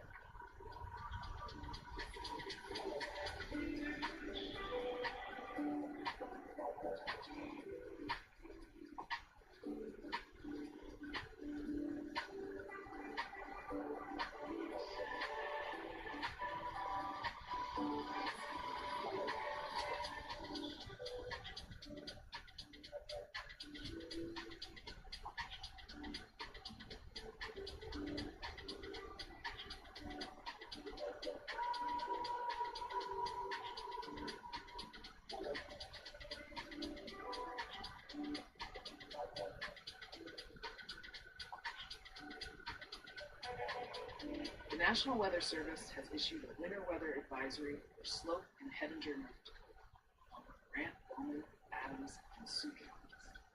Expect snow with accumulations between 2 and 5 inches.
Multiple new storm reports are coming in just now.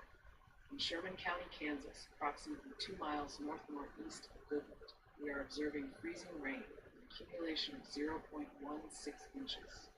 This report was gathered through automated surface observing systems and indicates that the freezing rain is expected to continue through 8 a.m. Mountain Time.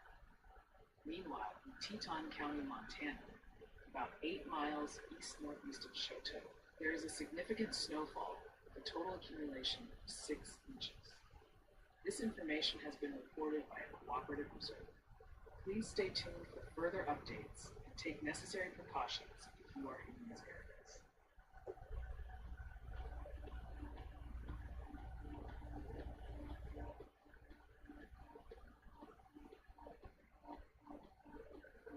We just got a report of freezing rain happening 1 mile northeast of Hill City, Kansas, in Graham County. This was reported just 1 minute ago, and the event is expected to last through 8 in the morning Mountain Time, or 9 in the morning Central Time, with a thickness of 0.12 inches. This information comes from the automated surface observing systems.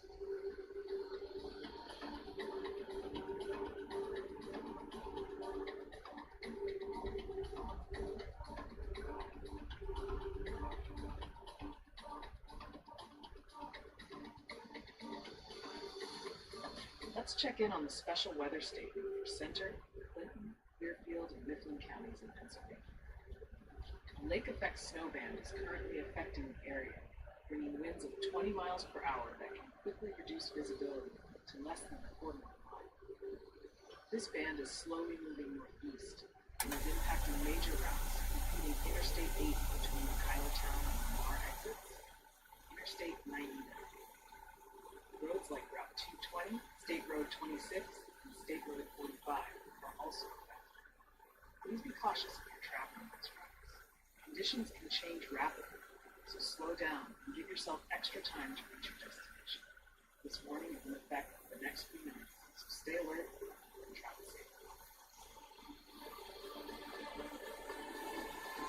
A new storm report just came in 1 mile east-northeast of Redwood County. As of 1 minute ago, freezing rain is expected to continue at 8 a.m. Mountain Time, 9 a.m. Central Time. Accumulation of 0.87 inches. This report comes from the Automated Surface Observatory.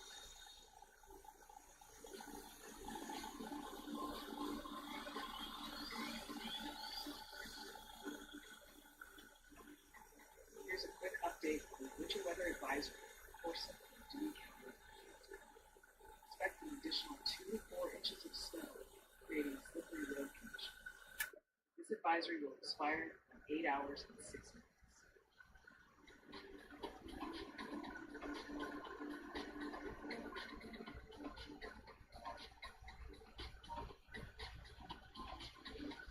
We just got a new snow report from Kingvale, California, and Nevada County. About 4 minutes ago, Caltrans District 3 reported 10 inches of heavy snow falling over the past 24 hours. This update comes to us from the Department of Highways. Sonic. Sonic the Hedgehog. Here's a live traffic camera in Douglas County, Kansas, which is under the winter storm. Sonic. Sonic, Sonic.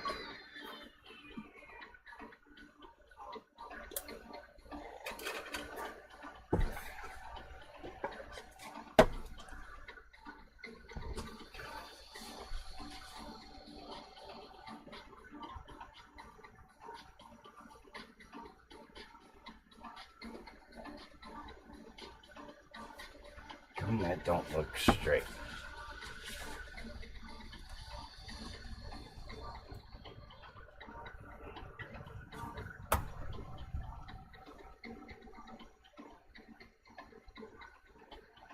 Sonic.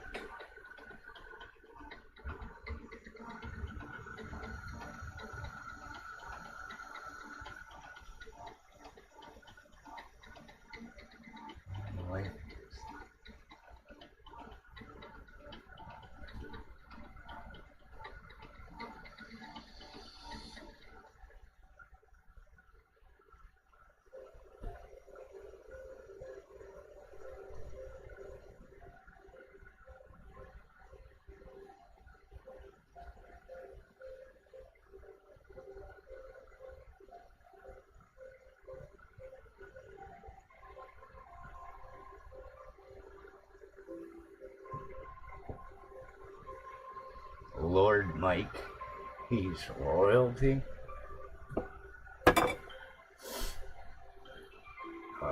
Sonic the Hedgehog. Pinterest.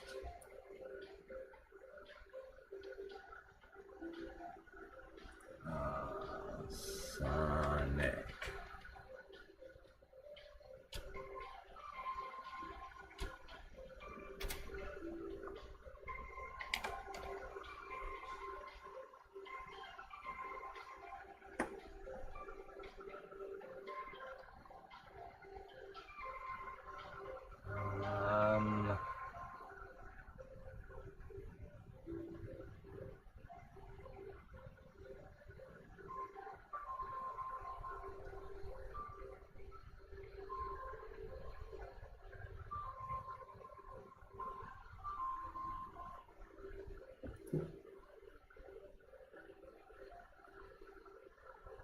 Multiple new storm reports coming in this afternoon.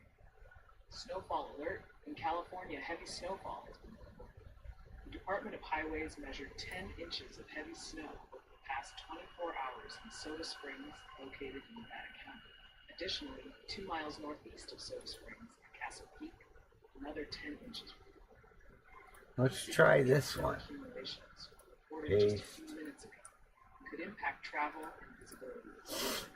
Adjust. In Kit Carson County, Colorado, 5 miles south of Burlington, freezing rain has been measured at a quarter inch at midnight through 8 this morning Mountain Time. This report also came in just now and may result in hazardous road conditions.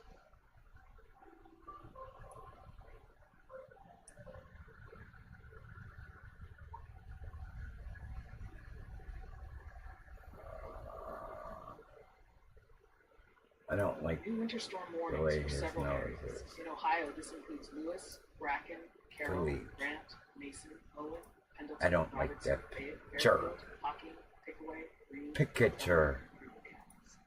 In Indiana, Fayette, Union, and Wayne counties are affected, along with northern Kentucky. Expect heavy mixed precipitation and difficult travel conditions.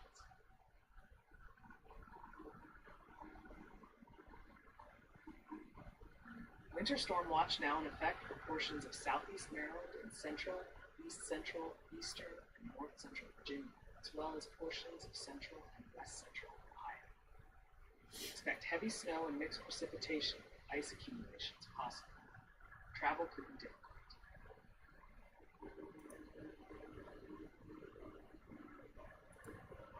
Let's check in on the winter storm watch for parts of Virginia and West Virginia.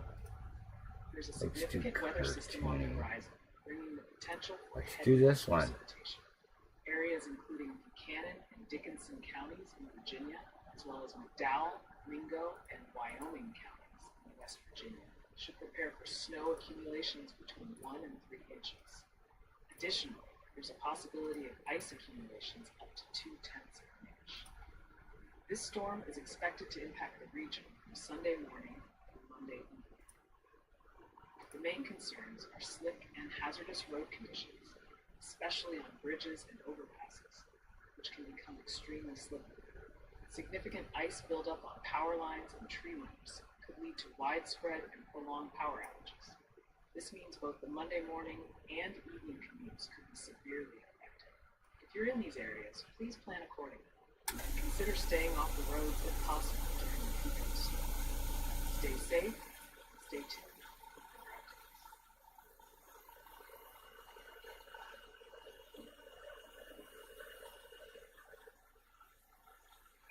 The National Weather Service has issued a flood warning for Cheetah River at Thatcher L and D, affecting Calhoun, Union, and Bradley counties.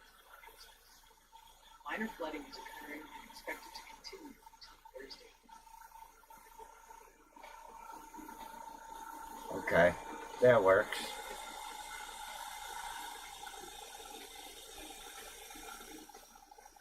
Attention folks, we are continuing to monitor top priority weather affecting Iron, Madison, and Reynolds counties in Missouri. The ice storm warning is in effect, set to expire at 9 hours and 44 minutes. We are expecting significant icing, snow and sleet accumulations up to 2 inches. Ice accumulations potentially reaching between 4/10 and 3/4 of an inch. Power outages and tree damage are likely, and travel conditions could become so please plan accordingly and stay safe.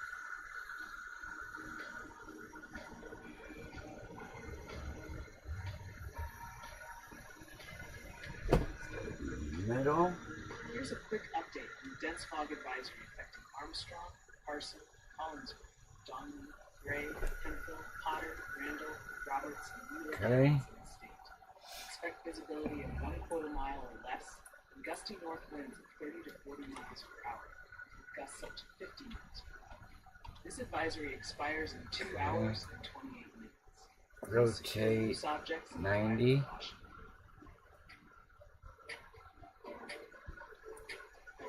Shift.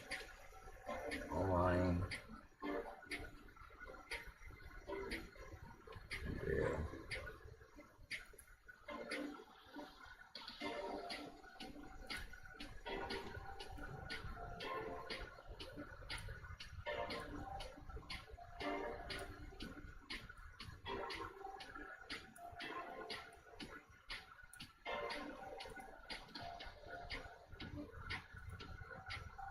Undo. I like that better. Okay.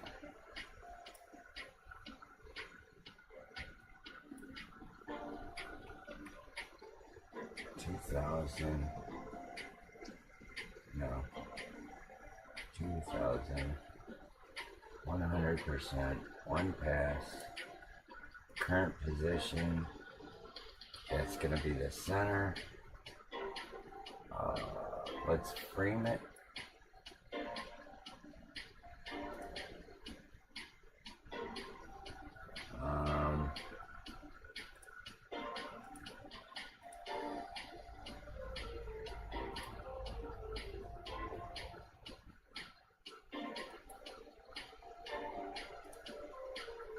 Here's a live traffic camera in Kansas City, which is under the winter storm warning. Why won't it frame?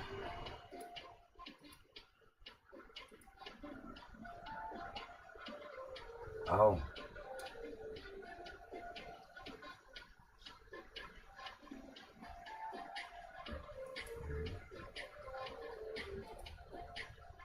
The National Weather Service has issued a flood warning for the Black River and Black Rock in Arkansas. Minor flooding is occurring and expected to continue, affecting low-lying areas in Lawrence, Independence, and Jackson counties.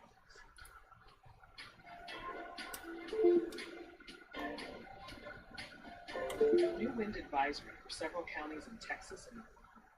North winds up to 35 miles per hour expected in Hansford, Hutchinson, Moore, Sherman. Why is it going in a G-lock?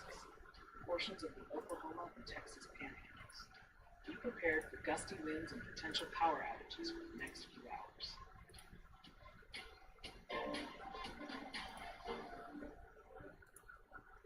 New dense fog advisory for Potter and Randall counties in Texas, portions of the Oklahoma and Texas panhandles. Expect very low visibility. Drive with caution. Hello.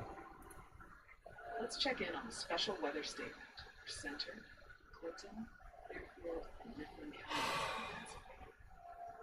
A lake effect snow band is currently impacting areas, bringing gusty winds around 20 miles per hour. This can sharply reduce visibility to under a quarter of a mile, particularly affecting drivers on Interstate 80 and Interstate 99, as well as several state roads. If you're traveling in these areas, be aware that conditions can change rapidly. For fuck's sakes, he's worse than Jimmy when she's mobile. DJ, how much you selling your tile in frame for? I don't know, maybe 20, 25?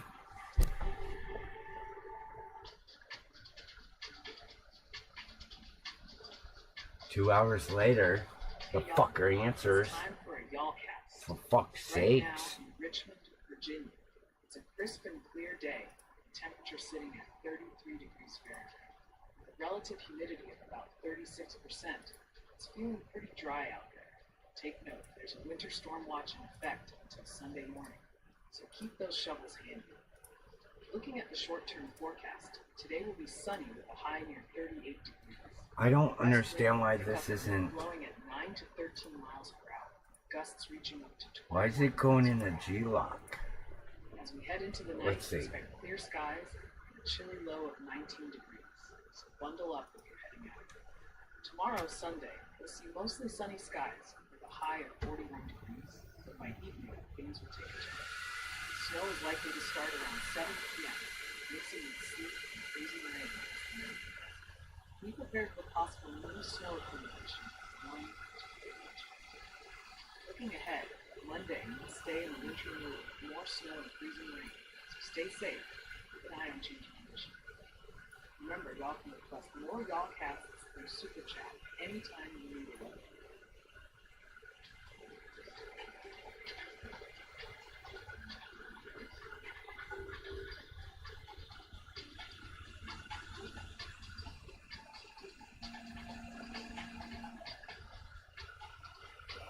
Okay.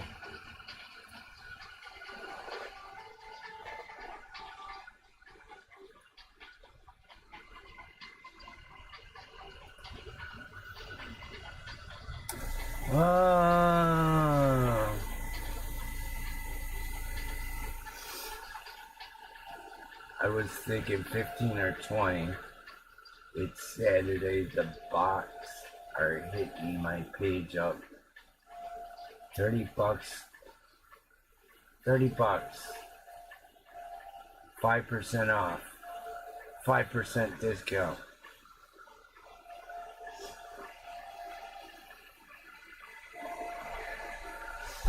Yeah, 15-20 bucks sounds reasonable. Or 25.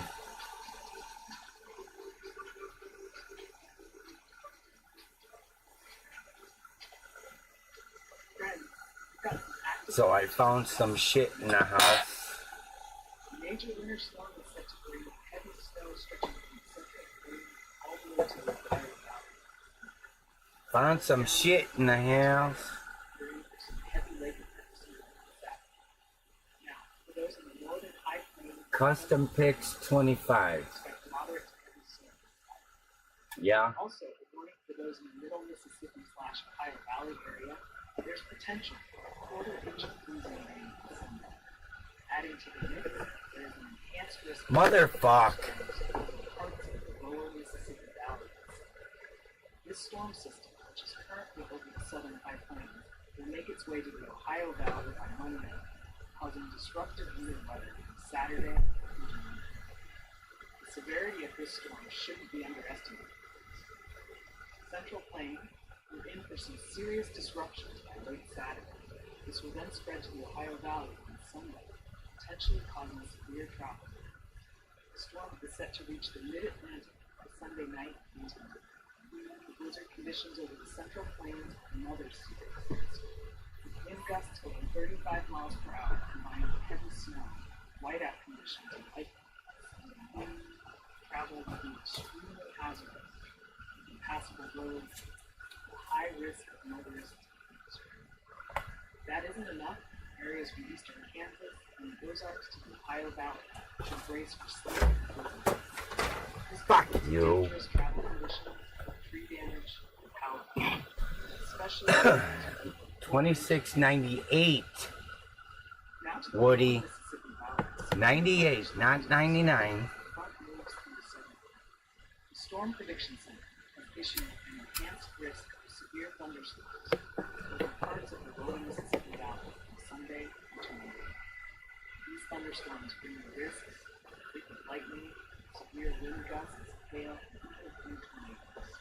For those in the vicinity of the Great Lakes and Northeast, cold air and upper Fucking level did it energy again. cause heavy lake effect snow downwind from Lake Ontario through Sunday.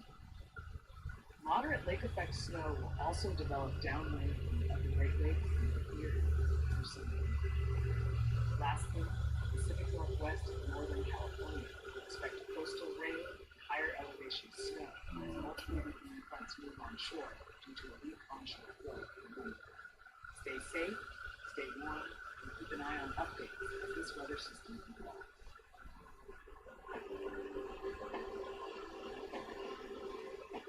No, it's got to be an even number. Let's check in on the winter 26.98. storm warning for Benton and Camden, Missouri. This warning is in effect for the next few minutes and impacts several counties including Pickens, Reeves, Warren, Morgan, Pulaski, Phelps, Dallas, and Martin. Expect heavy mixed precipitation with snow and sleet accumulations between 2 and 5 Fucking inches, and ice accumulations between 2/10 and 1/2 inch. Such conditions 1.1K watching. become nearly impossible, so please take extra precautions and must be mindful. And he's got an AI running his Advisories and make sure you have fucking stream. stay safe.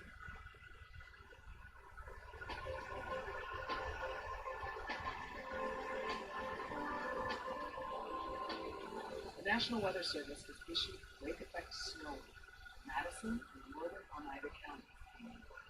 Expect heavy snow with gusty winds making travel difficult.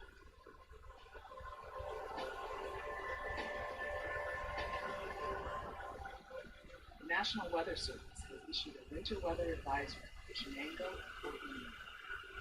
Expect lake effect snow and gusty winds making it hard sleep.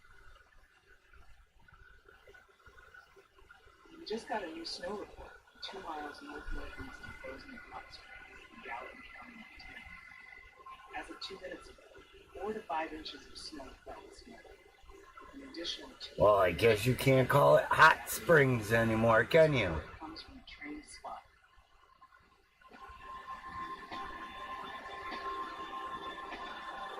Here's a live traffic camera in Flat City, MO, which is under a winter storm.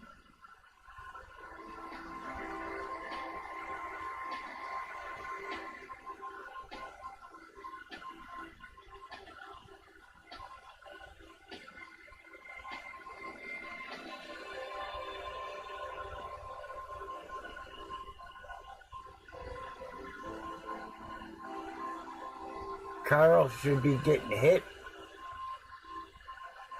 pretty soon. Carl, you still with us, buddy?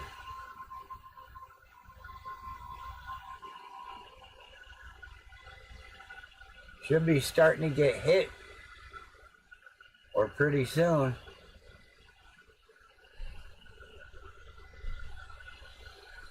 Carl, are you still with us, buddy?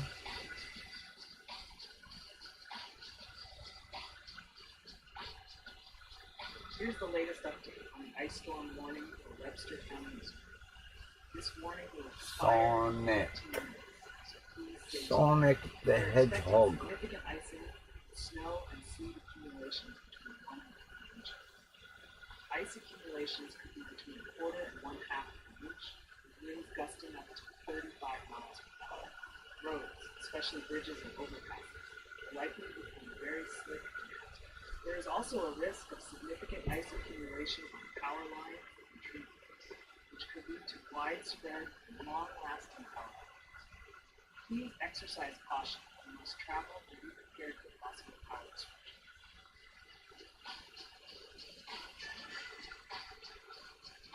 Based on the latest forecast analysis, there is a 7% chance that Ryan goes live on the main channel today.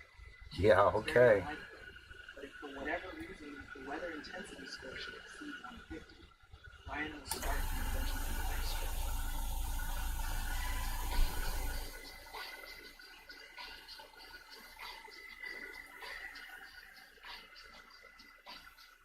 Four hours ago. Yeah, baby. Oh God, stop the stream. Stop the fucking stream.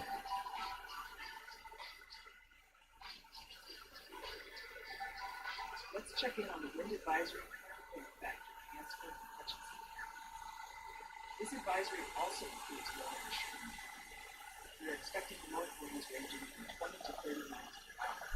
This advisory will be in place for the next few hours.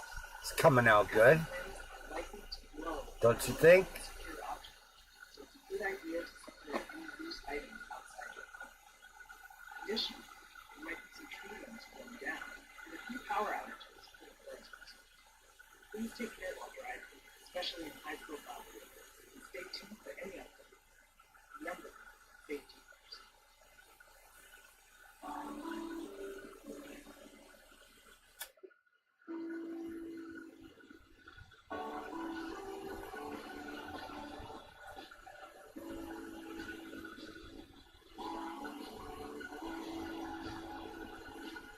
New flood warning issued for the White River at Augusta, Cache River near Patterson, and the White River at Clarendon.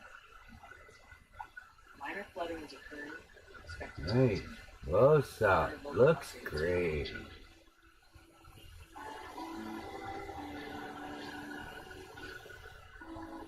Attention to everyone tuning in. We have a top priority.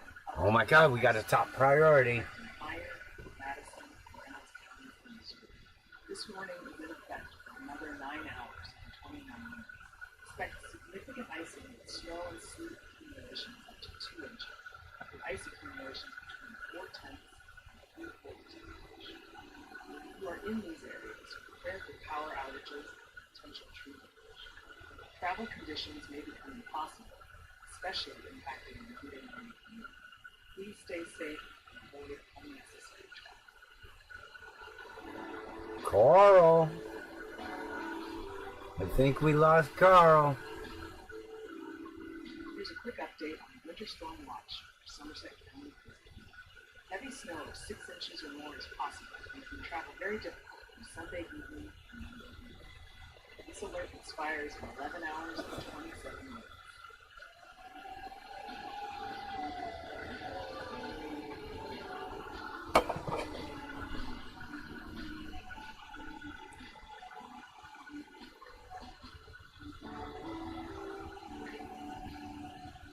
We lost Carl.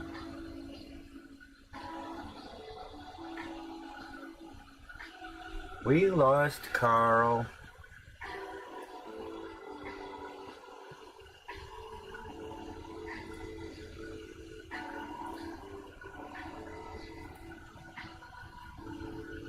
Thank you so much, Rusty, for the generous super chat. Man, that wind is whipping out there. Indianapolis, IN is home to the largest single-day sporting event in the Indianapolis 500. That's right. Now onto the weather. Currently in Indianapolis, it's mostly clear with a chilly temperature of 17 degrees Fahrenheit. The wind is coming from the west at 10 miles per hour. Humidity is at 70%. Heads up for a winter storm warning in effect from Sunday morning to Monday afternoon. Expect heavy snow with accumulation of between 4 to 8 inches and gusty winds up to 35 miles per hour. Today's forecast is sunny with a high near 25 and a low tonight around 19, mostly cloudy skies. Snow is expected to start early Sunday with a high near 27, possibly accumulating up to 3 inches during the day. Stay safe and consider delaying travel if possible. Thanks again for tuning in and supporting Wallbot with your super chat, Rusty. Stay connected for more personal and Yeah.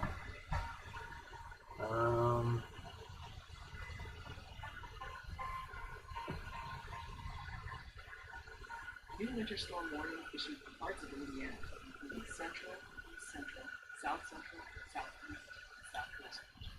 Expect heavy snow and mixed precipitation, with wind gusts up to 35 miles per hour. Prepare for possible power outages and difficult travel conditions.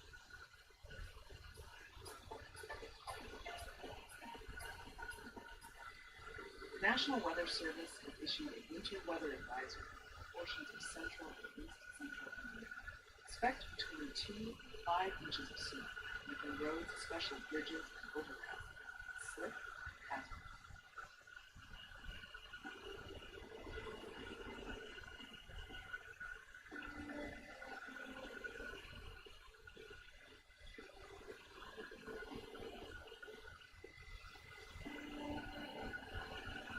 Hello, everyone. We're keeping a close watch on today's fire weather conditions, particularly across much of the United States. A critical fire weather warning is in place due to a strong upper-level trough moving from the southwest and southern Texas. This means we are expecting winds between 20 to 25 miles per hour, and stronger gusts possible in the mountains area. The humidity levels will be quite low, ranging from 10 to 15%, creating a prime environment for fires to start and spread rapidly. Critical fire weather conditions. Rolling. Carl, we're just talking about you, bud. While Arizona and Texas may be lighter than the risk remains due to slightly higher humidity, 15 to 20%. Remember, these conditions can change quickly. As the weather pattern I should measure this first might experience some elevated conditions before I paint it. Stay safe out there, and we'll keep you updated on each other.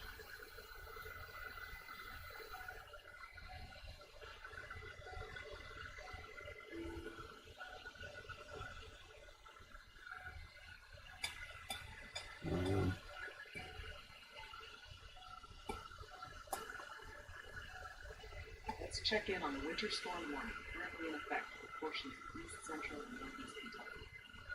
This warning is set to last until the early hours of Tuesday. So for the next few hours, 3.57. we're expecting heavy amounts of freezing rain along with some snow to hit the region. Total snow accumulations are forecasted to be between 2 and 4 inches, while ice accumulations could be as much as a quarter to half an inch. This warning covers a wide area, including east central, northeast, south central, and southeast Kentucky. most significant impacts are likely to be power outages and damage to trees due to the ice. Additionally, travel could become nearly impossible, particularly affecting Monday morning and commutes. Weather conditions will evolve over the next couple of days. Snow is expected to start developing on Sunday morning, changing to freezing rain in the afternoon. Some areas might see a switch to clean rain on Sunday night, before turning back to snow late Sunday night. The heaviest precipitation is expected Sunday afternoon. Please stay safe and consider delaying travel. Prepare for potential power outages by charging devices and securing necessary supplies. Stay tuned for further updates as this winter storm.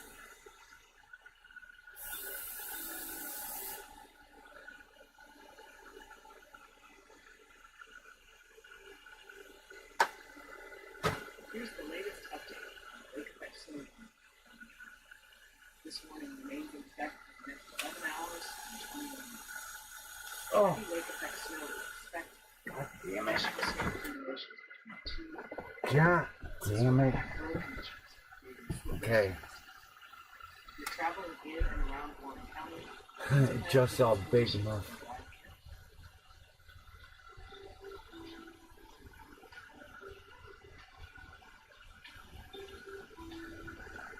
the National Weather Service has issued a winter storm watch for Avery and Burke Mountains, South Carolina. Expect significant ice and possible ice accumulation. Yeah. Wind gusts Sonic the Hedgehog.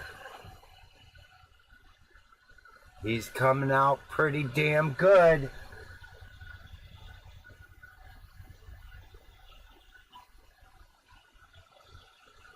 Not disformed.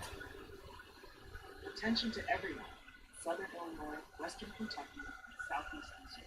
Disfigured. An ice storm warning set I to didn't expire chop off his head. in 5 minutes. This storm is bringing significant icing with snow and sleet accumulations up to 2 inches, and ice accumulations ranging from 1/4 to 3/4 of an inch. Thank you, thank you. Bridges and overpasses. I don't think you've seen the last There's one. a high risk of widespread and long-lasting power outages. Ice, Here. power lines, and trees. It is advised to avoid travel as it could become impossible. An Arctic blast will follow the storm, dropping Albums. wind chill values into the Here. single digits or below zero in most areas. This poses additional dangers, especially Yeah. extended Copy link. Stay Create. safe. Keep warm. Copy. Here's the last one, Carl. Came out good.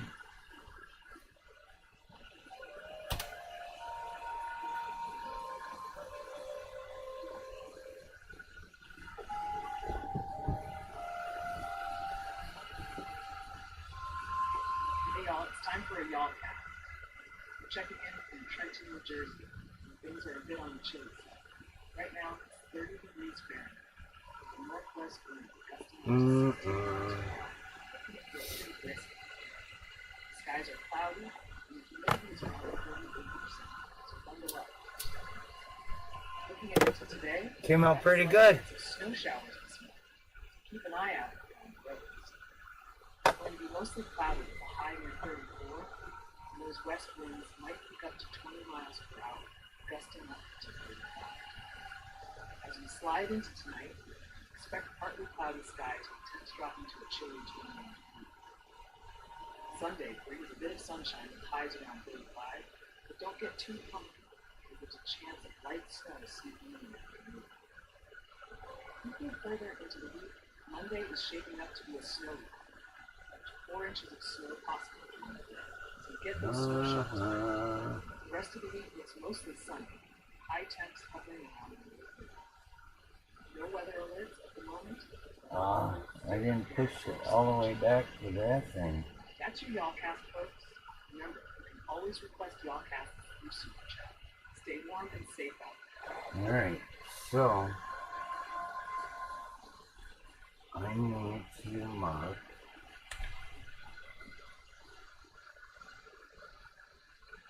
here's the sun. Let's check in on the wind chill advisory for the 40-mile country on the Upper Tanana Valley. This advisory affects areas including chicken, eagle, northway, and toad. So Expecting very cold we will temperatures, move potentially this as low as 55 below zero. to the This center, advisory is in effect through noon Alaska Standard and Time on Saturday. The extreme I cold can leading to hypothermia and proper use precautions are move. not taken. Please ensure you are dressed warmly and limit your time outside. Protect yourself by wearing layers and covering exposed skin. Stay safe and check in on your neighbors, especially the elderly, who may be more vulnerable to the cold. We'll continue to monitor the situation and keep you updated.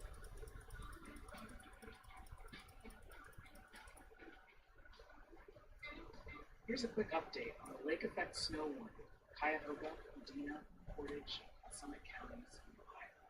Expect heavy snow with accumulations up to 1 to 2 inches and snowfall rates of 1 inch. Why isn't it moving? Roads, especially bridges and overpasses, will likely become slick and hazardous, so plan for slippery conditions. This warning expires in 7 hours and 17 minutes. Things are looking active this week. Ryan's planning on making a video on the main channel tomorrow. Be there.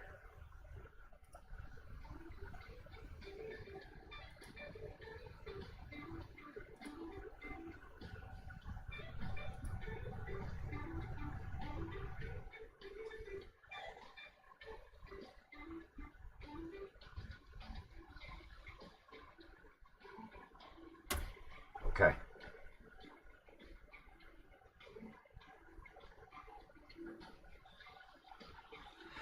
All right. Start.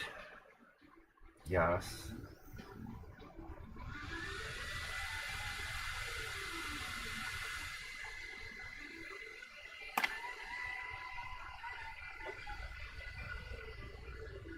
All right. I think we're getting the hang of this.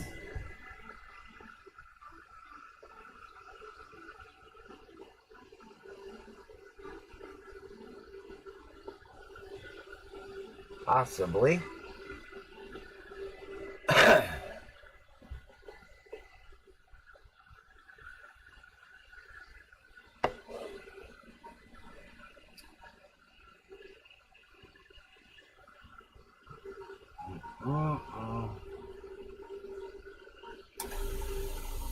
Here's a live traffic view in Kansas City, Nevada, which is under a winter storm.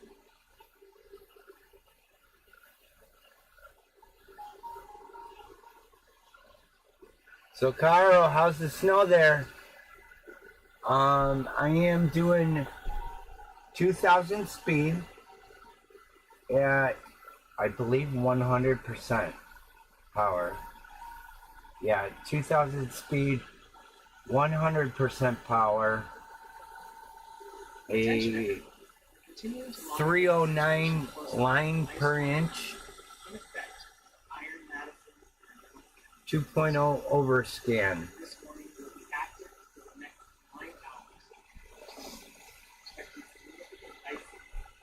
Not yet.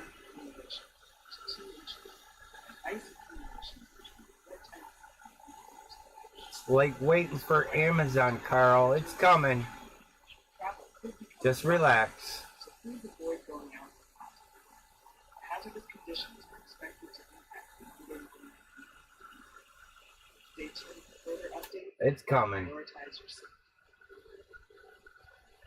You got a tracking? No, me and Mike didn't get a tracking number, so. Here's a quick update on the lake effect snow warning, Crawford and Northern Area. We didn't get a tracking number, so you can't track it. I promise, it's coming. We sent it.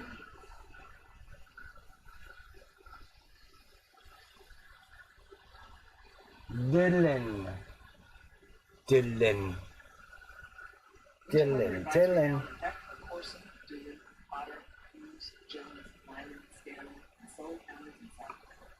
Expecting up to 4 inches of snow for the next few hours, and slippery road conditions. Welcome to today's weather update. We have a significant winter storm on the horizon, moving from the southern high plains eastward to the Ohio Valley by Monday. This storm is expected to bring a range of disruptive weather. Man, that storm just comes straight down. And It's got a fucking bullseye. The storm will generate moderate to heavy snow. It like comes all together and then comes down. As we move into Sunday, the storm will spread to the Ohio Valley. That's fucking funny as fuck. In particular, areas from central Kansas to Ohio. It's got the bullseye. It's coming. 60 to 90% chance of at least 8 inches of snow. For some, this could be their heaviest snowfall in a decade. By Sunday night into Monday, the storm is expected to reach the mid-Atlantic, bringing along moderate to heavy snow as well. Blizzard conditions are expected to develop over the central Kansas. High winds, gusting over 35 miles per hour, along with the heavy snow, create whiteout conditions by Sunday morning. This could lead to extremely hazardous travel conditions, impassable roads, and a high risk of motorists becoming extreme. Tomorrow when you go live, I'll come and show you. That's if you can get out your door. Tree damage and power outages are also likely in areas with over a quarter-inch of ice. We're gonna see fucking Carl coming out the top window of his house, screaming, fuck you, Mike, fuck you, DJ. Enhanced risk of severe thunderstorms over parts of the lower Mississippi Valley Sunday and Monday morning. I'm an hour north from KC.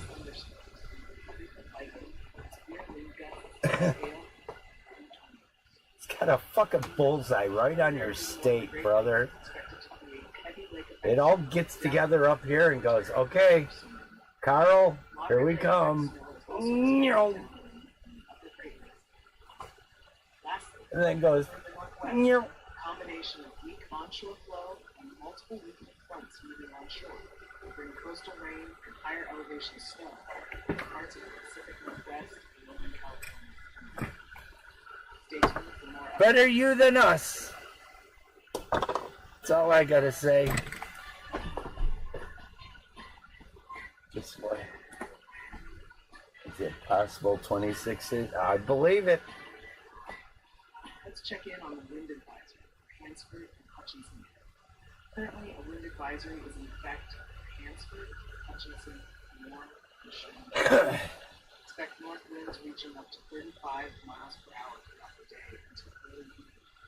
These gusty winds can scatter unsecured objects and potentially break tree roots, leading to some power outages.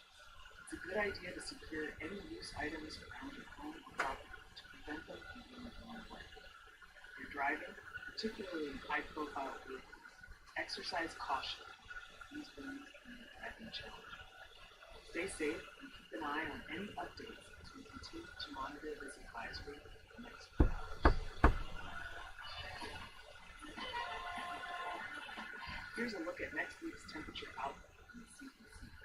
Areas in warmer colors expect above average temperatures, and cooler colors represent below average temperatures. The weather intensity score of 50.1 indicates an increasingly volatile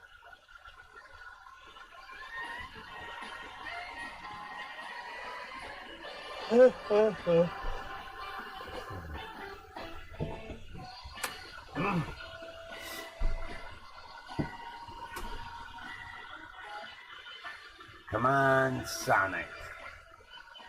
Hey folks, let's dive into the latest from the Storm Prediction Center. Hey folks.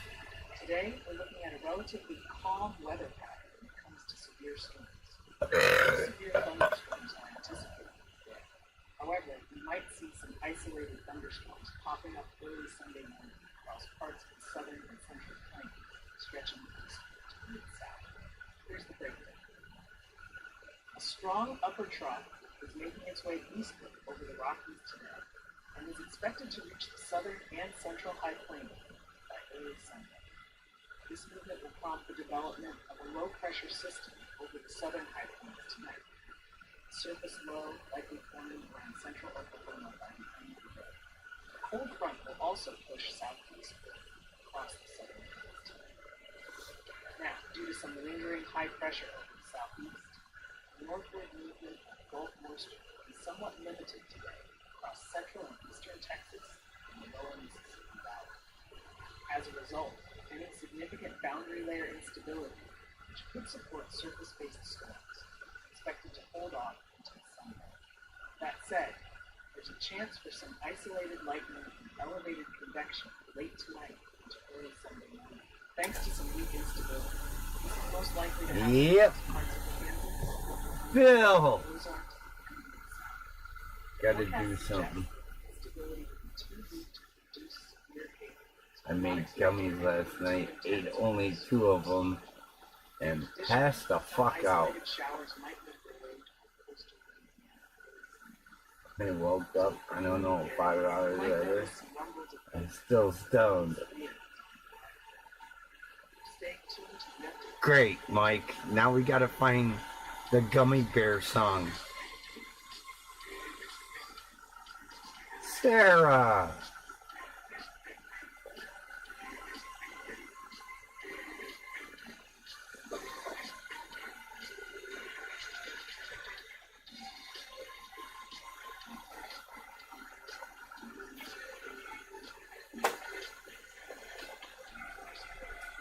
Sarah! What do you think about this tumbler?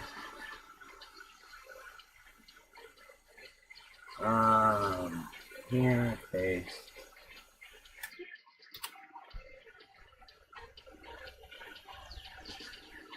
Yeah, baby. I'm doing one for Dylan right now.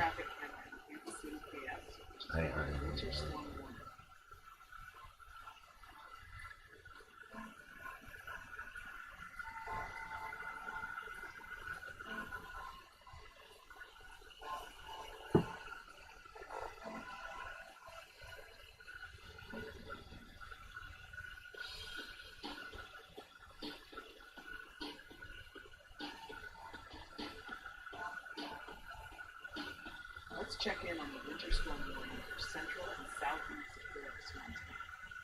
Heavy snow is expected to continue, adding an additional 2 to 4 inches on top of it. This warning affects central and southeast Phillips, Garfield, Upper Missouri River. The warning is in effect until 5 p.m. Mountain Standard Time this afternoon, so conditions will remain hazardous for the next few hours. Roads, particularly bridges, will be slick and hazardous, so please drive with caution. Visibilities could drop below a quarter of a mile due to falling and blowing snow. If you're planning to travel, expect slippery roads. There's a Lewiston. Stay safe and stay cool.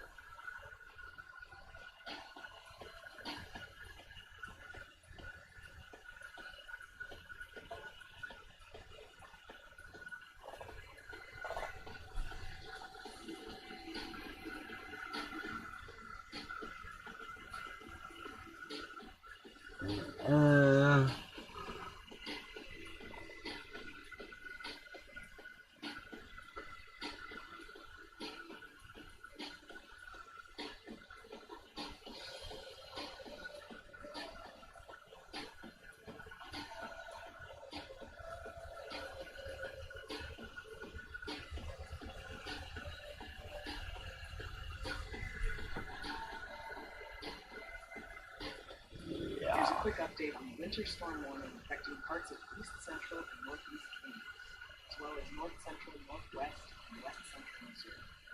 Expect heavy snow, sleet, and ice with gusts up to 40 miles per hour, making travel difficult. This warning expires in 4 hours and 48 minutes. It's intense. Intense, they say.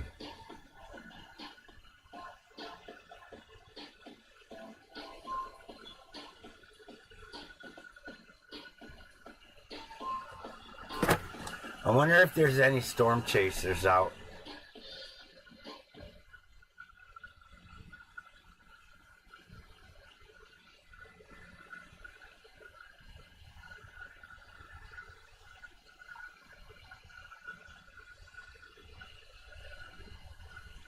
Yeah?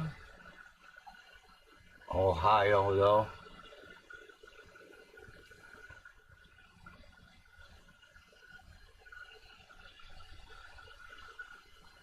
Come on.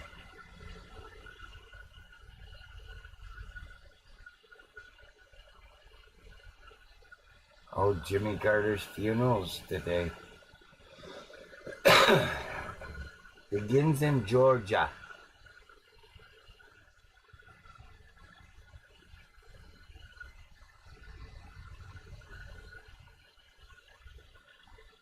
What the fuck is wrong with this TV? Nothing brings us together like Eggland's best eggs. Always so fresh and delicious, plus superior nutrition. For us, it's eggs any style, as long as they're the best. Eggland's best.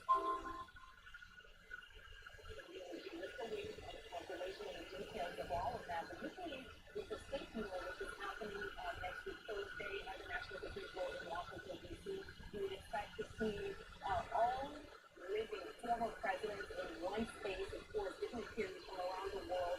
All those pictures have yet to be released, but we're expecting to perhaps maybe we could see the Obamas, the Clintons, the Bush family as well there as the National Pictures World. And of course, there's a full mourning period before we get there. Carter's body will lie in repose at the Carter Center in Atlanta for a few days. The public can go and visit with him and pay their respects, and then the body will be flown on Tuesday to Washington, D.C., where he will lie in state at the U.S. Capitol, where people can also go there and visit with him as well before that state funeral next week, Thursday, Gio. Right, Faith Bouvet, right there in America's Georgia. Faith, thank you so much. We want to go ahead and talk about the life and legacy of Jimmy Carter now, so we're joined by ABC's contributor.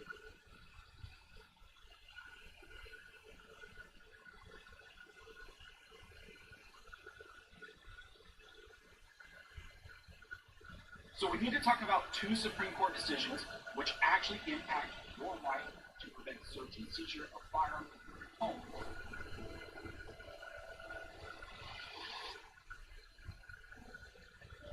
Now, really quick before we check this video, I want to thank one of the main supporters of this channel, which is First One. Check out First One, you can link down below, you get supplements and all of that. And then also they do a fitness challenge every single year at Engraving brand.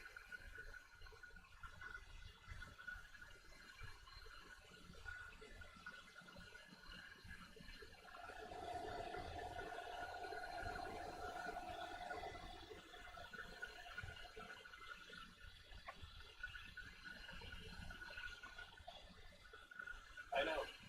It's a big mess. But I decided I'd not be to the shop today, so I figured out how to get my circular logo to look like a circle on my 20-inch complex. Today, I'm late.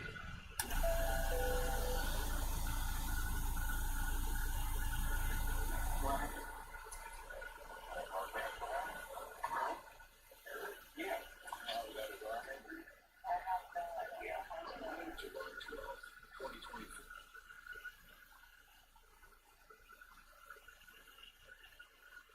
Pennsylvania, New Jersey.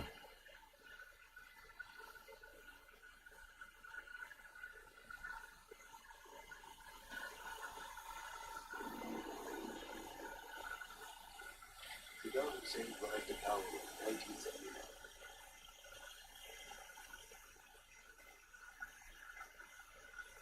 A rapper and YouTuber known as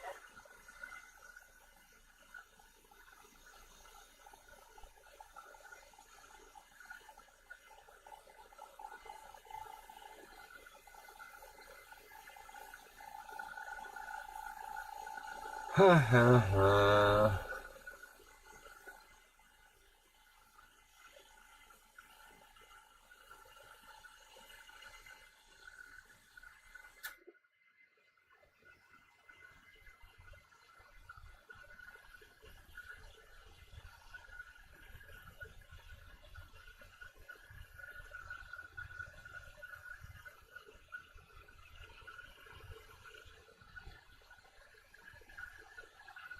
Judge Lawrence Leonard agreed on December 30th. New Year's Eve. New Year's Eve. New Year's Eve. Yeah, New Year's Eve. To release him, where he was held in the jail, the Western Tidewater Jail, since December 17th. So he's arrested on the 17th, he gets raid on the 18th. That's the don't you get arrested at the same time you get raid?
victim witness point of view.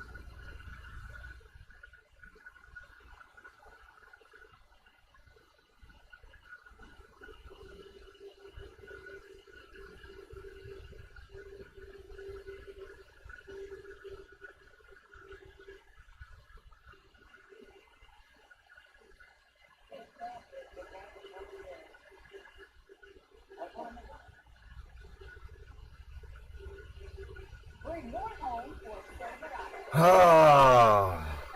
Oh, we're done.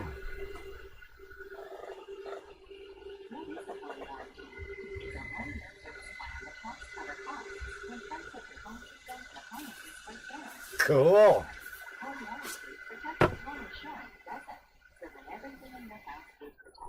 Including your budget.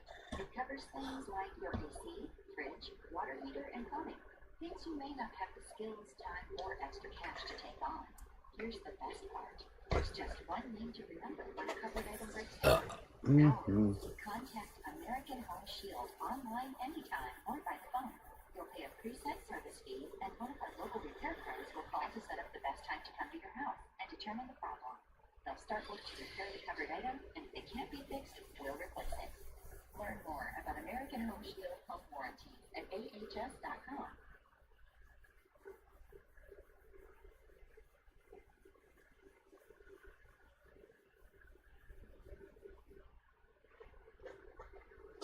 That came out nice.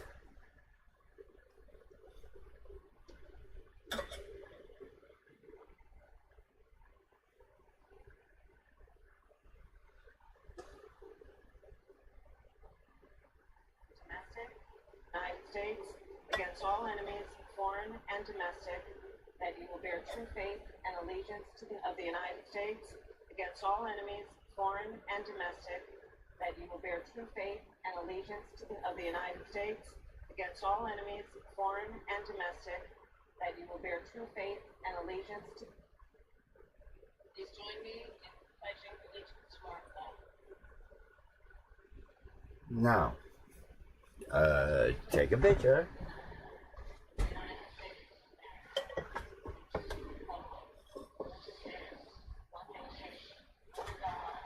Take a picture.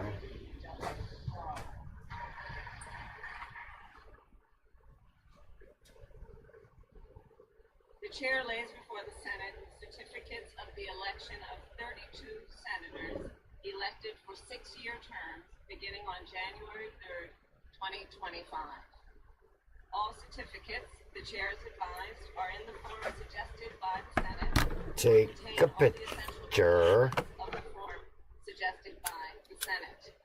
If there be no objection, the reading of the certificates will be waived and they will be printed in full in the record. If the senators to be sworn will now present themselves at the desk in groups of 4, as their names are called in alphabetical order, the chair will administer their oath of office. The clerk will read the names of the first group. Be right back. Ms. Baldwin, Mr. Banks, Mr. Barrasso.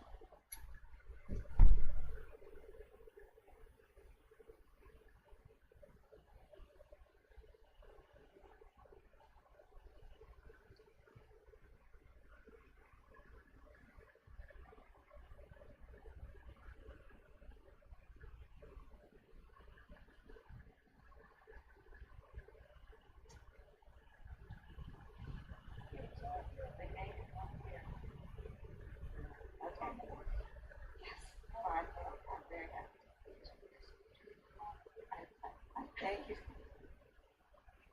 Your right hand.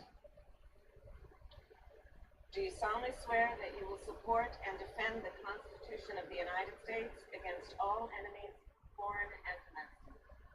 That you will bear true faith and allegiance to the same? That you take this obligation freely, without any mental reservation or purpose of evasion? And that you will well and faithfully discharge the duties of the office on which you are about to enter, so help you God. Congratulations, Senators.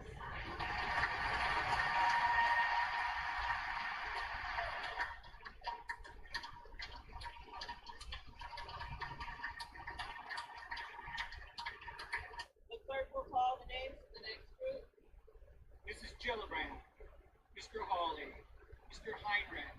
This is for Roanoke.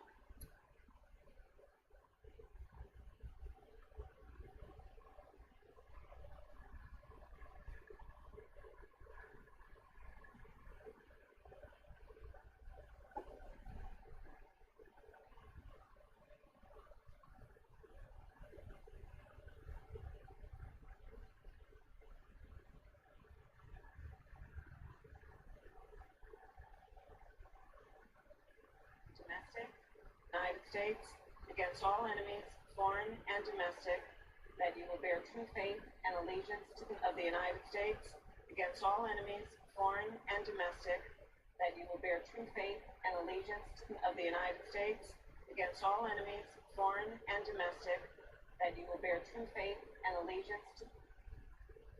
Please join me in pledging allegiance to our flag. Pledge allegiance to the United States of America, to the republic for which it stands, one nation, under God, indivisible, with liberty and justice for all.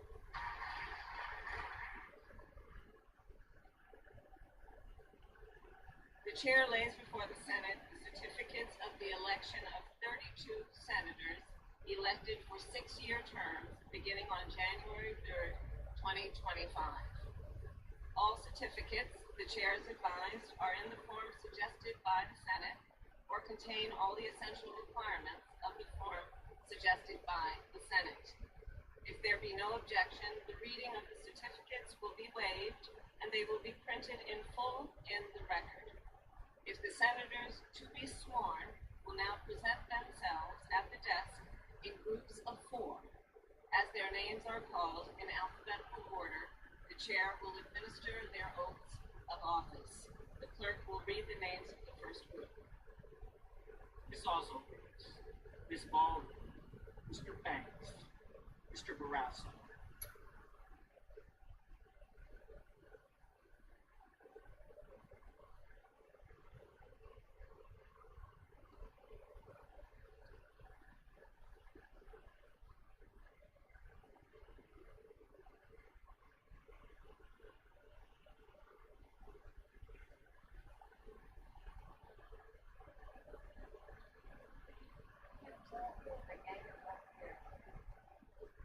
Okay.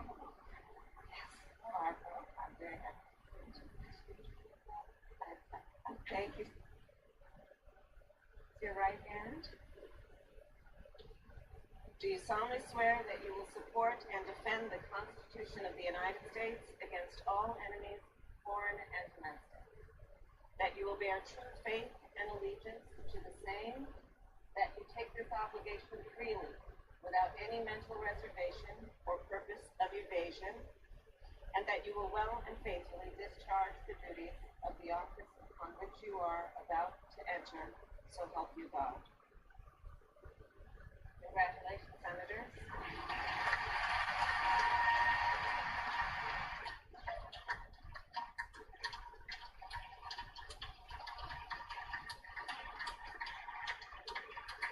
The clerk will call the names of the next group. Mrs. Gillibrand, Mr. Hawley, Mr. Heinrich, Ms. Roanoke.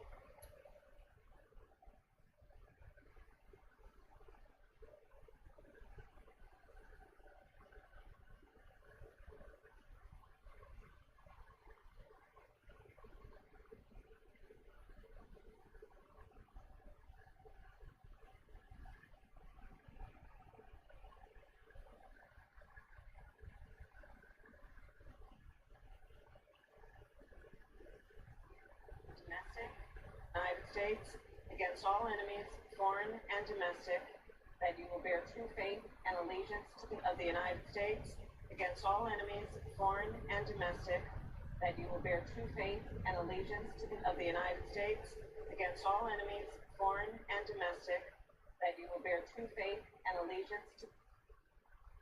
Please join me in pledging allegiance to our flag. Pledge allegiance to the United States of America, and to the republic for which it stands, one nation, under God, indivisible, with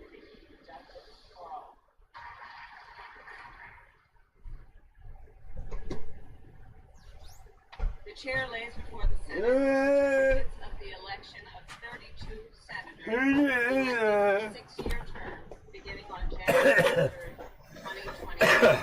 What is The chair's advised are in the form suggested by the Senate or contain all the essential requirements of the form this? suggested by the Senate.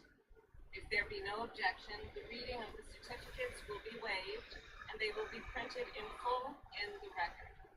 If the senators to be sworn Gravy. present themselves at the desk That actually sounds fucking good. as their names Asshole. are called in alphabetical order, the chair will administer their oaths of office.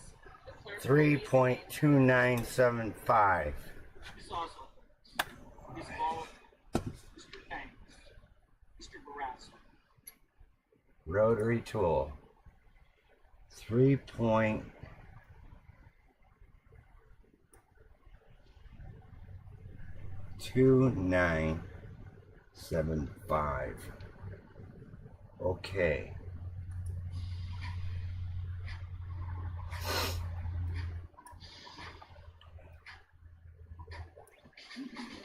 Delete. Now this could go this way,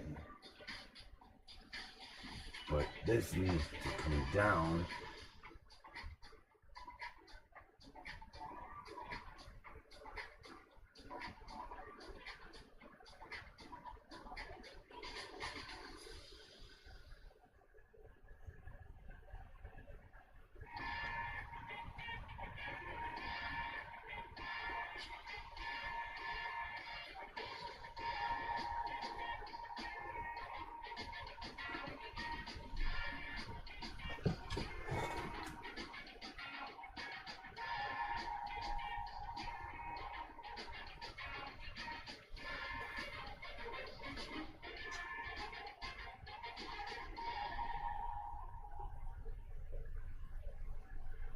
Clerk will call the names of the next group.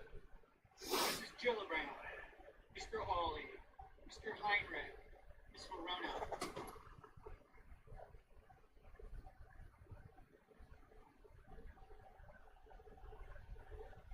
Yeah, that's all the way down. Okay.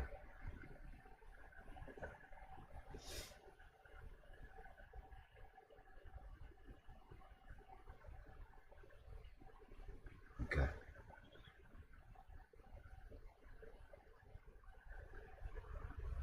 Domestic, United States, against all enemies, foreign and domestic, that you will bear true faith and allegiance to of the United States, against all enemies, foreign and domestic, that you will bear true faith and allegiance to of the United States, against all enemies, foreign and domestic, that you will bear true faith and allegiance to. Please join me in. Oh, shut the fuck up, man. I'm sick of fucking hearing your voice. Stupid.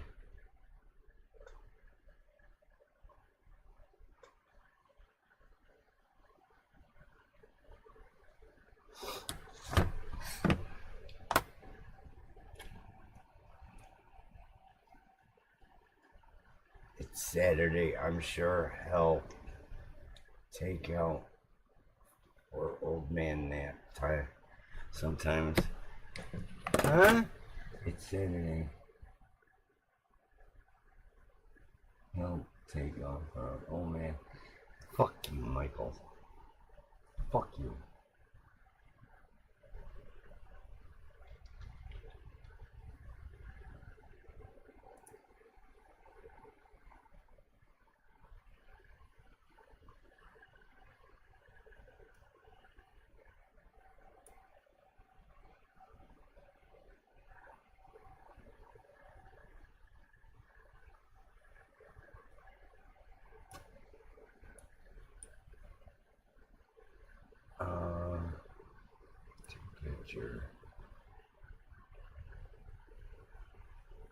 Picture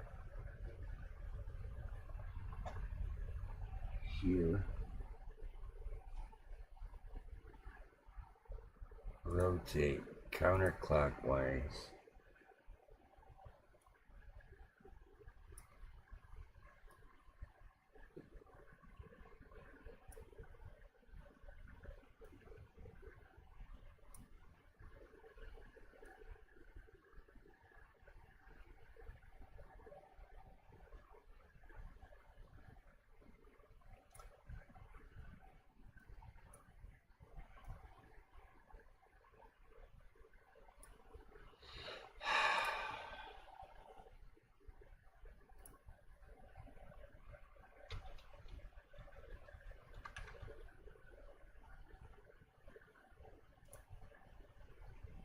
rotate counterclockwise.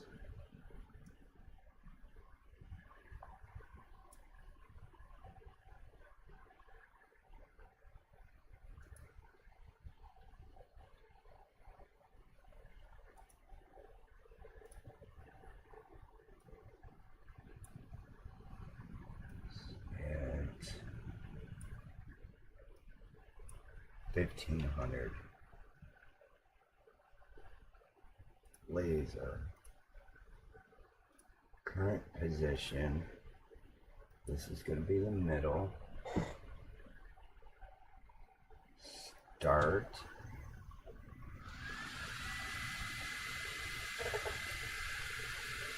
All right. And I'll be back later.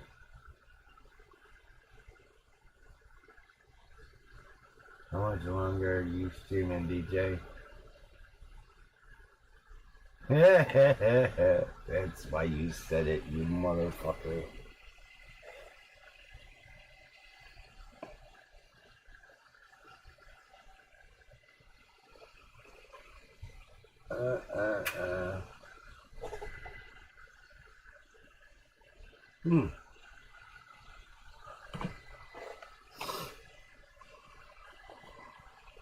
If you get one of these, Mike,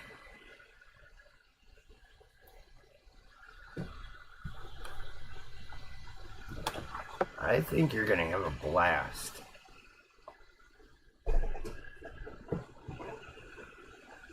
I'm sure you'll go to fucking town with these.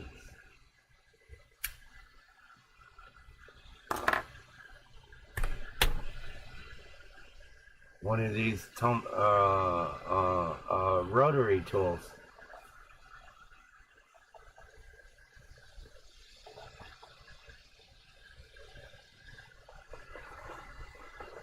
I got food being made now. Fuck you and your fucking sausage gravy biscuit.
Hi everyone, welcome back to one of the videos.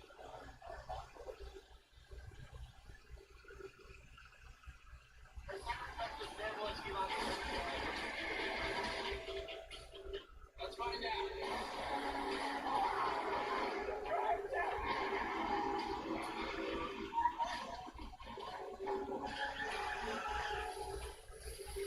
It's only letting me go like 3 miles an hour.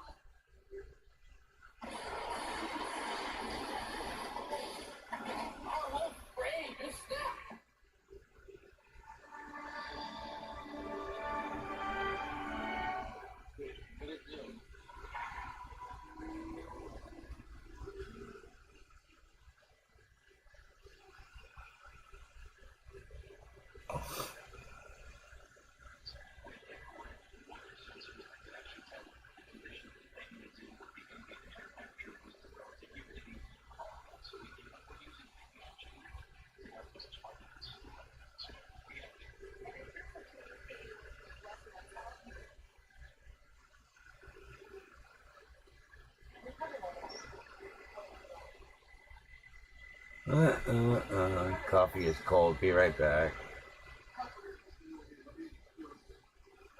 On December 17, 2022, officers were dispatched from Athens' local Walmart after a couple was caught on video shopping. Officers would soon find out that they had more on their hands.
1026. And it's up in ORTUR. Okay, where it's doing.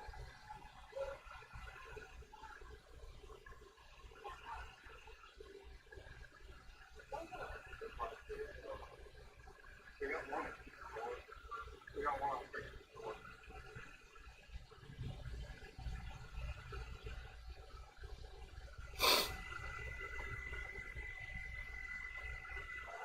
so we're going to walk up to the bottom of the bench line, okay? Yeah.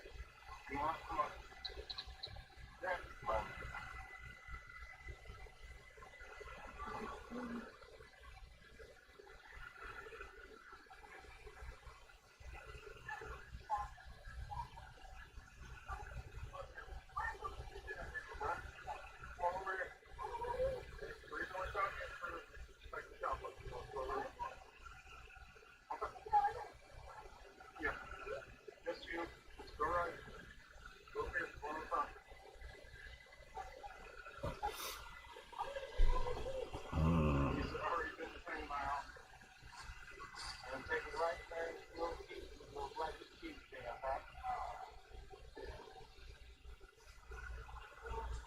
Oh my God.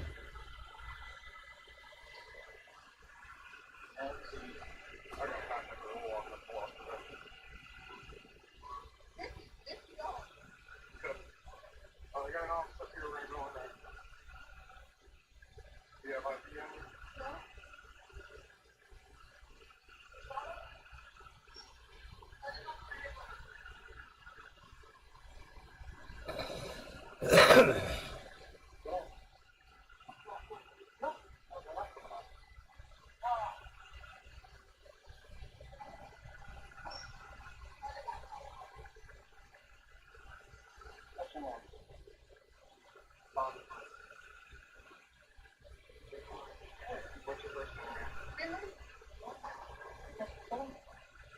Last name? Stella? Dipper?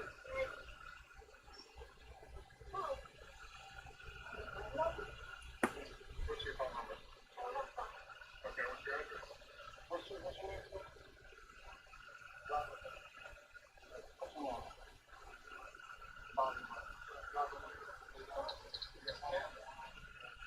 They got called by Walmart. They're security footage and you never go to your shop with. No one there. If you have anything on you, that's all. Don't reach me contact anymore. Oh!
Yeah, motherfucker.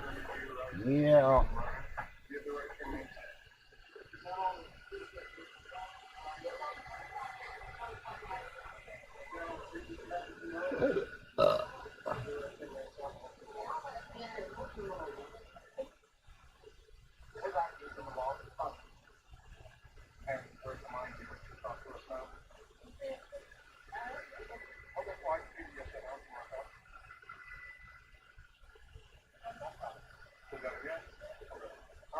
So obviously we're out here for, ORTUR shoplifting because I understand I hear respect, but there's a difference between you just being pregnant or cooperating.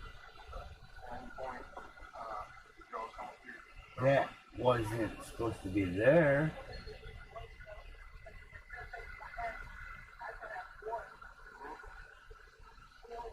It does not look like.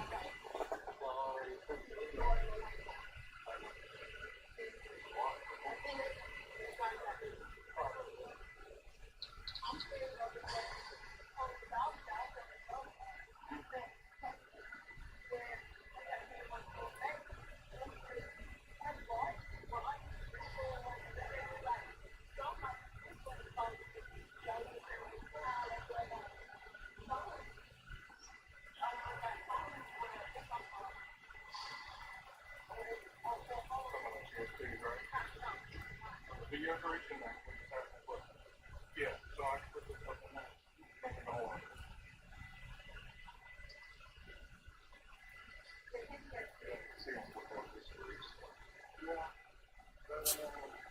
there. Well.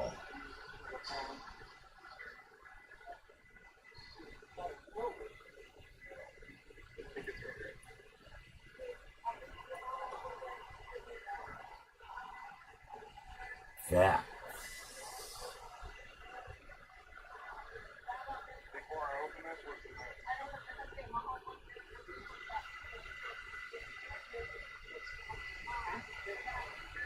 Well,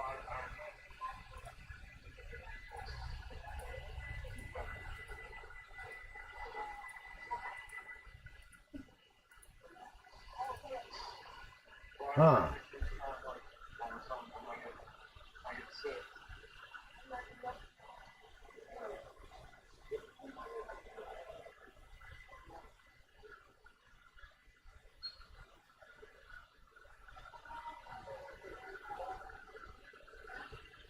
It looks so cool and it pretty so fast.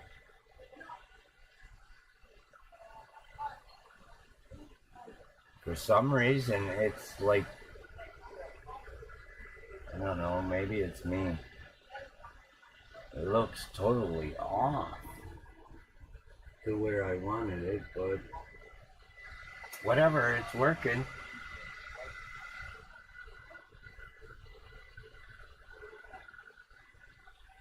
It's still working.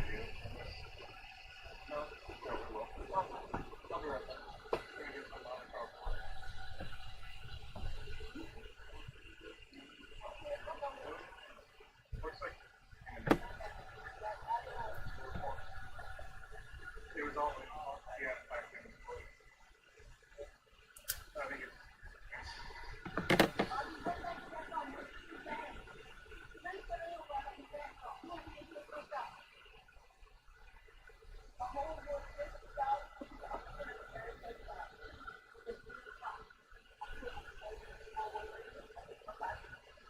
told you to get high.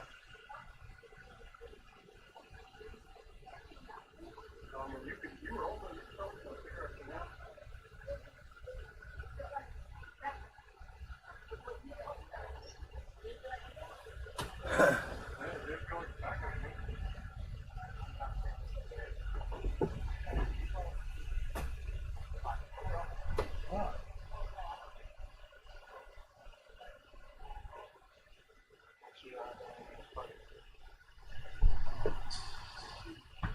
Fucking semis, man.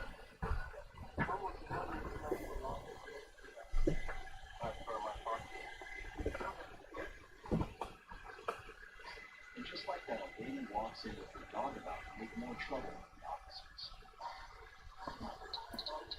Now I want sausage gravy and biscuits. Fucking asshole.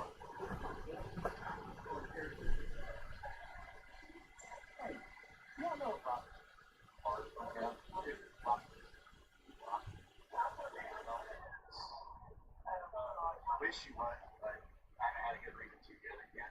Fair enough. Participating in business. I should have had her board. Okay, let's see. I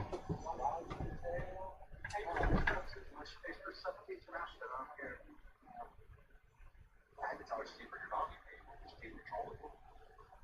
She usually has a dog. But he wants the snacks and not both dogs. So I don't know what she's done with it.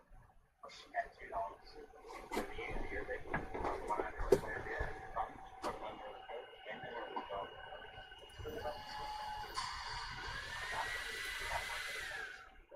What the fuck?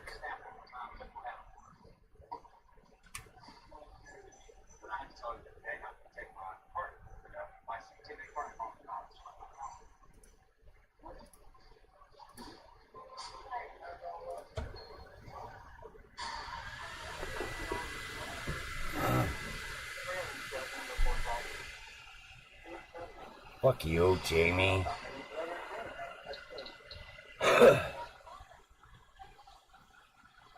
About to go in and cook a pizza. And then take my old man nap, probably.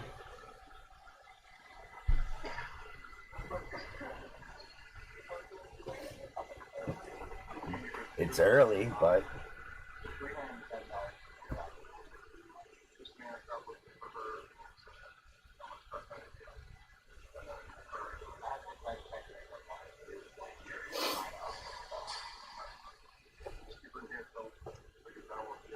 Yeah.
Pizza, pizza.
I work so much, my hands and feet got blisters.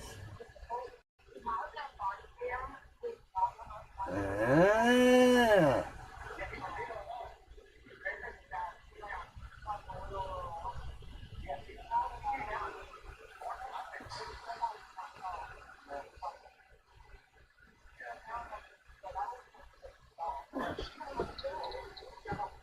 Oh.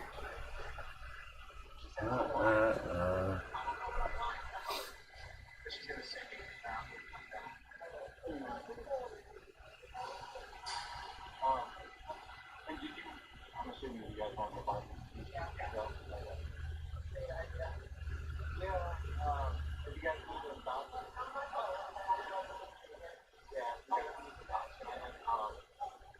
I guess on the signature line, I'll just put custody,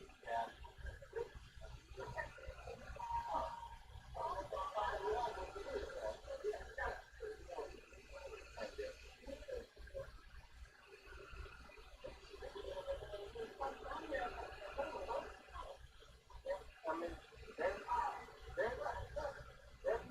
you know, I know they're not comfortable. Unfortunately, you know,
excuse me. Sorry, y'all.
Oh.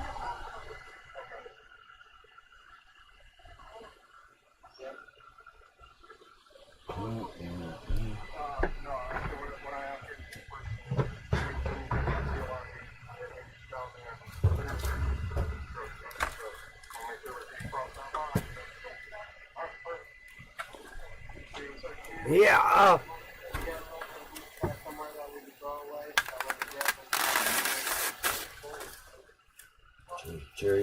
Jury.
The male suspect was booked for theft by shoplifting, and the female was booked for theft by shoplifting and possession of it.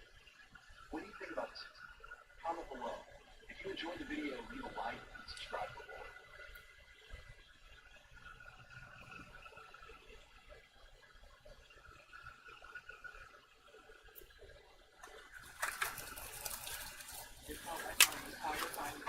Oh my God.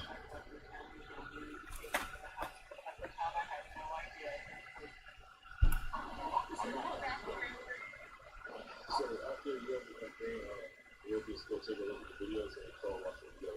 See. And then I'll watch the video.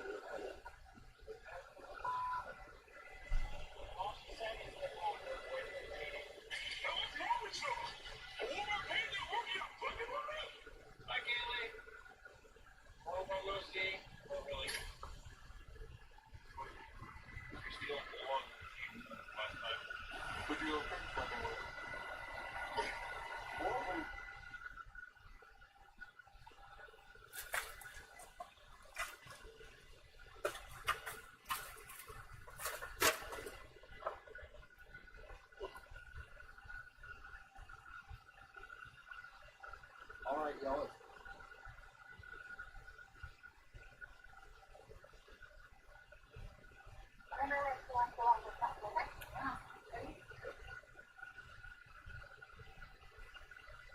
Hey, what's up, Brandon?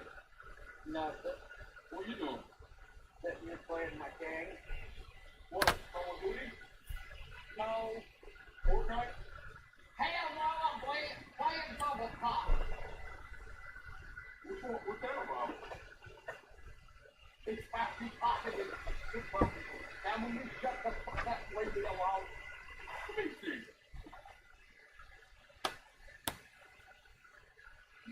You don't think so. Who's the main character? That bubble down here is going up top of the rest of it. That's the main character. Can you play online like with other people? No! No, will you leave me the hell alone? Can I have a turn? Can I try? No! Come on, Granny, let me try. Granny, please. Get me in. Oh. Come on, Granny. Leave me alone!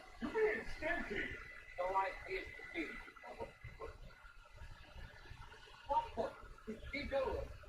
I think she's making a smoothie. You want a smoothie, Granny? No. Come on. No. Your doctor said it's good for you. I don't give a what the doctor said. Come on, it's smoothie time. It ain't smoothie time. No, I don't want no smoothie. Yeah, it's sure. You should really have one, Granny. My wife makes the best smoothie. You guys is a smoothie. I don't want it's smoothie.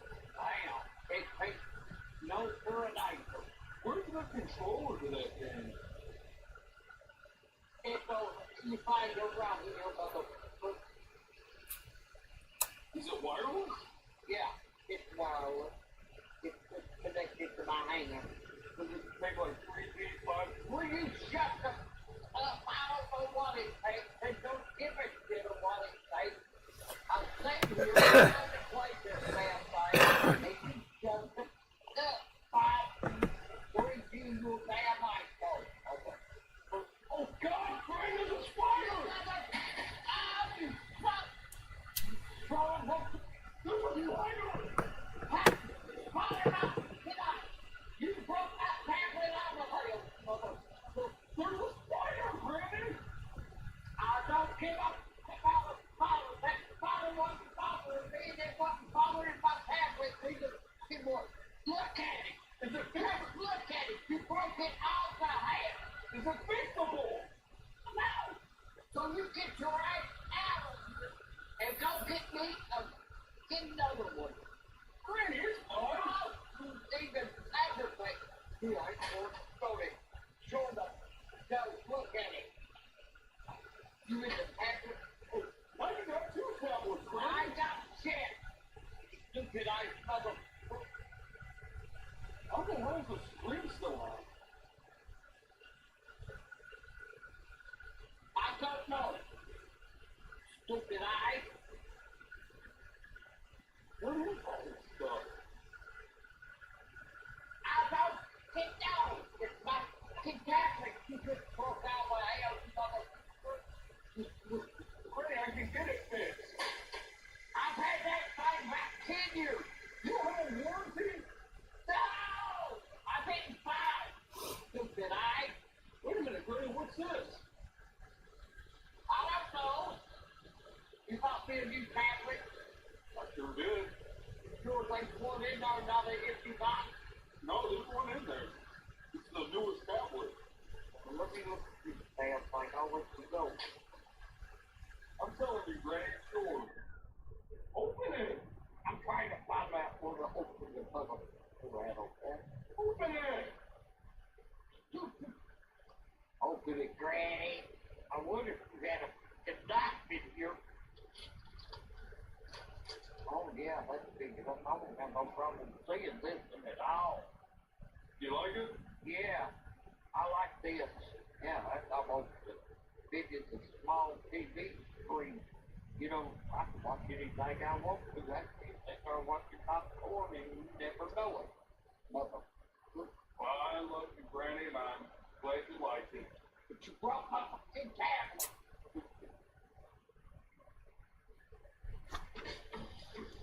This year work.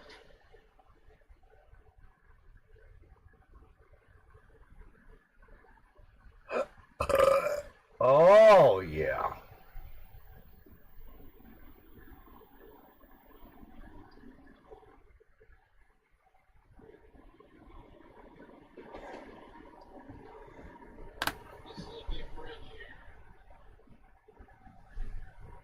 We done. We done. We're done. See how it come out.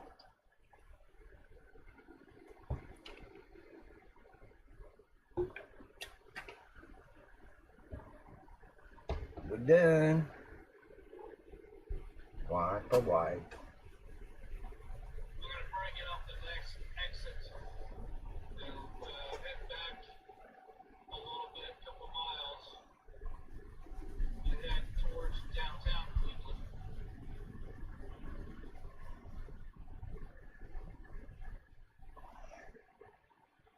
Wow.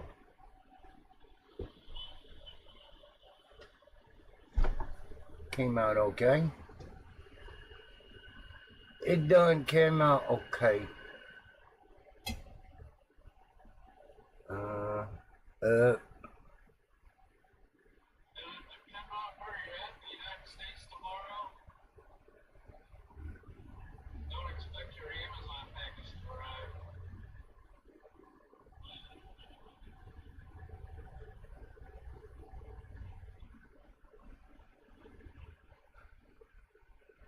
See, that's the way it should have came out. I don't know why. I guess it came down a little. Not much. Okay. 3 official tumblers. Officially.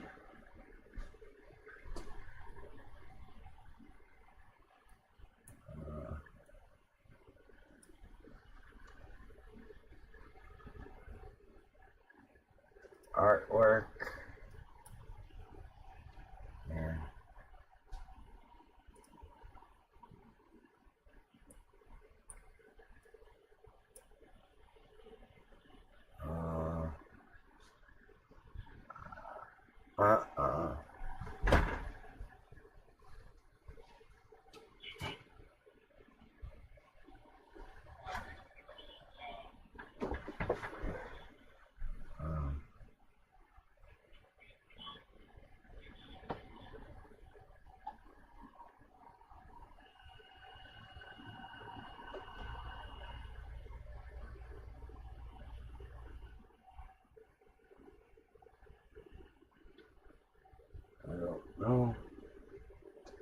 I don't know.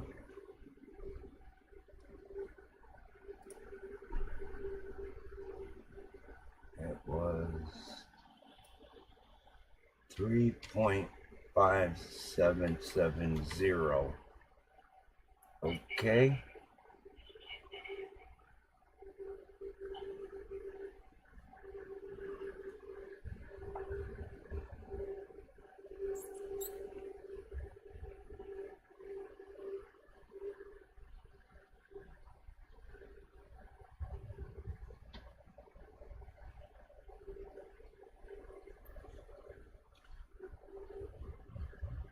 See what this does.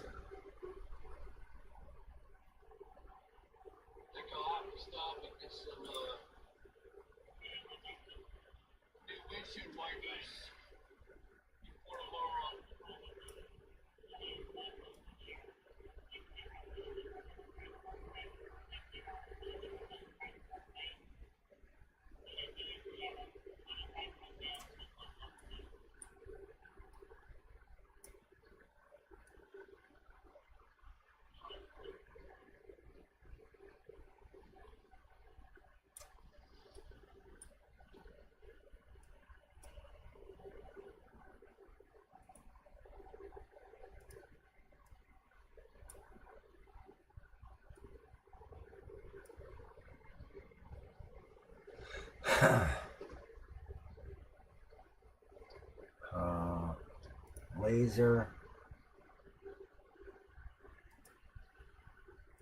1780 at 100.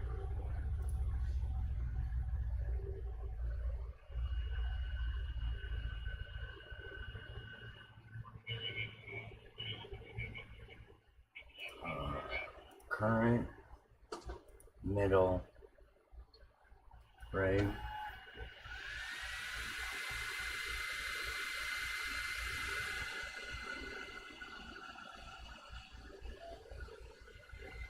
Okay.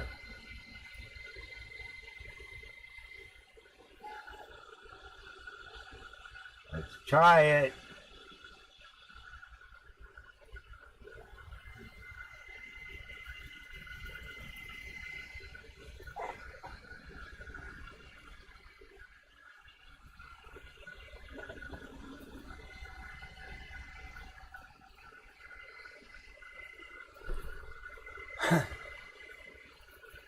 13 minutes. Supposedly.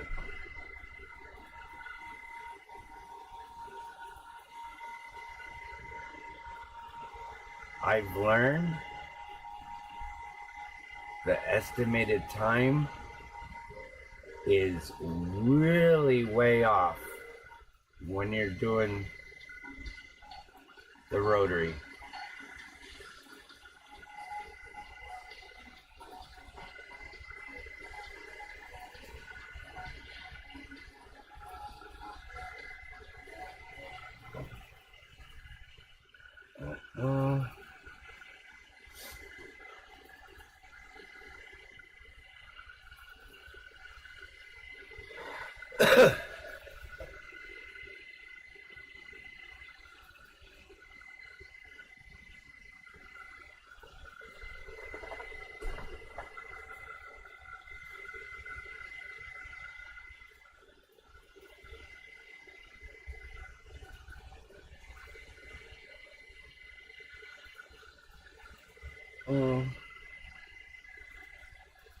Alright. After this, I'm gonna go in the house and cook something to eat. I'm hungry. This guy's camera froze. Fourth attack in America in 24 hours. Now, attack rocks. Now attack rocks, New York. Nearly a dozen casualties in Queens firing? What the fuck?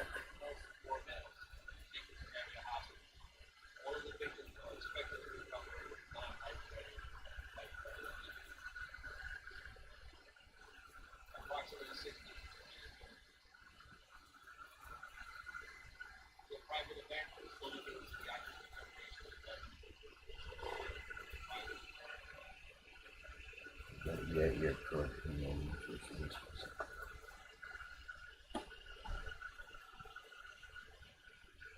Queens nightclub shooting.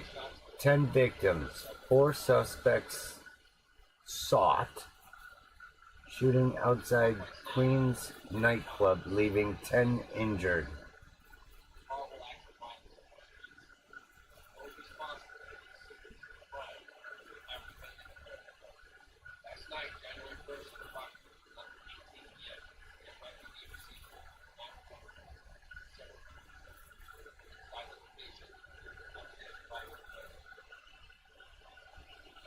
Unreal, man.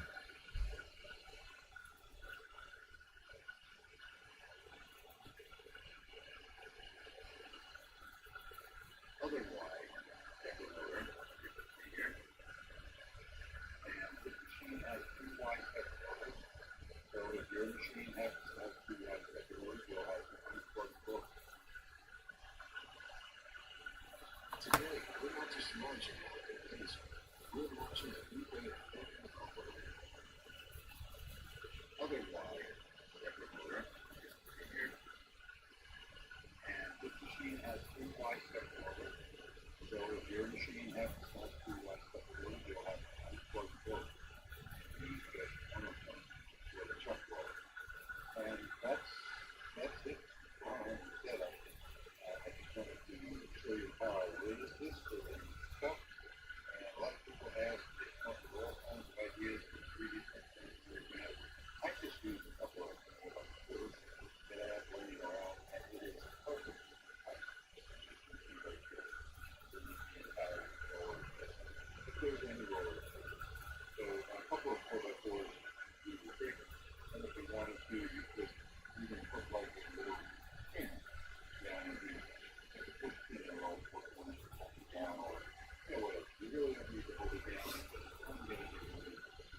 did was I selected the text because the video is today.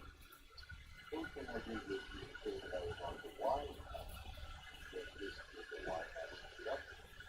And the fourth thing that I did was select the mediated rotation. I really haven't gone much for a really long this year, and the reason why is because we have to do a lot of these calibers. Now, I'm assuming that it's probably, I think they said 120 millimeters, but I'm thinking that probably 120 millimeters rotation. And if you go ahead and put the object diameter, so the object diameter in this case is L, it's 50.1 millimeters, which gives me the circumference of 157.394 millimeters. I think you're probably have a hard time seeing this screen because I'm on the laptop and now what I'm going to do is test this. So now I'm going to close this. We're going to come over here to the camera. I'm going to pick my camera.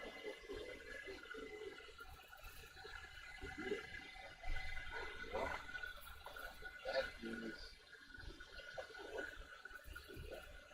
so now what I'm going to do, I have one head and there's a little line right here that you bend, and that's my first step, just to test it. Now what I'm going to do is I'm going to test all of my settings that I put in. Now I haven't, this doesn't apply to anything else. Just the test. And I test it. And you're going to see that it looks like this is full rotation. That looks like a full rotation. So I'm going to say, okay, and I'm noting this already down. I'm noting this 156. Oh my God. That is the height that my test block test block. If you look up here, you'll see 157. And 3 millimeters wide. So it doesn't matter now where I put this on the screen. Because on the laser tag, I'm going to use the origin. And with the user origin, it's the bottom left. This way, the laser will start exactly where the position is not going to side. It's not going to do any spinning whatsoever. It will just start exactly where it is. And that's what I want. So, I am now ready. Let's bring out the camera. I'm ready to run my very first test. And it's bigger. USB camera with one big focus. Sorry about that. But this is pretty much video.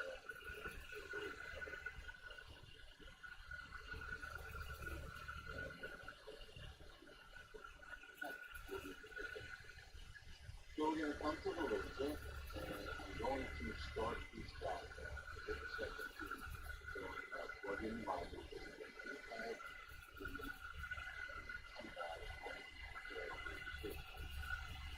So it needs to have its own power supply in order to work. And it is quite loud. Now I'm just going to take a second look and make sure that that laser is directly in the center of that wooden block there.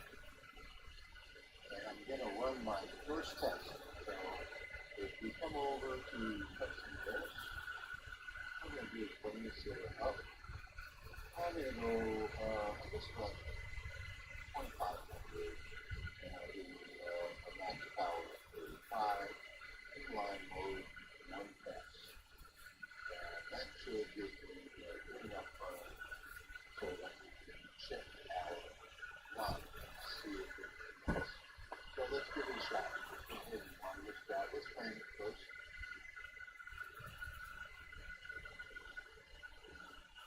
And it looks like it's framing pretty well. It looks like it's almost being over there. I think we're going to do those. Alright, and if you want to know how I got it too slow, I changed the speed over here on fast to 10,000 so that it runs slowly and fun. Alright, let's go ahead and hit start and let's see what we get. Wow.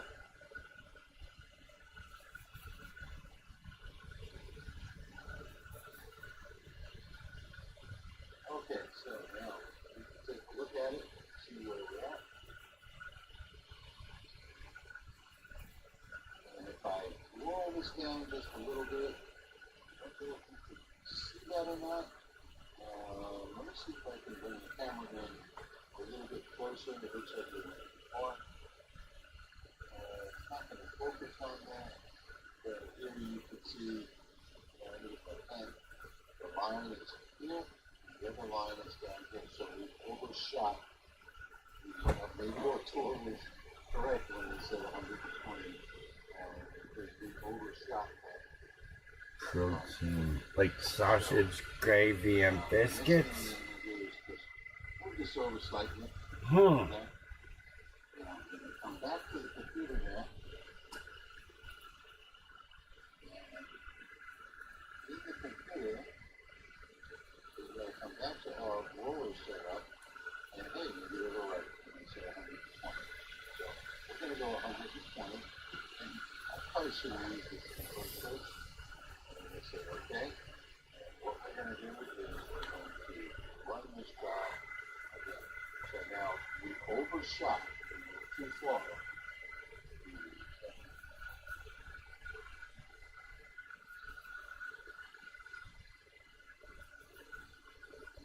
Wow! Wavy decorations taste so much better. Charmin Ultra Soft Smooth Tape. You can turn any slogan or blue quote into a professional design in just minutes with one tool, making textbook.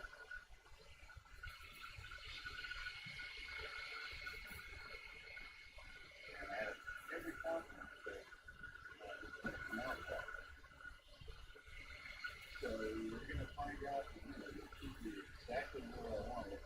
The only thing, you know what, I press is mirrors. So this might come out backwards because I've got it sideways. We're going to find out in a second.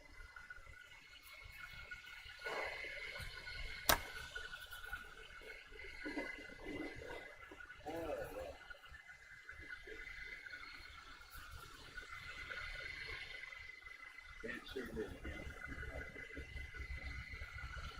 But hey, you know what? That's okay. This is to show you what I did wrong. I didn't even go sideways. I didn't, it did come out. Okay, let's see if I can. It's still backwards. But it is in the perfect position because I wanted it to be just south of this pocket folder right here. So, except for the fact that I forgot to mirror it on the screen, it's not perfect. But what can you do? Really going to have Working in a building for Hendon. perfectly works really well with this link. That is success. You know I did it. Alright, so let's show you what I did wrong. You see the best I've probably none of the outfit. I actually closed and restarted my brand because I had to do a job for someone else. And did the rotary setup when I came back to this. I forgot to fix this off of it. So that was my error, and that's why it came out that way.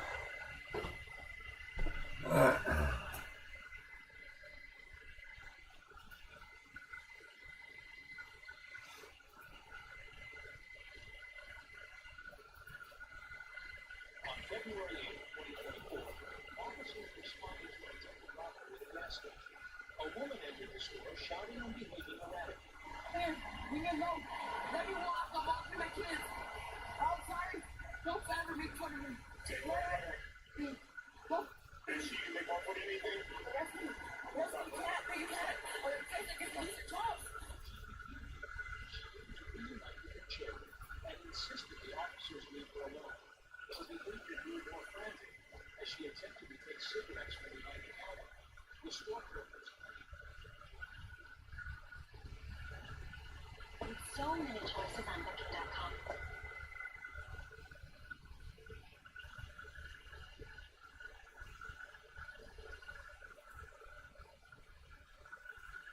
past the counter, grabbing items and yelling. When the clerk tried to intervene, she became aggressive, clawing at my wrist. Witnesses watching the surveillance footage saw her moving chaotically and reaching for items while yelling, "Robbery." The situation alarmed everyone present. Hold on. You cannot let me make you that alone. What's your name? Hold on. Come here. I'm not. Give me a record to my kids. Give me a record to my kids. I want to see my kids. Okay, I want to see my kids. I want to see my kids. When you smoke a cigarette. Please stop. When you smoke a cigarette. I don't want to worry. What do you guys want? What are you fucking with me with? I'm watching my kids. Let me walk. I just want to see my kids. Let me walk. Let me walk. I didn't do nothing. Let me get protected. Facing strong resistance, she repeatedly refused to cooperate, shouting accusations at the officers and making demands. Her movements and tone indicated a high level of agitation. She also expressed anger and frustration over the interaction, further complicating the officers' efforts. Okay, leave my ass. I'll leave my ass. Mexico. Relax, Madonna. Relax. Take me to see my kids. Relax. Where are you going? I'll go over there. Just make sure I'm working. Okay, leave me alone. Let me walk. I'm watching my kids. I'm sorry. Don't ever make fun of me. Go. Is she going for anything? Arrest me. Arrest me. You can't. No, you can't. You lose your job. You lose your job. Let's get it attention. I don't care. My kids better be safe. Okay, where They better be safe. I don't know. you have me one minute? I don't know. They better be safe. Because I will. I believe you. I will keep follow. Labor. Yes. No, just. Oh yeah. I kill you, mom. You're lucky shot, bro. You're lucky shot, bro. Showed officers the marks on their wrist caused by the woman during the altercation. Officers reviewed the surveillance footage, which supported the clerk's description of events. The footage showed her reaching over the counter and physically engaging with the clerk. By then, I can't figure out why I thought she was reaching for cigarettes. I didn't know she was reaching like this. Yeah. I thought she was asking for robbery at first, but she was in here yelling robbery. I thought she wants me to call the police because she got robbed. She started reaching up there and grabbing food. Yeah. These two. You get your laser flashy, dude. Pulled it down and then grabbed me by the wrist. I thought it was pink, bro. The fuck? Alright, no worries. Okay, so she reached for cigarettes. Oakwood 3mm. Amen. And she got mad because she got the gold? Yeah, she just ran in and grabbed like tied up here and she started like just yelling a bunch. At I 100%. saying someone was being robbed outside or robbing her and that she had to bring them cigarettes and they would hurt her for a second. And then it ran. Dude. One thing is, I just thought from the camera, I'm like, just somebody like, she's like this and reaching out. Did she begin yelling robbery? Yeah, when she ran through the door yelling robbery. That's what I thought someone was doing something out there to a customer.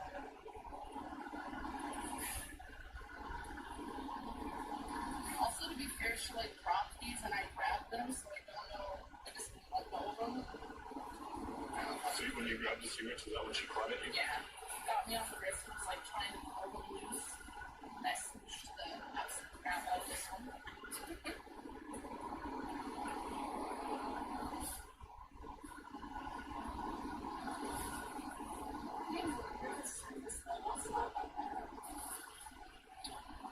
No, I was actually on the phone with the jail and I I just heard him say Madonna leave when I looked up.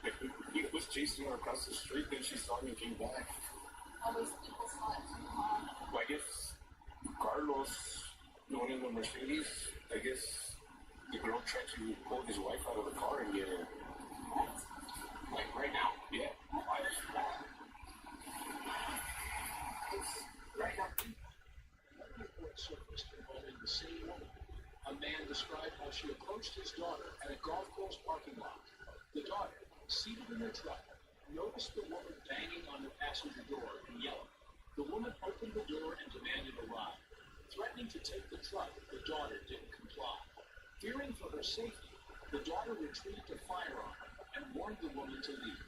The father arrived shortly after to support his daughter, who was shaken but unharmed. She have anything to do with your son? Yeah, she, you know, my wife asked you were down here, you took a picture of my son this morning? You were at the club and took a picture of my son, my little boy that likes cops? No. I don't know if anybody's hit this one. Oh, yeah. Yeah, you were at Thompson. My wife's still in that Thompson, so, we just went to lunch right now.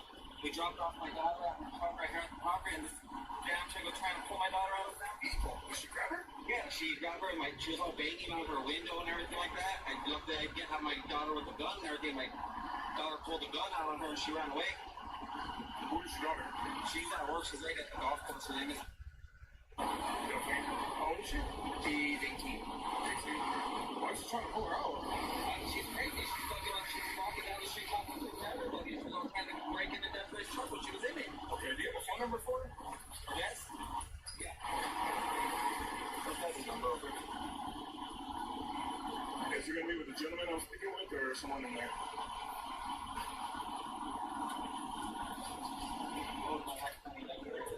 Because I might have another one. She grabbed somebody and tried to pull out her car.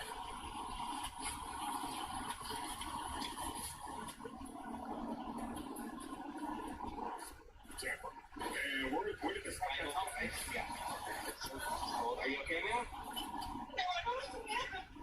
Where are you at? I'm at work. I think I'm just going to tell me that I can't go in. You're going to have to just call her. I'll call her right now, but come back this way. Go to, because if I just go come from those people, I'm going to come right here. Well, I'm going to take her to the police department. Just probably going to arrest her right now. Okay. I came out, she was banging on my daughter, so we're yelling at her. What car was it? Which window was it? Passenger. Did she pick on video by chance? No, I came out, she's freaking out, crying, like, hysterical. Where'd she go to right now? She's at the golf course. She's touching her. Okay. Did you see it? Yeah, I saw her hitting, and then she comes around the back of the truck, and so my daughter had her door kind of open, and then I told her, I was like, oh my daughter, just close your door and go, and she's like, yeah, I'll get the and I told her, no, you get the out of here. Alright. Did you see her touch your daughter at any point? I didn't see her touch her, but she was banging on that door window hard. No damage to it? I don't know. I just made her leave because I was still going at it with her when I made my daughter go. Did she try pulling you out of it, or was she just banging into the door? What happened? Can I talk to him? Yeah, you're going to talk to the cop. Okay, once I freak out. Your hips. Yes, it's a blue dial laser. GLP-1 injections and oral medication kits.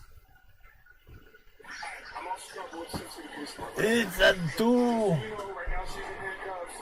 We're likely going to arrest her for something else that happened. You just tell me your side of the story so I can get a feel of what happened. Yeah, of course, I'll be right there.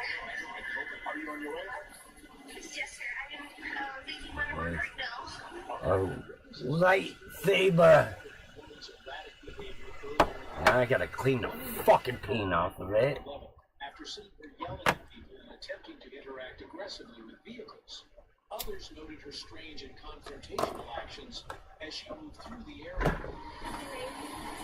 Yeah, I called 911. Oh, I got her. I was in Montevideo.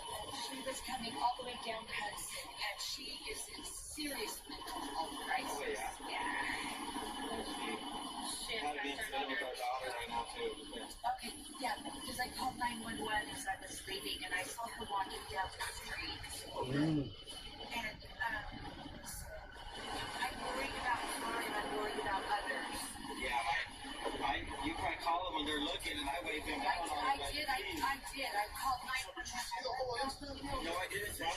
had just dropped her off, or I saw the lady outside of Mi Familia yelling at people for no reason. And I'm I like, what was the hell? just leaving, so I called 911. And then so I turned around because my daughter was like hysterical, and I'm like, just stay there. And I guess she just took off. And I found her. I drove and I found her, and I was about to approach her, and you came. That's why I waved you down. I got her. She's already in custody now. Oh, you already got her? Yes. Okay, there's young niece. Thank you. If it would have been for you, I wouldn't have been able to flag down the officer. I called 911. So appreciate that one. Yeah, my daughter's all the stars for now, so thank you for that. So right now she's gonna get arrested with shoplifting and battery because I guess she grabbed one of the store clerk's arms. I'm gonna get your daughter's side of the story real quick. Yes. And then I'll probably stack it on to the rest of the. Is she probably like a criminal case? I have no idea, man. I wish I had a definite answer for you, but who knows? I was searching with caution, definitely. Thank God I called 911. Alright, it's like literally right next to the icon. And I guess she showed up and then she went around to the pickup and she started grabbing the daughter's arm trying to pull her out of the car. The daughter took off to the golf course, right? But she's so hysterical, so she's on her way back here. And I was going to get a statement from her, but I guess she also tried to reach over the counter and take something. We got a battery here for sure. I didn't shoplifting. Yeah. So these people right here. That's just the parents. Because I guess they didn't see the pulling part, but they saw her like banging and yelling and hitting the car window. Oh yeah, she's out there. The woman continued to struggle with the officers. She yelled threats, including statements aimed at the 18-year-old girl who used her firearm to defend herself earlier. Witnesses nearby saw her resisting arrest and causing a scene, which added to the tension of the situation. Can I walk to my kids? I didn't do nothing. Okay. Let me walk to my kids. That's all they want. Okay. If my kids want me to walk to them, let me walk to them. You go back over there. Your daughter put a foot on me. You looked at it and took it away from her. Kill it. Stop. Just wait. 136. Let me walk to my kids, mother. I'll pass you charges too. She goes down. If you guys have nothing on me, let me walk. Let me walk. Okay, take me to jail. You guys gonna find out if my kids are fine. And if that's find the dog, you can lose your job. You can't arrest me for nothing. You can't arrest me for nothing. Yeah. Please. Labor. Pop. Be my ass, Pop. Be my ass, Pop.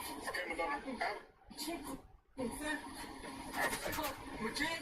Labor, mother. Officers ensured that all relevant details were collected. The clerk's injuries, witness statements, and surveillance footage clearly showed her actions.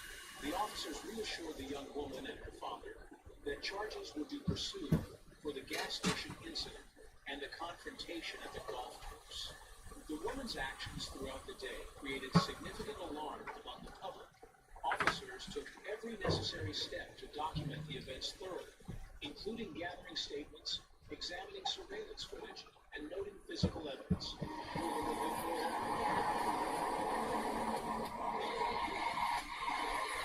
So, like I said earlier, so she's in handcuffs. She's gonna go to jail tonight, okay? So, do you want to tell me what happened?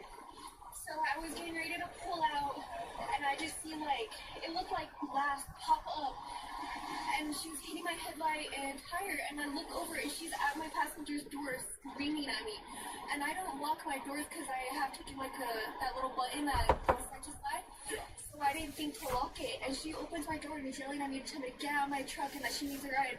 So I pull my gun out and I'm like, you need to leave. And then I call my mom and I was like, there's this crackhead trying to get into my truck and trying to pull me out. So she walks out, I open my door and I'm still holding my gun at her. And she's all like, if you kill me, I'm like, whole family. And I'm like, I'm just in shock right now. I don't understand. That's a lot right now. Okay, did she grab your arm or anything? No.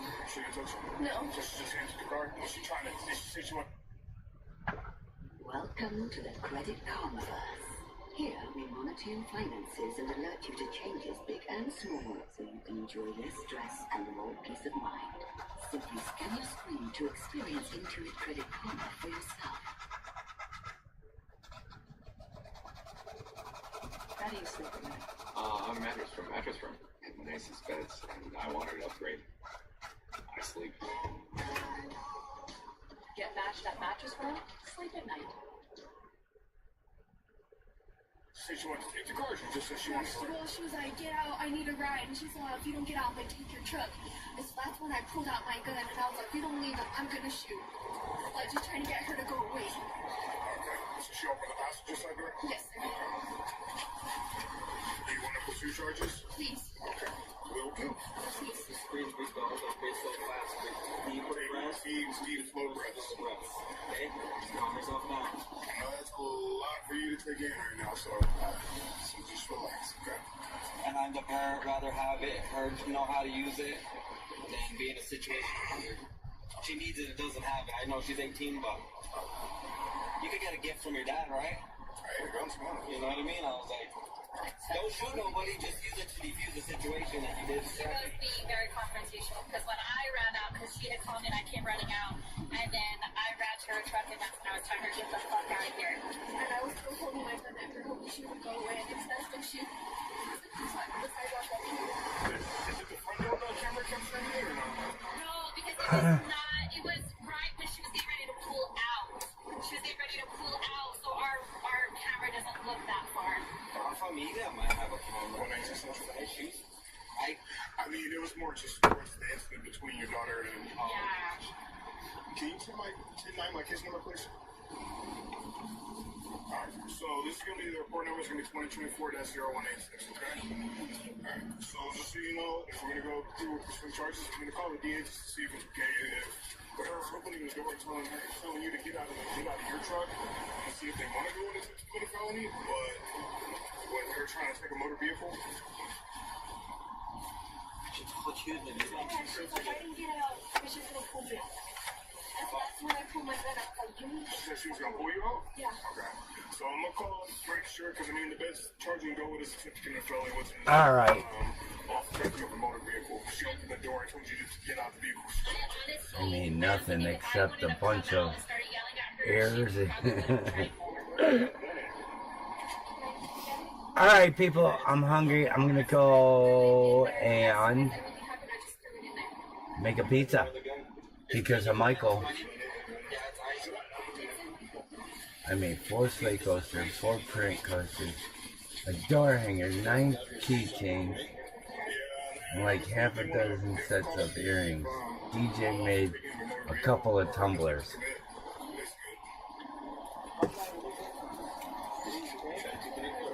Well, she said she opened the door and told her, I need a ride, get out. I'm going to take the vehicle. And then it says when she didn't get out, she was going to pull her out. I was like, this colossus was my immediate... Can't wait for you to get a tumbler. See how long it takes you. And then she kept telling her, shoot me. So I just shut Desiree's door and I'm like, you need to go to work. And then that's when I was telling her to get the hell out of here. A rotary tool is a whole different ball game, brother. Go get some food. I am. I'm gonna give all the kids their tumblers. Give mom her drinking glass. Another one. Alright, people, I'll see you in a little bit. Carl, stay warm. You're welcome. Anytime you want more snow, let us know.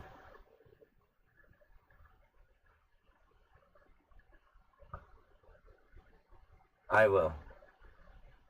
See you on the other side, fuckers.